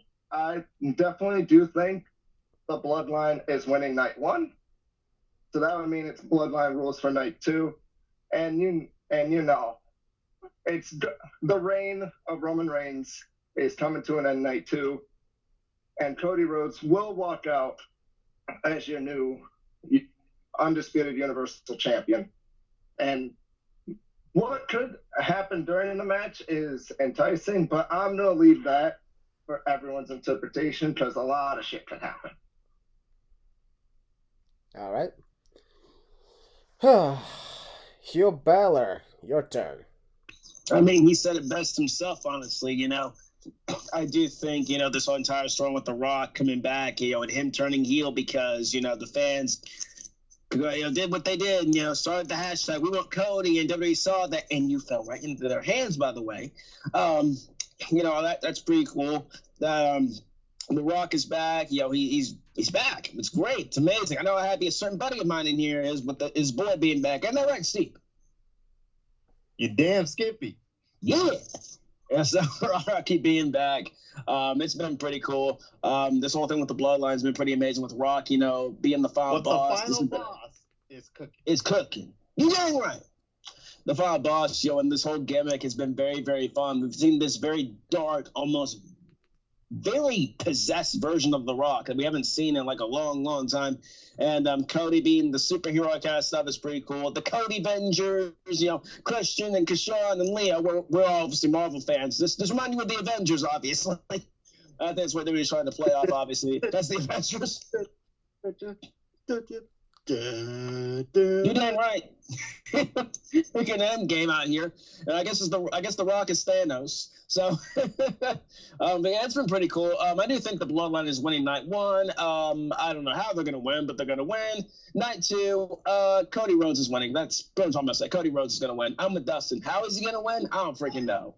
But I do think Cody Rhodes is gonna win. And finally in the reign and give me the best birthday present ever. Oh, and by the way, if that happens, I called this in 2021, by the way, because I put out a tweet that said Roman Reigns would hold the championship till WrestleMania 40.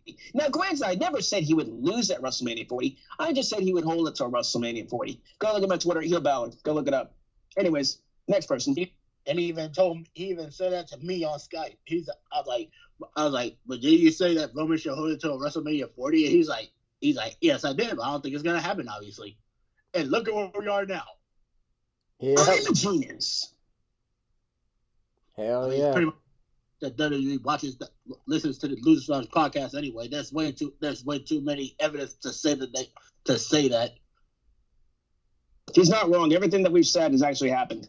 Need I remind you of the quote Legends Lounge? Enough said. Enough said indeed. All right, Keshawn, it's your turn. Main event of night 1 and night 2. There's one thing I want to hear. I want to hear before the main event of night 2, or hell, maybe before the start of both main events for both nights. There's obviously we all know that Philly rapper Meek Mill is gonna be in attendance. Obviously it's Philly. He's a goddamn Philly legend. And the one thing that I know for a fact we're probably gonna hear is a line from a song that me and many other people would like to consider the Philadelphia anthem.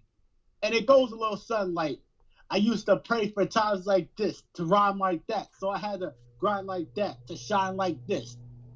And if I hear that, I will pop, because it will make the main event that much bigger in my eyes. Now, as far as the main event of night 1, yeah, it's pretty much a given that the Bloodline takes that one. And I feel like there's going to be interference. I mean, obviously, it's a Bloodline match, but it's not going to be from Jimmy or Solo. Now, I know how this is going to sound, but they're both free agents. What if, now just hear me out, because they're both free agents, what if there's an appearance by Jacob and Zilla Fatu? Because they're both free agents, and they're not doing, and from what I last heard, they're not doing anything during Mania weekend. They've already, Kashawn, I hate to biggest hit, but they've already squandered that whole rumor. They're only there to be in attendance at the show. You never know with this damn family. They're fucking devious. By the way, That's speaking of this main event of WrestleMania, here's actually a fun fact. 10 years ago, they did a documentary regarding The Rock, and Booker T actually predicted this whole thing. I actually put Yeah, that. he did. Yeah, come I could see The Rock trying to sneak his way into like WrestleMania 40. No one's gonna predict I saw that WrestleMania too. 50. I do wonder. WrestleMania 50 is coming at y'all live from Las Vegas, I guess. Yeah. They were supposed to get it next year. Going to fucking Minneapolis. Anyways, Well, someone's angry. All right. the Rock and Roman does not take place. The Rock and Roman should take place in freaking, Las Vegas. But that's just me. Not even confirmed yet. We'll see. It's not even I'm confirmed if it's Minneapolis. I'm It's kidding. Keep going. I'm kidding. Keep going. And I'm going for the Bloodline night 1 by shenanigans, and night 2. God, this is good. This hurts the fuck out of my soul, but Roman loses. Roman loses to Cody. All right. But wait, I just realized something. Yep. I'm taking my idea for the ending of Drew and Seth. That's when Damian cashes in, like right after Cody wins it. Like right after he wins it, he celebrates. He's with his wife. He's with his daughter, and then all of a sudden, we just hear a voice, and it's Finn's voice, and Finn is just like, now, and then we hear da da da da da da da da, and everyone's like, no. Oh, that was my shit. Oh my god, that was my shit. And all of Philly, everyone in Lincoln Financial Field, they're all collectively holding their heads. They're like, no, please, no, don't do this. Really, you don't do shit. And Seth is there, and it looks like he's gonna help Cody. He's gonna help Cody fend off Damian, but he low blows him and hits him with a curb stomp. And then he nods at Damian, walks away, and Damian hits him with like, let's say he hits him with the reckoning, not once, not twice, but 3 times. 1, 2, 3. And the new You should hit on the briefcase too. Yeah, and the new Undisputed Champion is none other than Damian Priest. Do you know the smile that would be on my face, bro, if that happens? Philly might legit riot, but god damn it, it's gonna be worse. Not Philly riot. I got what I want. I get Damian cashing in. Philly is gonna riot like crazy, but god damn it, you already know. But god damn, that is one way to fucking end a crazy ass WrestleMania. Yep. All right, Steep, it's your turn. Well, words can't even describe how happy I was that The Rock has been on this entire Road to Mania and how long I've been really waiting for this. There's also just like one thing I really want to address, and this was the whole like we want Cody stuff, and I don't care if I'm like the only one who believes in this. I really still think that entire thing with Rock supposedly taking Cody's spot away was all just a word. Because if you look at The Rock, he's someone who has kindly said numerous amount of times he likes a long build. When he came in February and had that face down with Roman, February to April 7th, that's not a long build. The Rock was not going to wrestle Roman in a one-and-done match with literally less than 2 months of build. So people could give me that whole, oh, well, he was using his position for power. No, he's not. He's not even on the creative team. He can't even make decisions for himself on that. Triple H makes those decisions onto the screen. He's just on the board for business purposes. So that whole pivot and stuff like that, I honestly just really didn't care and didn't bother to believe in that whole thing. And honestly, it added to Cody's story because Cody did not have this last year. I mean, yeah, there was a whole lot of people rooting for him, but we want Cody chants and all that. And the hashtag, they weren't trending for days. They weren't making these mainstream outlets. So this added to his story. And now there's really, I'll talk more about this later, but there is really no denying Cody of the title from any position, whether that be creative or the story now. And as far as my prediction goes, I really do think Bloodline is winning night one. And say if the Bloodline was not to win night one, being barred from ringside, being barred from the stadium, hell, not being barred for the state, for that matter, has that really ever stopped anyone from interfering and getting involved? And remember, the stipulation was Bloodline rules, or the fact that the Bloodline will be barred from ringside. The Bloodline consists of members of The Rock, Solo, and Jimmy. Who's to say other family members don't get involved? As Bubba Ray once said, you and your 97 cousins. Who's to say that they don't have deals with other wrestlers and they get involved? So it's like, even if you really ban the Bloodline, Roman, one way or another, he has help from somebody. There is no getting around a Roman match with no interference. And then going think about too, bro. And think about this too, bro. On Monday, just this past Monday, who did we see in the background talking to Paul Heyman? Drew McIntyre. Exactly. Drew McIntyre. Roman is going to have help. He's always going to have. Whether it's family, it's not family, someone's going to help Roman at the end of this. So you can bar the Bloodline from the country if you wanted to, but that's not going to stop Roman from having some type of interference. And going on to the second match, the bigger picture, the ending of this entire thing. Last year, I gave around a 4-minute rant on, how I felt and everything, and why I really wanted Cody to win. And my sentiment from that still stands. And that's all I'm going to say. I really think now it's more important now than it was last year. And all I really can say at the end of this is that the end goal behind this is making sure Roman does not walk out Mania as champion. I'm one of those people who I don't really care who beats Roman. I know I should, because it matters more if, you are rooting for the person just because you like that person. But I'm pretty much over that now, and that whole thing. I just really think this entire thing, that Mania, that second night needs to end with Cody standing tall and dethroning Roman at this 4-year-long reign. All right, Leo, you requested to go last. It's your turn. Oh boy. Luck. Last year, I was beyond frustrated with the main event. I felt like this was a massive mistake, and that have Roman retain, even with that 1,000-day reign there. I made a whole video before WrestleMania last year, and I explained it, and I asked, even if Roman does beat Cody, then what? And then with the power of hindsight, my question still stands. Then what? Because after Roman beat Cody, what happened? He just feuded with it within his family.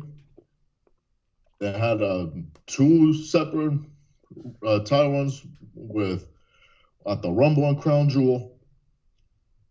Nothing grew. There was nothing was accomplished. Hell, even the match with Jey at SummerSlam, it wasn't even about the title. It was about the title of Tribal Chief. And it had Cody won last year, things would have been a whole lot more understandable. Everything would have been making sense. The whole feud with Brock would have made sense. Hey, Roman's not champion anymore, so I can go back for the belt.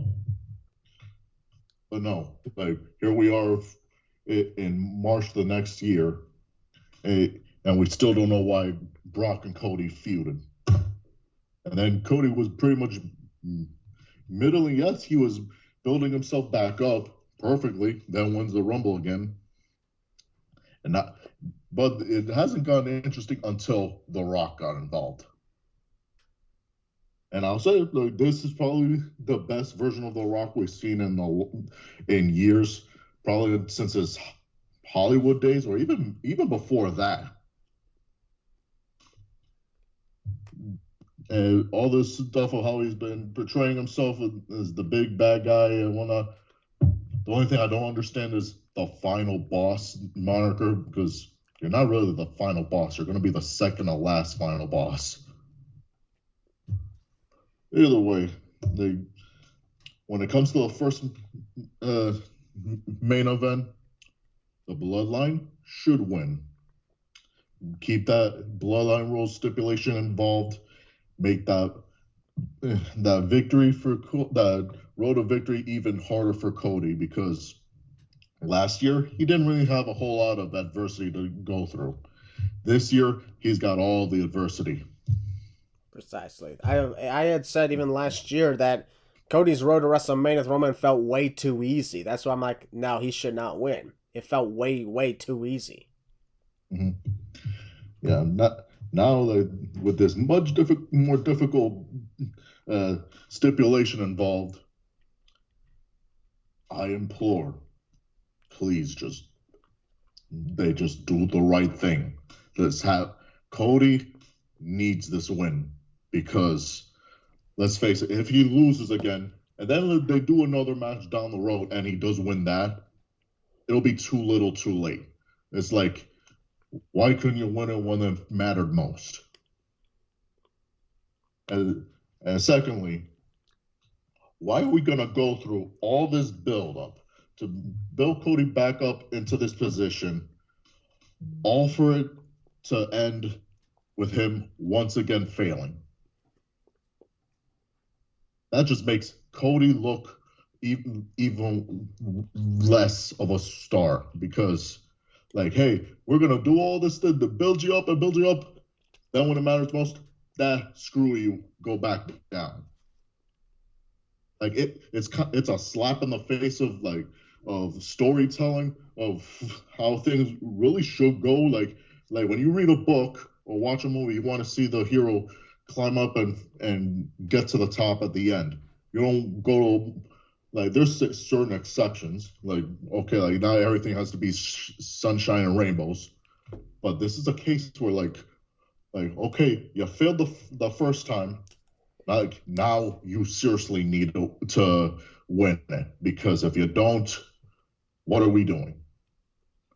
And also, I'm just done with this Roman run. Like, it has been, like, yeah, it's been good. Like, it's been good throughout, but when is it enough to have too much of a good thing? Because then you expect more out of it, and then when you don't get that, like, it just becomes stale, repetitive, and boring, which is basically what Roman's matches have kind of become. They're just long epics that run way too long and then just have the same ending each and every time. Like, it's outstayed its welcome. The run just, by the end of the second night of WrestleMania, please, like, let Cody have this moment. He doesn't need to be champion that long, like a few months. And he could have, like, good matches on Raw or SmackDown, wherever he goes. Like, we just need the best ending possible for WrestleMania. That is all I ask for. I think it's only for SummerSlam. That's all I think it's on it. You just need the best ending for WrestleMania. That is all I ask for. The Roman fanatics could come at me all they want. I couldn't care. But that is all I am saying. All right. Honestly, for my case, it's a really tough one. Obviously, I want the Bloodline to win on the first night. Because I'm like, all the impossible odds should be against Cody, because we need everyone, the entire fan base, whether in attendance or watching at home, to feel anxiety. Because if there's no Bloodline, you have no reason to feel anxious. With everybody there, all this, like, all the fights going on, all the shenanigans we've seen over the years, referee getting knocked over at the crucial point of the match, Cliche. Yeah, I know. I just quoted myself. The low blows, the interferences, Paul Heyman, whether it's interference from Cody's side or Roman's side, brawls here and there, and so much crazy shit going on. So many moments where you think it's going to be over, but then it's not. Like, I think Cody Rhodes should do his 3 consecutive crossroads moves, but it doesn't work. That'll scare the fuck out of people. Like that low blow trick that Roman does when he kicks out, but he low blows him at the same time, like he did to Jey in the first time they wrestled. Yep. Call back to his first title defense. Be like 1, 2, bang, low blow. Yeah, because I think it would scare the hell out of the fans if Cody hits the 3 consecutive crossroads and it fails. Because he almost hit 3 consecutive and then Solo interfered the previous year. They should honestly, at one point, recreate that moment. I think they're going to recreate the spot from last year. First do the 2 crossroads, then Solo interferes and actually spikes Cody. Roman hits the spear, but then Cody kicks out. Fast forward a little bit later on into the match, the fight continues. Cody Rhodes successfully hits 3 consecutive crossroads, but then Roman kicks out. And that scares everybody. But in my opinion, if Cody is to win, the referee should be like recovering after getting hit by an onslaught and hit the slowest count ever. Like 1 big giant pause, 2, and even longer pause because everybody's like, come on. And he's like so weak he can't even get his arm up. He can't do it. And then he's like struggling, gets the arm up. Everybody is frantic and pulling their hair out. And finally, it comes down for a 3rd time. I prefer that over a referee recovering and hitting a normal count. Because this is the potential culmination of a 1,300-day title reign. It's got to end. It's got to end in the craziest way possible, not in the simplest way possible. This entire match needs to be overbooked to an extent. Dustin, you said this best a few days ago. We were talking about this with Steve. You said that this is going to be the most overbooked match in WrestleMania history, and this needs to be like the most chaotic, crazy shit that we've ever seen, ever. This is the one example where... Yeah, this is the one example where overbooking it is the right way to go. I know how crazy this is gonna sound. Although in hindsight, this probably isn't too crazy. But this match should go from Sunday and go into Monday. Like have the match start at maybe 11-ish, and it doesn't end until we're literally into Monday. It's like sometime after midnight. I'm not saying 12:30 or something or nothing like that. Maybe like 12:15, maybe. I think it's the clock in like we did last year. What was it, 30, 40 minutes last year? Yeah. It was long. They should probably go for. They should honestly go for an hour. If they go over, even more, I think they need to skip a little more. Like Cody is going to have help, but you need to have the help come in late, and I'm talking like late down the line. I'm talking like towards the end of the match is when the help comes down. Like you need to have fans panicking, like Christian said. You need to have fans panicking and be like, "Oh, is he going to do it? He's going to do it? Oh, the Cody cutter, all the crossroads, and all that kind of stuff." Like, hey, Dustin, you said it best. I'll let you take the reins on this one. You said, and Steve, if you want to too, because we talked about this together. Yeah, this would be the most overbooked match in probably wrestling history in a good while. You guys remember when MJF fought Jey White, how overbooked that match was? Very. I do. I definitely think it should be like that and then some. You definitely need this match. You definitely need Roman and Cody to be, in my opinion, the most overbooked match in wrestling history, not just in WWE history. in the entirety of wrestling history. Definitely needs to be a lot of adversity for Cody in this match to make it feel more special than it will already be. Yeah. Roman needs help, obviously. He's going to get help. Cody definitely needs help. And like Christian said, the slow count at the end would be perfect just to scare the entire fans and just make them lose their minds even more than they already will for Cody. I also think night one will have implications on night two. I do think, since the world titles we have night two, Drew McIntyre is going to have fresh meat with Seth Rollins. That man's going to be beaten down, broken. So he's going to eat. Dustin, you said easy pickings, basically, that Drew could probably squash the world champ if he wants to. Possibly. Yeah. That's another match I could definitely see, pretty much a squash match happening because Seth will be beaten up after having that tag match on night one. That I think it'll just be easy pickings for Drew. Yeah, once again, agreeing on this being the most overbooked match of all time. This is the one occasion where it actually works compared to others where it's overbooked for shit, where no one wants it. This case, you desperately want it. You're like, anything. I don't give a fuck how we do it. Just do it. We must have this win. Yeah. The big battle. I don't want Seth and Cody to be like, oh, we're buddies. No, I want people to be like, is Seth going to turn? Because Cody's not turning heel. That's stupid. Cody's not turning heel. Like, is Seth going to actually do it? Is Seth going to, stab his partner in the back? Is he aligned with the bloodline? Is he going to help Roman retain? Because Seth's going to be out there. I expect CM Punk to be out there. I don't know what he's going to do, but I expect CM Punk to be out there on night two. I expect everyone. Because I don't know who said this, but it was either Dustin or Steve who said this, that the ghost of Cody's Roman's past should at least help him, and that's not going to work, obviously, because most people were Roman at face. Yeah, you stay. Go ahead, Steve. Elaborate, bro. Go for it.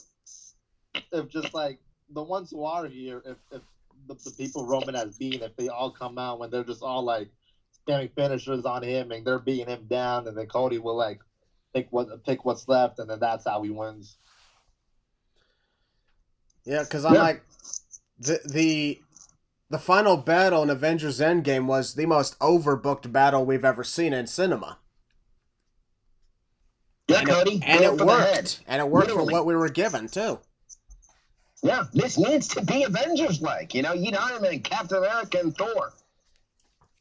Literally, you need all that. You need all of them to go for the head and all that. You need like Christian said best, to end the problem. We're never seeing this again.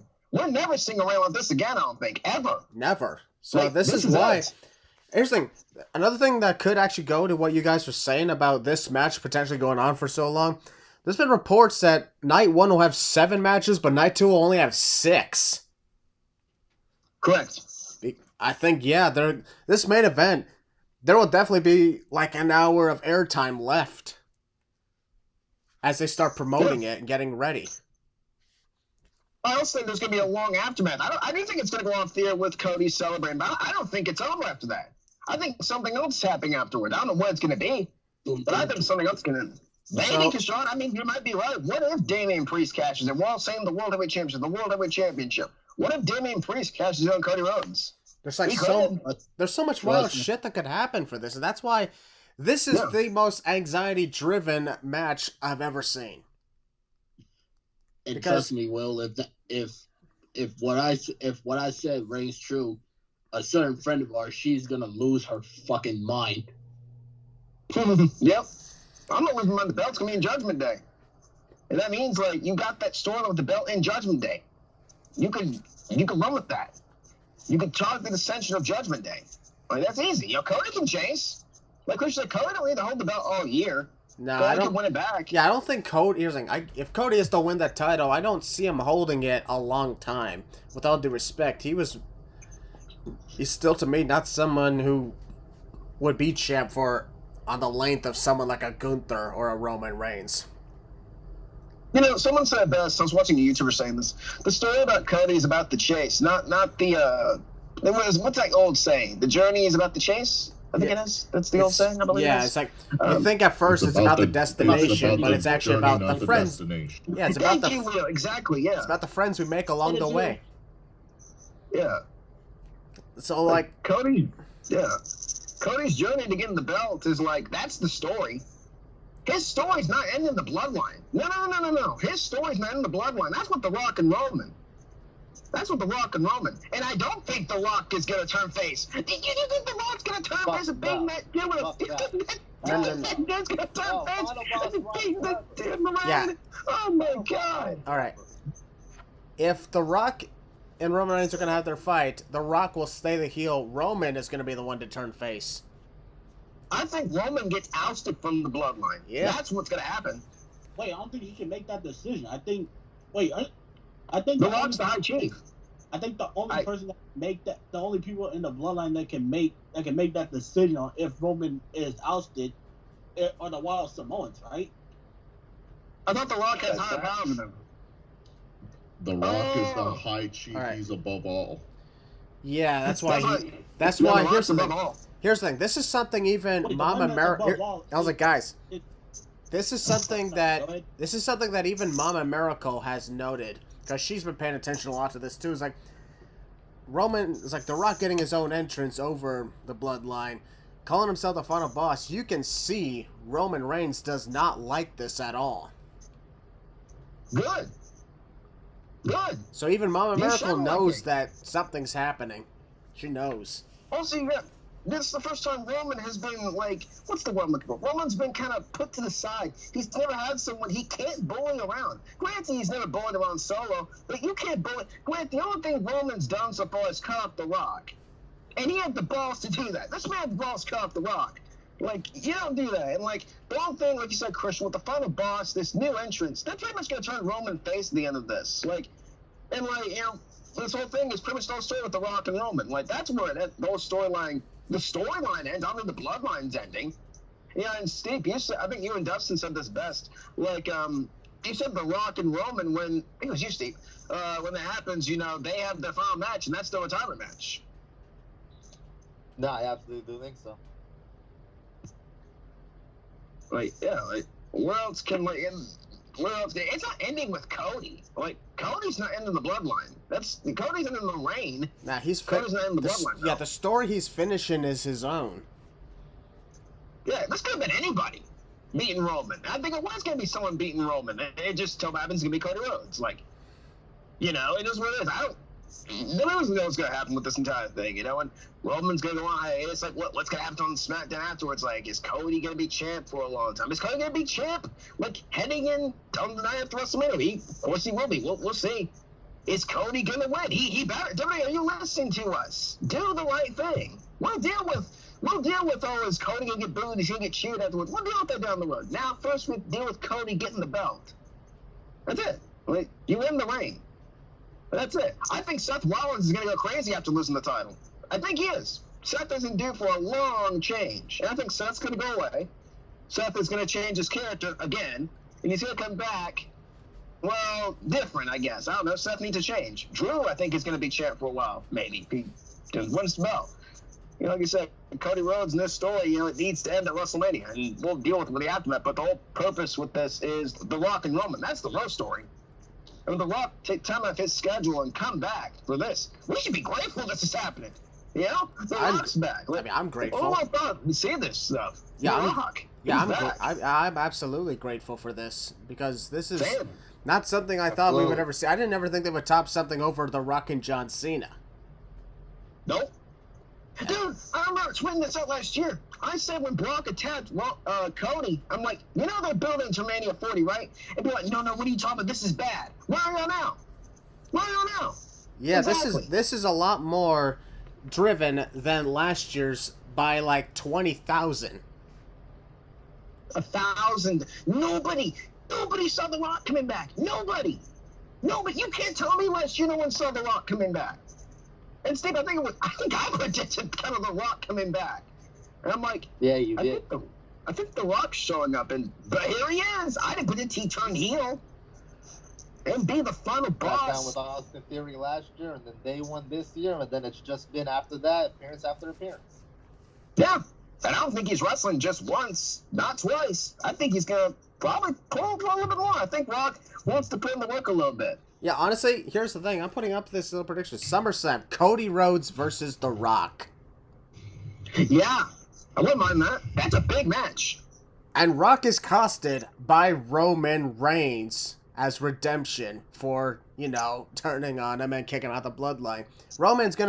If Roman's to lose, following night post WrestleMania, he's ousted from the bloodline and he's out for several months. So he can, And you do a violent beatdown on Roman Reigns. You send this guy packing on a stretcher is what you do. You give us sympathy. For the first time since 2019, I think, good sympathy for Roman Reigns.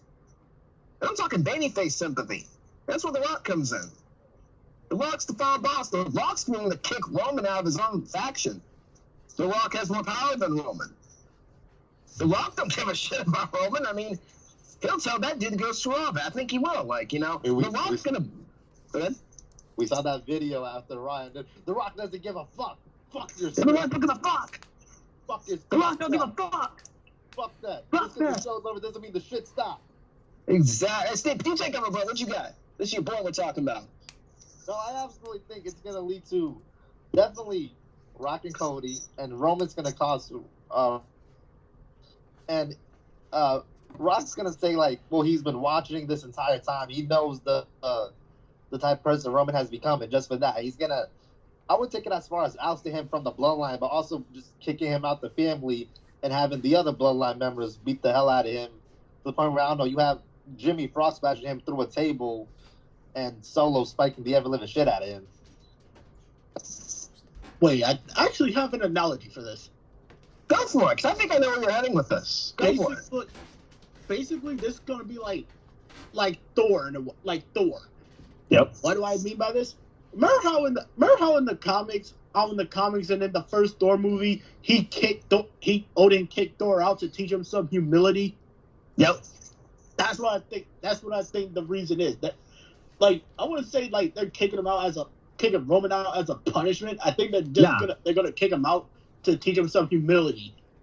Because they saw what he did. And granted, that's a babyface shtick to do, but you're going to cheer The Rock, who beat a man down in the rain and bloodied him up and made children cry. Yes, this man Rock made children cry. Good. Bro, legitimately, there's a video circulating online of little children freaking crying that Cody Rhodes was beaten down and shit. It was so funny. We got all these people saying they had to turn the show off. It's Cody. It's not like he's tearing up a inflatable arm wheeling too, man. And I shit y'all not. Rhea actually made a little kid cry at Extreme Rules when she did the concerto the best. I know. I'm over here talking my shit. This how we do shit in the Judgment Day. You get up, you don't fucking lay down. And then I look at the section right next to me. I see a kid being held by his dad, and he's crying, literally crying his freaking little eyes out. Remember the Bloodline did the beatdown? Was it RK Bro on SmackDown? And sent them packing. You have the shots of the kids in the crowd just bawling their eyes. I'm like, that's what you need. You need that good villain. The final boss. You have not seen a villain like The Rock. And this is not, this is not Hollywood Rock. Screw that. This ain't Hollywood Rock. This is freaking Thanos. That's, again, so many Marvel references in this. I'm loving it. But this is Thanos. Roman is Thanos. If anything, Rock is probably Galactus. Galactus. That's what I'm looking for. Galactus, yeah. I'm not going the Marvel route. I'm actually going to go the DC route. And I'm actually going to say Rock is kind of like Darkseid. Yes. Yep. No? Yeah, Darkseid and, I don't know, Roman Steppenwolf. And keep in mind, there actually is a comic where Darkseid actually did beat Thanos. Well, there you go. The whole purpose of this. There you go. We've never seen a villain like The Rock in a while. We haven't. Name somebody. Name somebody who we've seen since The Rock, villain-wise. You could say Roman Reigns, but no crap. This guy has more villainy than Roman does. I know one villain. Oh, Ciampa. No, not Ciampa. No, I ain't Ciampa. All right. I'm going old school here. All right, let's go. Greg Valentine. Shit. he actually made people an old dude in the crowd actually have a heart attack because of something that he did. Dang. Not exactly what he did, but he freaked out this one old dude in the crowd so much that he actually gave him a heart attack. That's wow. Let's not forget Freddie Blassie, how he sharpened his teeth, made people bleed in Japan, and caused how many heart attacks? Yeah, Mama Rose, look at your boy. Look at your boy, Mama Rose. You start wiping the blood and all that. I'm like, God damn. Seeing how that woman is, she is a tough cookie. I bet you at WrestleMania, when Brock gets up in her face, he goes to give her the belt, she's gonna be like that, and then when he turns around, bang, she's gonna whoop him like a bad boy. Dude, she's gonna slap Brock across the face. Oh, it's funny that you mentioned Mama Rose, because remember in that segment with the Rock concert, he brought that belt for the first time, and instead of saying he said Mama Reigns. Yeah, Mama Reigns. Which we all thought was like, oh, he's gonna turn. I mean, he could. Like, they're not gonna turn the Rock on Roman now. No, that's what we saw on Monday. I mean, you can, but nobody's gonna cheer for the guy who beat down the next world champ in the reign. I mean, for all we know, we're talking bullshit, and the Rock could be a double agent. Imagine Cody's like, okay, I want you to beat me down viciously in the rain and bust me up. Remember, because Bully Ray, he once got jumped at his own wedding to throw everybody off. That's what I was just about to Exactly, yeah, true. You're not wrong. I was just about to say, remember the whole Ace and Ace storyline. And remember, we don't know what The Rock said to Cody in my hometown. Just saying. Make you bleed. Oh, no, that was Chicago. No, my state. We don't know what happened then. Yeah, we don't know what The Rock said to Cody. So he could be a double agent. I think he is. He could be.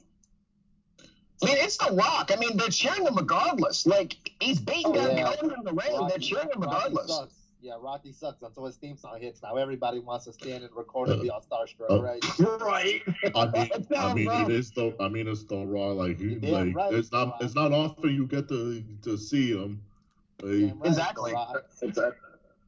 It's kind of like, oh my God, yes he is, and then like, we're supposed to hate you. We're supposed to boo this guy, yeah. This dude was making The Rock concert and all kind of stuff. It was hilarious as heck. Like, when he had Stardust up on the Titantron.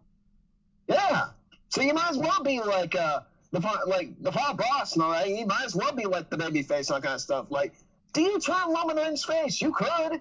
I would personally keep him like this, but that's just me. I honestly keep this character, but just like I don't know, like Bayley's doing. He's not that guy anymore. Exactly. Yeah, that's what Bayley's doing. He's the tribal chief. Exactly. He's not an asshole. He's not an asshole tribal chief. Yeah. Exactly. Do what LA Knight does. Do what MJF did before, all that stuff happened. Do what Bayley did. I just mentioned Bayley. Like, you can keep the character, just make it to where he doesn't insult the fans. Raw can still be the tribal chief, just make him to like a tweener, I guess is the word. Finn's been a tweener. Yeah, keep the character. Like, we're going on, folks. You're probably like wondering, God, when are they going to wrap it up? It's Mania season. We gotta talk all this stuff. It's been 2 months since you've seen us. Don't like that. We're talking big y'all. Yeah, exactly. What else can you really do with like this whole storyline? It's like, do you turn the Rock face? Do you turn Roman face? Where's CM Punk at CM Punk show? Isn't it bad? I want to see CM Punk show up like in the main event and have a stand up with The Rock.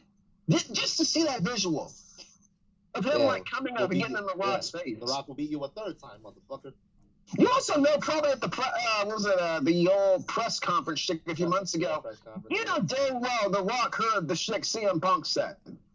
He looked over in that direction. I'm just in air's distance. Exactly. You know dang well The Rock heard what CM Punk said. Yeah, because I know Rock is old, but he's not that old. You know goddamn well he heard him. Exactly. I'm sure Rock wants to work. I mean, Steve, we're discussing like The Rock, potentially having some pretty good matches out there. Not just with Roman Reigns, Cody Rhodes. I kind of want to see The Rock and Braun Breaker. Please, yes. That'd be fun. You want Braun Yes, Breaker indeed. to basically pull the man's pelvic muscle off the bone again? All right. No. Can I have it? I mean, what? No. I didn't say I that. know you love Rocky, but no. I didn't say that. No, nothing. Anyway, what just happened? Anyways, yeah, this whole thing needs to end with the Rock and Roman. That's where it's gonna end with the Rock and Roman. Steve, boys, I'll take over. Honestly, this is what you call an amazing podcast, right? This is what we do, man. Folks, we've been on the air for 5 hours. 3 of those hours talking WrestleMania, and now I think almost one of those hours talking about this whole situation. But we all put in our predictions for stuff, except for me. I did not put in my final prediction. Oh, drum roll, please. All right, calm down, Chewie. My prediction for the main event of WrestleMania Night 2 is Cody Rhodes.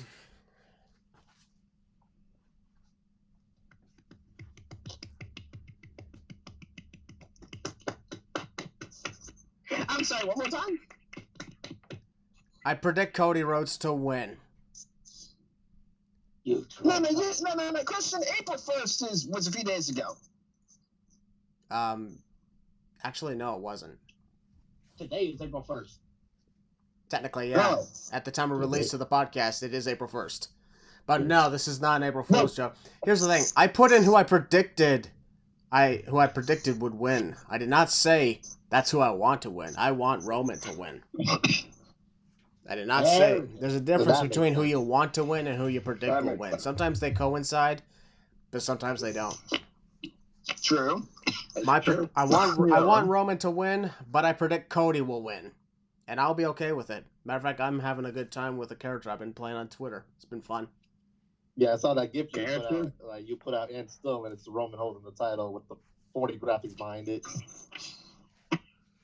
Yep. Oh, before we wrap this up, we completely forgot about something.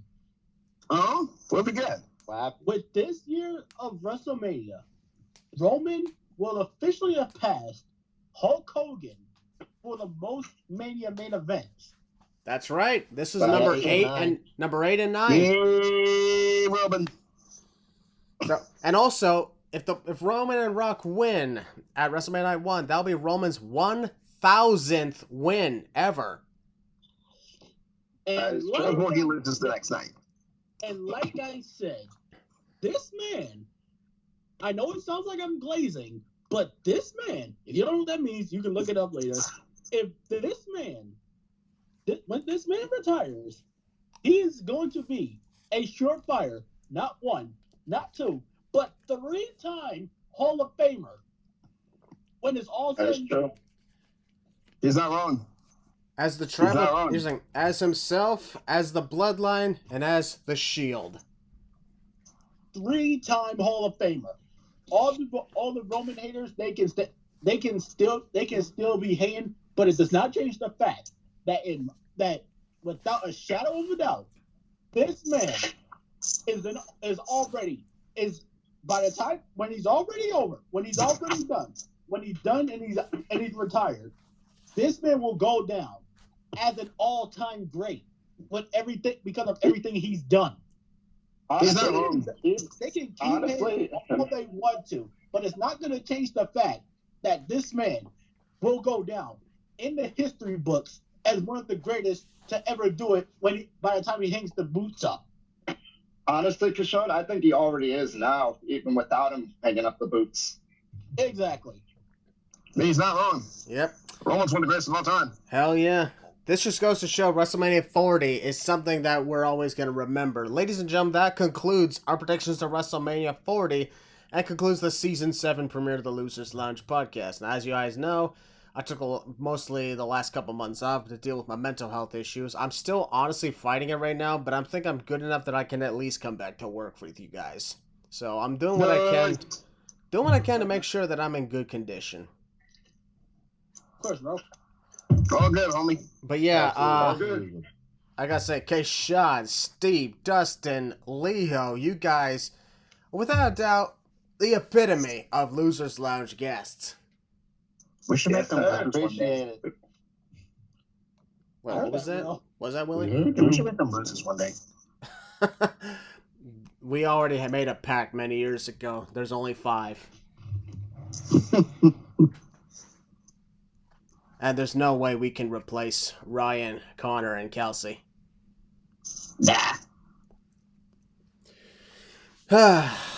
Heel Balor, as always, man.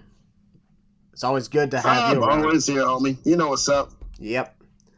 And WrestleMania, without a doubt, is going to be great. And I'm excited to be hanging out with my bro, Long Night Josh, who's coming up here from Virginia for the first time since 2019. And, get this, he and I are finally spending my birthday together. We had chances in the past, but it never worked. Hope you guys have fun. Oh, yeah, absolutely. Heel Balor, of course, night 2 will be Birthday Mania. But you never know, Cody's big win might happen on my birthday. Yeah, we're going to find out. We'll be spending time with the boys. And sharing another birthday. Well, not sharing, but a friend of ours' birthday is going to be the day before. She's an amazing friend of ours, so that's her birthday. We're both sharing Birthday Mania, and we're birthday buddies, so that's pretty cool. Me hanging with the crew during WrestleMania and all that. And very excited to be sharing Birthday Mania with my crew. Very excited. All right, ladies and gentlemen, that concludes the Season 7 premiere of the Losers Lounge podcast. And I want to say one last time, thank you guys for supporting me. I'm hoping I can do whatever I can to not disappoint y'all. And Heel Balor, how do we always... Before we do, Yes. There's one more thing I forgot. All right. Yes. With Roman defending the championship on night 2, he's also going to be the first wrestler to defend a certain title at 4 straight WrestleManias. At 4 straight. That is true. Jeez. God damn. The main event of 4 straight WrestleManias. That is correct. Same title reign, Don't too. worry. This never happened. Don't worry. Don't worry, he can always beat Cody in Ultimania 41. Anyways, folks, time to get out of here. We're the losers, and we will see you all in the next one. Hope you all enjoy WrestleMania weekend. I'm the Heels to Balors. That's Christian Miracle. That's the rest of the crew. We'll see you on the next one. Tis sweet and peace out.